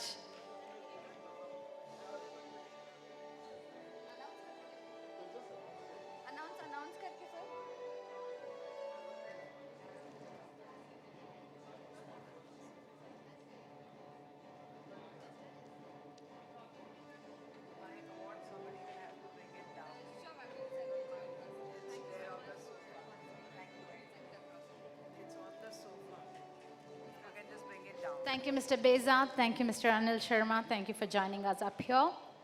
And ladies and gentlemen, with that, we're moving on to yet another presentation this afternoon. And this time, please help me welcome Miss Andrea Vasi, the Academy Coach from Furtado School of Music. Let's welcome her with a round of applause.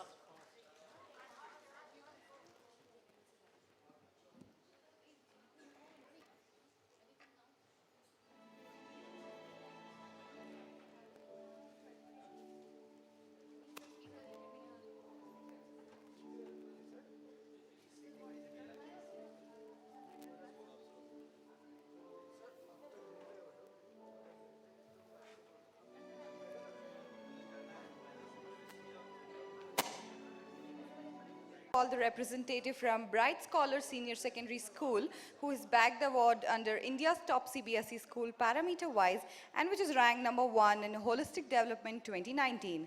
Can I have the representative from Bright Scholar Senior Secondary School?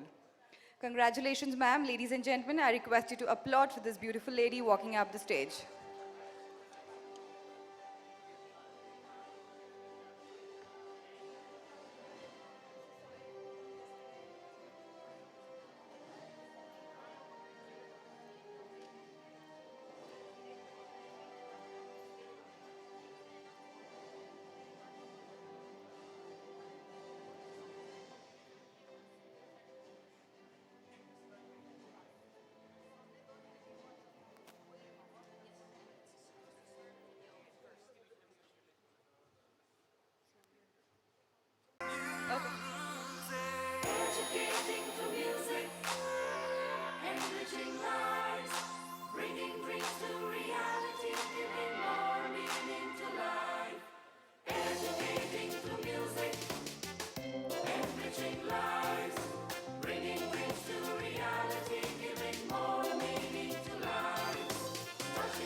Am I audible?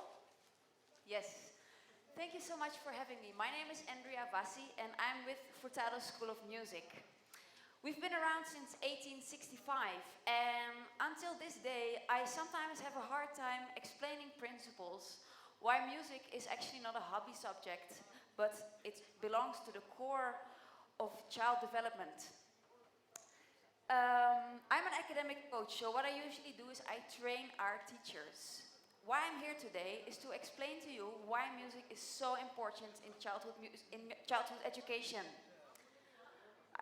I would like the next slide to be presented, where you will see the image of a human brain. It's the image of your brain and my brain, but it's not playing yet.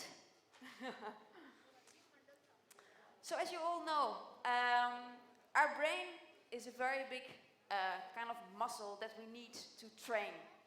And doing music means a full workout for the whole brain.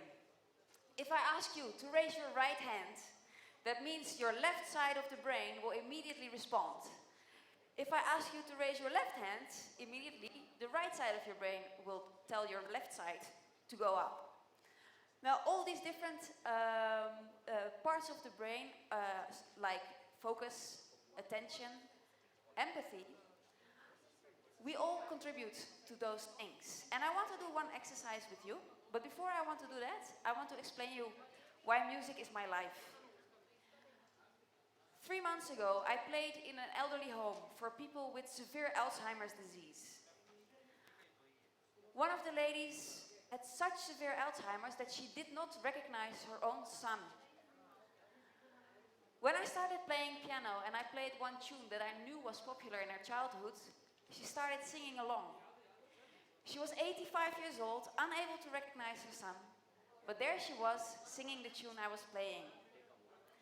Last week, I was doing some music workshops in Hyderabad, and there was one small boy, I think he would be around 10 years old, with a very rare muscle disease. He was in a wheelchair, had a very hard time coordinating all of his body parts. The moment he started playing, he started clapping along. Something his teachers have never seen before. When you ask people with Parkinson's disease to dance to a tune, their tremors stop. They don't get better, they stop.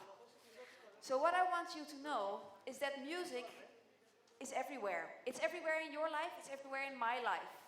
Would you be able to imagine a wedding, and I hear here in India they take sometimes days, without music? Would there be a party without music? Would there be even a funeral without music? No. Furtados is not only here to make musicians, but we're here to enrich lives, just as you heard in our anthem. Here you see all the brain parts over here. You see memory, you see alertness, coordination, vision, all of these things also on that side. And I want to do one small experiment with you. Who was here yesterday? Please raise your hand. Nobody? Yeah? Okay. So, if I ask you to clap T, I want you to clap once. So I say T and we clap once. T. Okay, when I say coffee, I want you to clap 2 times. Coffee. Coffee. Very good. When I say Coca-Cola, I want you to clap 4 times. Coca-Cola. Very good. Now, what I want you to do is clap 4 times tea, 4 times coffee, and 4 times Coca-Cola. There we go. Ready, steady, ready, go. Tea, tea, tea, tea. Coffee, coffee, coffee, coffee. Coca-Cola, Coca-Cola, Coca-Cola, Coca-Cola. Stop. Who clapped 1 extra Coca-Cola over there? Very good. Now let's increase the speed. Ready, steady, ready, go. Tea, tea, tea, tea. Coffee, coffee, coffee, coffee. Coca-Cola, Coca-Cola, Coca-Cola, Coca-Cola. Stop. Excellent. Now, which holiday is coming up? Christmas, right? So, what I want you to do, I want you to continuously clap T, T, T, T, T, everybody, T, and sing Jingle Bells. Jingle bells, jingle bells, jingle all the way, everybody! Oh, what fun it is to ride in a one-horse open sleigh. Hey, jingle bells, jingle bells, jingle all the way. Oh, what fun it is to ride in a one-horse open sleigh. Now we're gonna do the same, clapping coffee. Coffee, coffee, coffee, coffee. Jingle bells, jingle all the way. Oh, what fun it is to ride in a one-horse open sleigh. Hey, jingle bells, jingle all the way. Now Coca-Cola. Oh, what fun it is to ride in a one-horse open sleigh. Thank you so much. Now please look at the human brain and see, we covered everything today. So I want you to clap one more time. Tea, coffee, Coca-Cola. Excellent. Now, I'm going to play around a little bit, but I want everybody to stand up for this one. Yes. Good. Now, we're going to do one exercise. We're going to clap in our hands. Then, one shoulder, other shoulder. This we call number one. So there we go. 1. Then number 2 goes like this. 2, 3, 4, 5. So let's practice. 1, 2, 3, 4, 5. And then the next one goes like this. 1, 2, 3, 4, 5, 6, 7. There we go. 1, 2, 3, 4, 5, 6, 7. So now I want to do the sequence. Number 1, number 2, number 3. Ready, steady, ready, go. 1, 2, 3. 1, 2, 3, 4, 5. 1, 2, 3, 4, 5, 6, 7. One more time. Ready, steady, ready, go. 1, 2, 3. 1, 2, 3, 4, 5. 1, 2, 3, 4, 5, 6, 7. Last time. Ready, steady, ready, go. 1, 2, 3. 1, 2, 3, 4, 5. 1, 2, 3, 4, 5, 6, 7. Excellent. Now this is what we call body percussion. Thank you so much. Have a seat. Now before I proceed to the last activity, I want to tell you what we offer as Furtado School of Music. We cover the whole range from very small to very big kids and even adults. For pre-primary, we have this software called Music is Fun, where the teacher executes, your own teacher executes the music lesson, but our software really helps to make the effort of explaining everything about music. So it is a pitch, it's about low, it's about high, it's about loud, it's about soft, it's about all of these kind of things. Then we offer instrumental classes and vocal classes starting from grade 1. We have drum teachers, we have keyboard teachers, we have guitar teachers, vocal teachers. Anything that is popular in your school, we can provide. If you have an annual day, we'll make sure we rock the stage.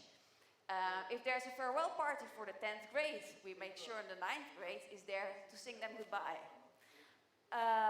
Now, the last activity again, I want you to stand up again, because we're going to sing one song together. And it's actually proven that singing a song is a serotonin explosion in your brain, so it makes you happy. Now the song goes like this. Everybody stand up. And the actions are just as important as the singing. It goes like this. Zimbole, zimbole, zimbole, zimbole, zimbole, zimbole, zimbole, zimbole. 1, 2, 3, 1, 2, 3, 1, 2, 3. Hey! Ready, steady, ready, go. Zimbole, zimbole, zimbole, zimbole, zimbole, zimbole, zimbole, zimbole. 1, 2, 3, 1, 2, 3, 1, 2, 3. Hey! Now I want to hear everybody. Ready, steady, ready, go. Zimbole, zimbole, zimbole, zimbole, zimbole, zimbole, zimbole, zimbole. 1, 2, 3, 1, 2, 3, 1, 2, 3. Hey! Thank you so much for your time. We have a stall over there for any questions. We have brochures, we have flyers, we have everything. Thank you for your time and hope to see you in the back. Thank you. Well, thank you, Ms. Andrea. Thank you very much for that very interactive session. Ladies and gentlemen, after that musical presentation, I must say, now we're moving on to yet another presentation. This time it's from the team Popcorn, requesting Team Popcorn to kindly come up. Miss Ria, do we have Miss Ria from Team Popcorn?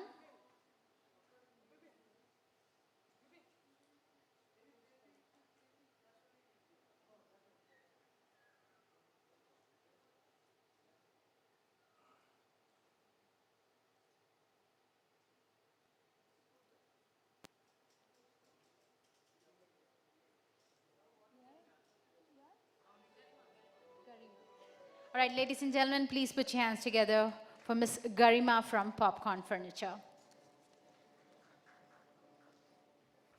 Hello everyone. I'm Garima Dang from Popcorn Furniture. So few of you I think have already been in touch with us. Our stall is outside. So we are the India's largest furniture manufacturing company. And we have been manufacturing furniture for last 20 years. Starting from kindergarten till university level, we do everything. And we have done almost 8,000 schools all over India and abroad. And if we name a few countries that we have supplied to, you can say we have done Oman, we have done Singapore, we have done Nepal, Africa, we have done Maldives, UAE of course. And when we manufacture furniture, our major agenda is basically, the safety standards that we follow.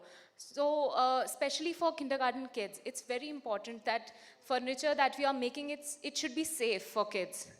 And ergonomics is definitely one of the major part because designing furniture, very basic, it has been there for I don't know how many decades.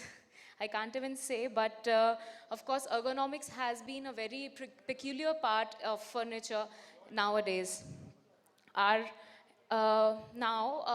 we talk about collaborative learning, is one thing that was part of kindergarten earlier, but for senior school also, we have adapted from different countries.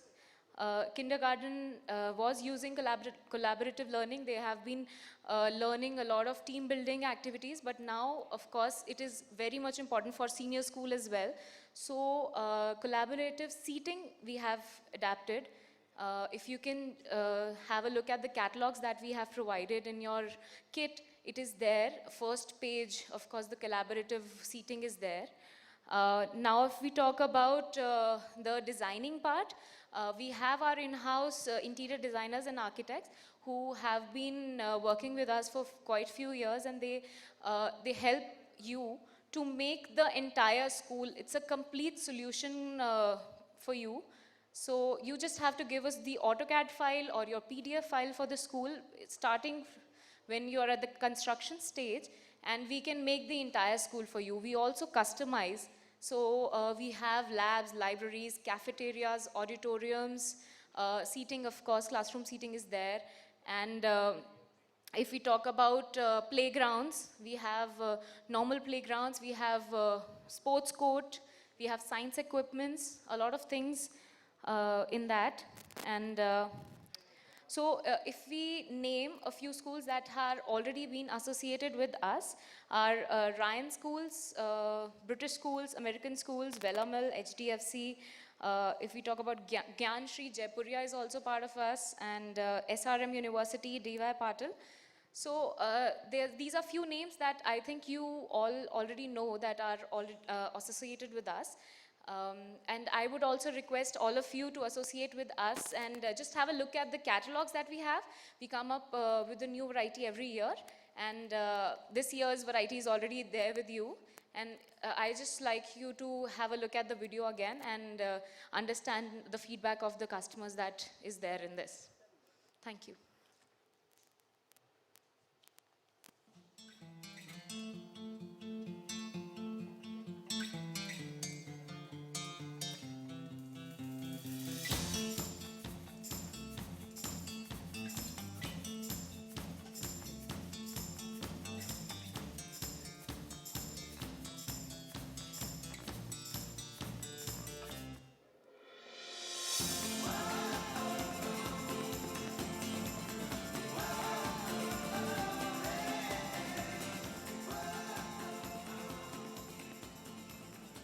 See, when we talk about education, we talk about dimensions of education. The first and the foremost dimension is classroom comfort for the child, the environmental comfort for the child. And I think I haven't come across any other furniture better than Popcorn. Popcorn came into being about 15 years ago when we felt there was a major void in the school furniture industry for safe furniture for children. We've been the pioneers in this industry in India, and today we've sold furniture to over 5,000 schools all across India. Popcorn has become India's largest school furniture company, a one-stop shop for equipment for educators. It provides solutions for all the furniture requirements of an educational institution. Our objective is to make learning fun and provide ergonomic, safe, and functional furniture for students.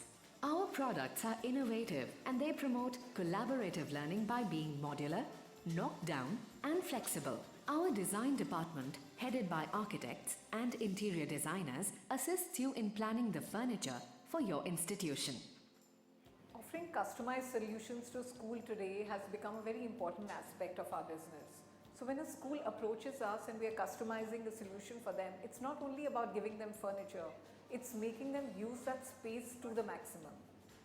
No, we look for variety, we look for durability, we look for good colors, then we look for international standards from the safety point of view. So we think Popcorn fulfills all of it. We have used them in a number of projects, Ambience School, in Signature School, in Amity Global School, Amity World School, Royal Global School, Guwahati also we have used their products. Popcorn products are available from kindergarten to university level. Our range includes furniture for kindergartens, classrooms, role play, cafeterias, gymnasiums, libraries and playgrounds. The designs are scientifically created so that each piece attracts, stimulates and educates young minds. Enjoyment is packed in with functionality and the promise of durability. Popcorn offers you safe furniture with rounded edges and height adjustable option. Role play is a brilliant way of letting your child use creativity and imagination. Popcorn offers you equipment for all the role play activities required for the activity room. This covers wooden kitchens complete with make-believe toasters, eggs and milk, supermarkets with shopping trolleys, shops and weighing scales, carpentry, puppetry and doll areas. When Popcorn designs a desk, they think of ergonomics, safety, durability and functionality. Multiple school chains all across India use Popcorn for classroom due to zero maintenance in the furniture. We've been associated with Popcorn furnitures for over a decade. Both our branches, Noida as well as Gurgaon, are using their furniture right from classrooms to labs to libraries. So the best thing about their furniture is that it's good quality and their services are very good. You know, they keep coming up with good designs, new innovations, and it's really been fantastic, you know, working with them. Popcorn helps in designing your library through a special library designing cell, as they want the library to be an inviting place for their students. Popcorn plans the libraries keeping in mind your growing capacity of books. Popcorn offers complete laboratory planning right from the construction stage. Fitted labs adhering to IB or CBSE regulations, fitted with fume hoods, emergency showers, eye washes and fume extractors. Customized lab solutions ensure that your space is fully utilized, keeping in mind safety parameters. Research shows that a lot of children don't find math to be their favorite subject. So Popcorn tries to make your math lab fun and colorful. Computer labs of Popcorn are customized as per your school's requirements and come with concealed raceways for wires and data cables. I heard about Popcorn from a few people, and it seemed that they were pretty much the market leaders in the country and they had supplied to all the good institutions. So we thought that we'd give it a try. So we got our senior library, physics, chemistry and biology labs designed by them. There was a lot of design input that came from them, which was really appreciated by the teachers. Numerous schools all across India are equipped with gymnasiums offered by Popcorn, which includes storable walls, climbing jungles, multi-gymnastic sets and balancing stations. No school is complete without a playground, as it is very essential for the intellectual and physical development in children. Our playground equipment is appealing, motivating and inviting. We have over 2,000 products in wood, metal and plastic options. We are working with top architects and educational consultants all across India.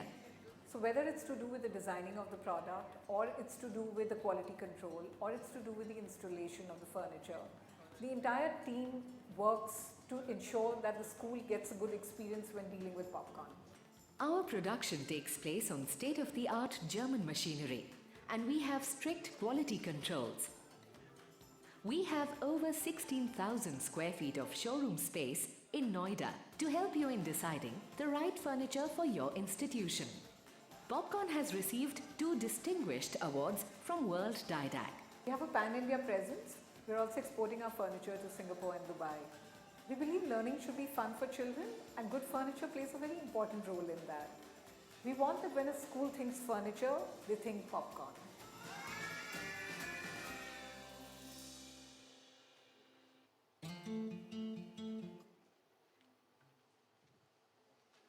Thank you so much, everyone. I hope you enjoyed the video. And you should come and see our catalogs, of course, to look at the variety of products that we cater to. Thank you so much.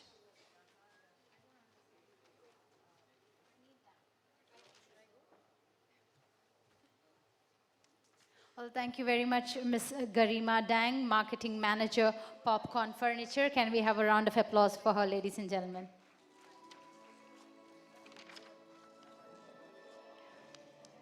We have one award to be given out, and requesting Mr. Anil Sharma to kindly join us on stage to do the honors.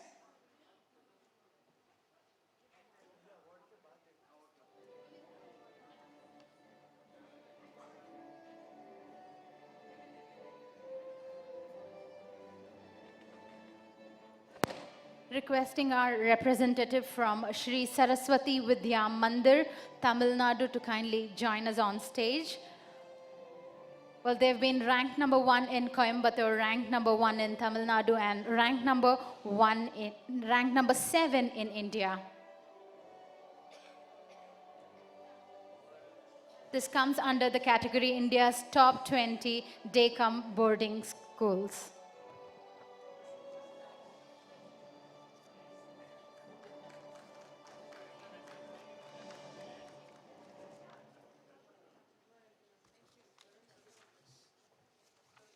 Congratulations, ladies. And thank you, Mr. Anil. Thank you very much for joining us up here. Well, ladies and gentlemen, we're moving on to panel discussion 3 of the day. It's on economy and education. Are they interconnected? And it's my pleasure and honor to be introducing the speakers and the moderator. Ladies and gentlemen, Mr. Saad Seth, Board Member and Executive Director, Legacy School. He would be moderating the session. He's a passionate educator and principled leader who is committed to providing all students, colleagues, and members of his community with great care and meaningful education. Over the last 9 years, his role has been pivotal in the Legacy School, and it's his passion and drive that motivates the team to continually challenge the status quo and pursue international best practices that help advance outcomes. It is under his agile leadership that the school has grown significantly over the years and received numerous recognitions and awards. Ladies and gentlemen, please put your hands together to welcome on stage Mr. Saad Seth, our moderator.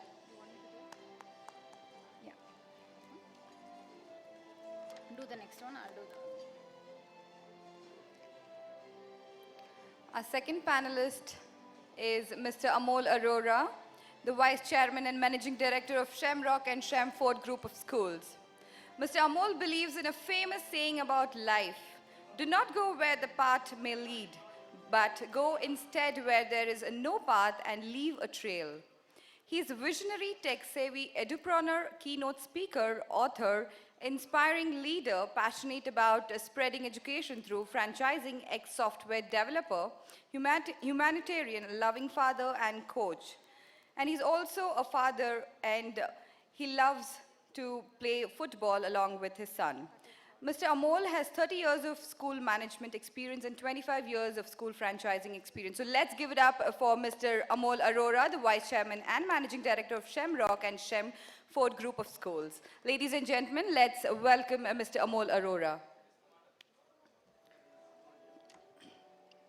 Up next, our third panelist is Ms. Nafisa Ahmed, the Director of Presidency Group of Institutions. She is a passionate performer in the education sector. She holds a master's degree in international management from the University of London and master's in English literature from Bangalore University.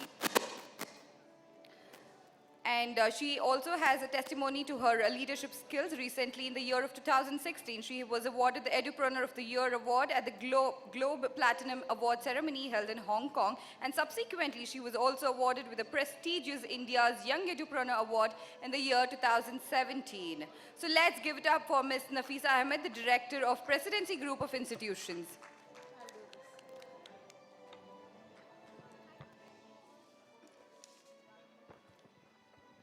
Ladies and gentlemen, our next moderator for this session, next panelist, Mr. Bipin Bhadran, Director, Education Designs Architect.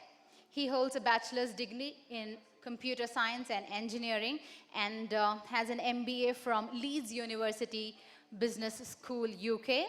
Prior to joining the organization, he provided end-to-end human resource solutions, acting as a representative in India for the Ministry of Education, Republic of Maldives. He was responsible for recruiting, selection, and providing curriculum awareness to secondary school teachers. Ladies and gentlemen, let's put our hands together for Mr. Bipin.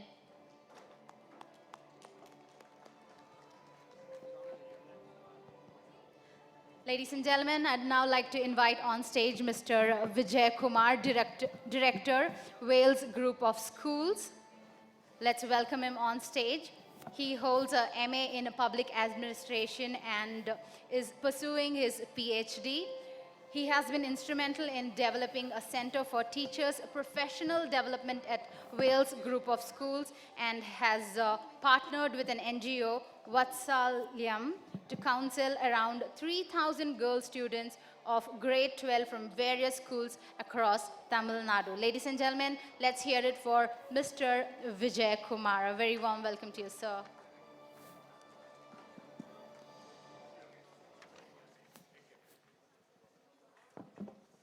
With that, I hand it over to our moderator.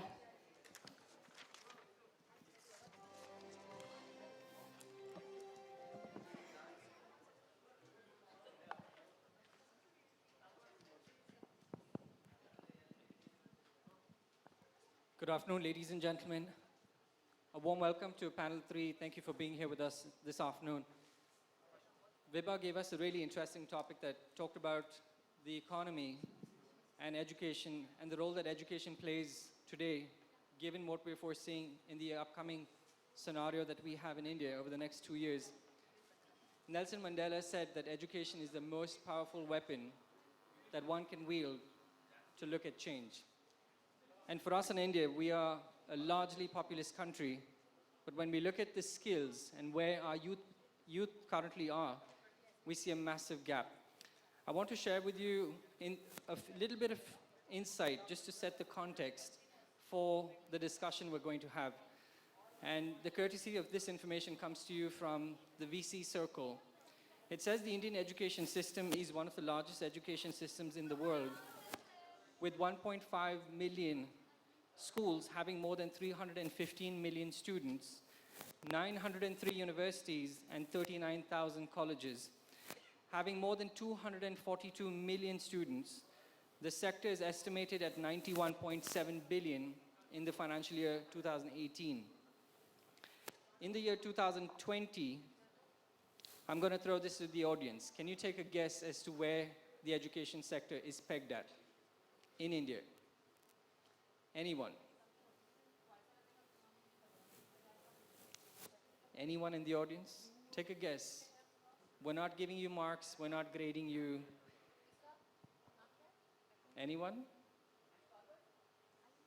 I guess no one. So the figure is set to scale all the way from 91 billion to 144 billion by 2020. Those are massive numbers that we're talking about. We're talking about close to about a $50 billion increase in the education sector in the next 2 years. Given this context, I'm happy to commence our panel discussion with Mr. Vijay Kumar. This question is to you, sir. While India has the largest youth population in the world, we also have the largest illiterate population in the world. What should we be focusing on to harness the potential of our population to ensure that we move from just a number into actually what would be a valuable human capital? Thank you, Mr. Syed. Hello to everybody.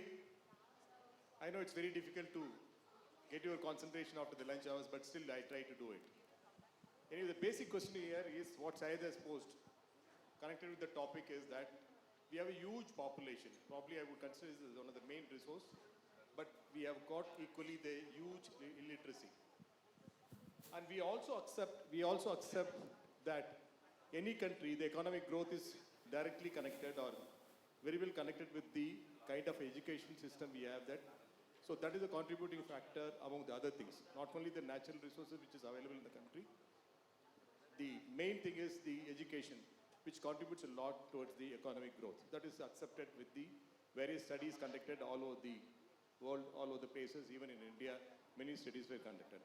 Having said that, the question is now how we are going to do that, what we are going to do that is a very big question now. Sir, you asked me, what are the questions finally you said? So the question is, how do we move from just being a populist number to actually looking at the number becoming human capital? In fact, the best thing is, one of the information which I gathered was, in the entire GDP earning, it's about 12% only is coming from the primary sector, whereas about 60% of our population is engaged on. Probably the reason, or the diagnosed reason is that they are not well informed, well educated, well prepared for it. That is why probably the output is much, much less than what is expected to be. So obviously the only one solution is to make the education is very, very strong. And also I was sharing with others also a little earlier that education should be such that should be the knowledge based. We must try and transform the society as a knowledge based society rather than merely informing it. I was trying to tell that whatever we use the technology is to pass on the information to the society only. We don't really train the society, we don't train the populations in per se. So in the process, we leave everything in the off and the population available, they are not good enough to accelerate our economic growth. So I would give a lot of thrust on the educating the entire population in a more knowledge-based training and also providing the skills so that they are able to conduct research or making innovations and do certain things in the things which would help us to economically grow ourselves. That would be my kind of opinion I could give it to Mr. Ravi. Yeah. Thank you. Bipin, this question is to you. Looking at, we talked about human capital. The investment in human capital is proven to yield higher returns than any other type of investment that we look at today. Given this, how are the schools that you are working with and the progressive schools, both international as well as national schools, both in cities, metropolitan cities, as well as tier 2, tier 3 cities that we're talking about, how are they looking at advancing the knowledge and skills for their children within their ecosystem using design as an enabler? Thanks, sir. That's a very long question, but let me try to answer that in parts. It's really challenging, the fact that human capital is yielding the highest returns in terms of investment, because product capital or nature capital always yields much lower returns when it comes to returns on investment. So when schools are setting up infrastructure, to be honest, across the spectrum, they're not looking at these facts as a reason for investment. It's either a demand or a supply story, because there is other economic drivers in this particular city. There is demand picking up for new schools, better quality of education, and therefore new infrastructure comes in and a lot of economic growth happens on those terms. A lot of times when we work with multiple communities and schools around the nation, there is also a demand for a finishing school. which personally I'm totally against. The simple fact is schooling itself is meant to prepare children for future, right? So then what's the point in having a finishing school if you're not able to achieve that by basic education? So when it comes to design, coming to the second part of it, design is a great enabler because it kinds of creates the environment for students to be more creative, more critical thinkers, enable their higher order thinking skills.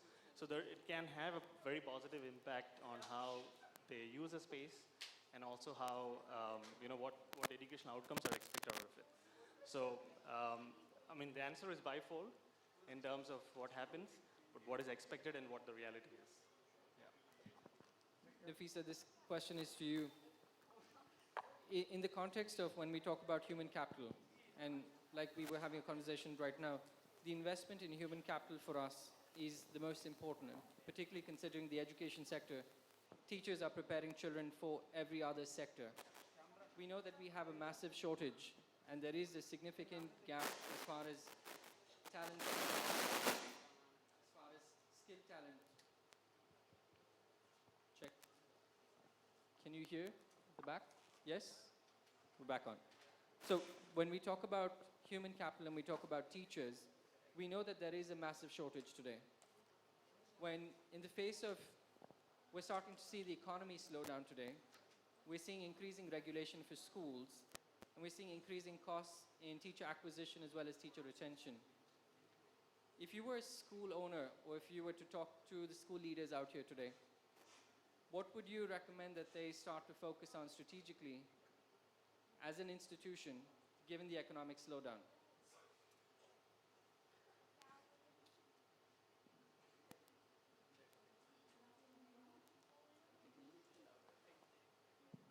Good afternoon, everyone. Firstly, I'd like to thank Education Today for having me on board on the panel.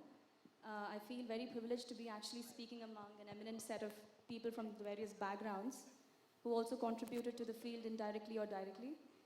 And thank you once again. And a very good afternoon to one and all. So that was a very long question, Saad, once again. And I'd like to break it down into parts, like Vipin just did. Today we see an economic slowdown, and it's not like this has happened, this is not the first time that it's happened. We've also seen economic slowdown in the past.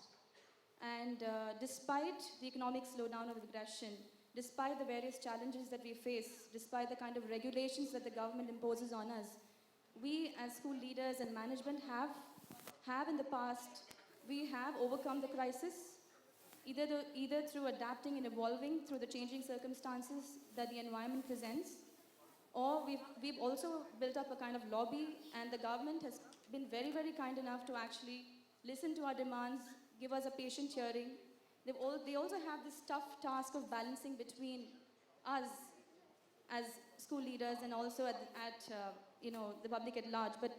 But then the government has been kind enough to accede to the kind of demands that we've also raised. They did try to bring about a balance. But like I said, we've seen economic slowdown also in the past, and we've so to say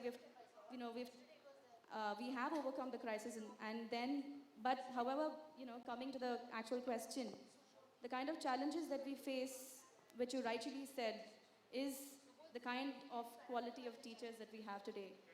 And there is definitely a dearth, like you also in your previous question mentioned about, we have the highest population, but also the highest literacy rate, which also brings to light how are we investing in human capital. So, that is very pertinent. We definitely have to invest in training, in teacher training, given whatever circumstances the economy presents or the situation that we are in. I think investing in teacher training is the ultimate key. If you are in the face of an economic crisis, if you have to manage your finances, if you have to cut down your budget, no matter what happens, you could compromise on anything, but not on the quality of teachers and teaching. And of course, the safety and security of our children. So I think it all boils down to this. And I would say that teacher training is the ultimate thing, and everything else would come next. and of course investing in your children's safety and security, and ultimately making it a very wholesome and healthy environment for teaching and learning. Thank you very much. Thank you. Mr. Vijay Kumar, this question goes to you. We talked about the gap, and we talked about there is a significant gap between what private education has to offer and what public education or government education offers currently today. As we transition from an era moving from just information consumption to knowledge creation, as you rightfully pointed out, what role do you see technology having in harnessing the potential of technology as an accelerator, as well as the ability to bridge the skill gap? Yeah. Thank you so much again. We were talking about the knowledge-based economy, where the technology also would play a bigger role. And all the people who are sitting here, the educators, can do a bigger role in doing it.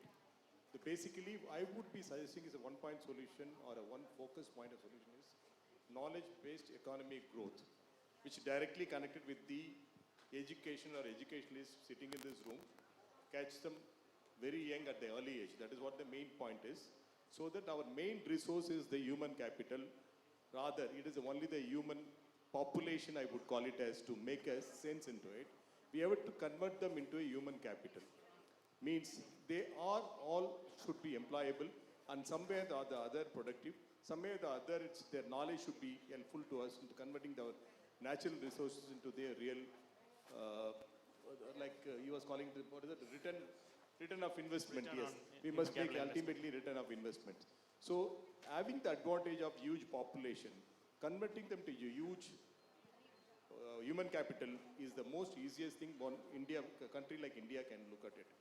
For that, the education is a main tool. It is already accepted the education plays a very vital direct role in accelerating the economic growth. And the technology, which is in the last 10 years or 15 years, the technology has played a very, very, very, very big role in everywhere, more particularly in the recent years in the education field. And everywhere it's available. But the kind of the government policy or government regulation which we were discussing earlier also is not very conducive. So it's only on the paper we name very, very big things. But otherwise, the reality, the expenditure on the education has come down.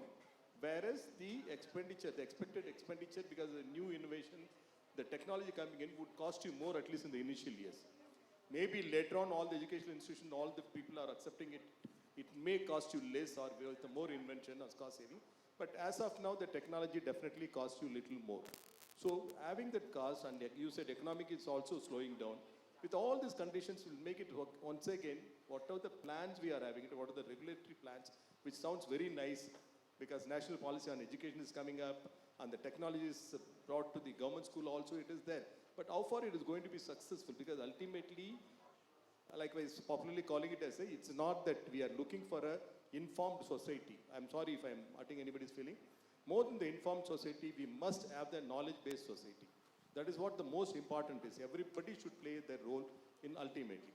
So in this education, and the educators can play a very, very big role, particularly in the fast moving. Like somebody was saying in the earliest panel, you don't know. In the 10 years, so much of development. In the 5 years, it will be much more. The child who is joining at this year in the first standard or a pre-KG, after 12 years, what will be the technology, what will be the condition of things? I truly accept with that person. In fact, that gave me an idea. So we got a bigger job to do it. And the best thing is, one thing we have to understand is without any condition, we have to encash the human resource into human capital. We'll have to drive the economy as a knowledge-based economy. It's not that simply that, we are doing it. For that, the best people is all the people sitting here. I would like to clap for them. Instead of me, can you clap for yourself? No, it's very less. It means half of you are sleeping. Anyway, I did it very deliberately. So I want to try to check up that, make sure that you listen to me. So that is what my thing also, I told Syed also I'll be speaking out my art, which is, I'm convinced with this idea. This is a path I would be suggesting in any time, which is easy for me. I'm connected with that line also. Thank you. Thank you so much. You can clap for that, please.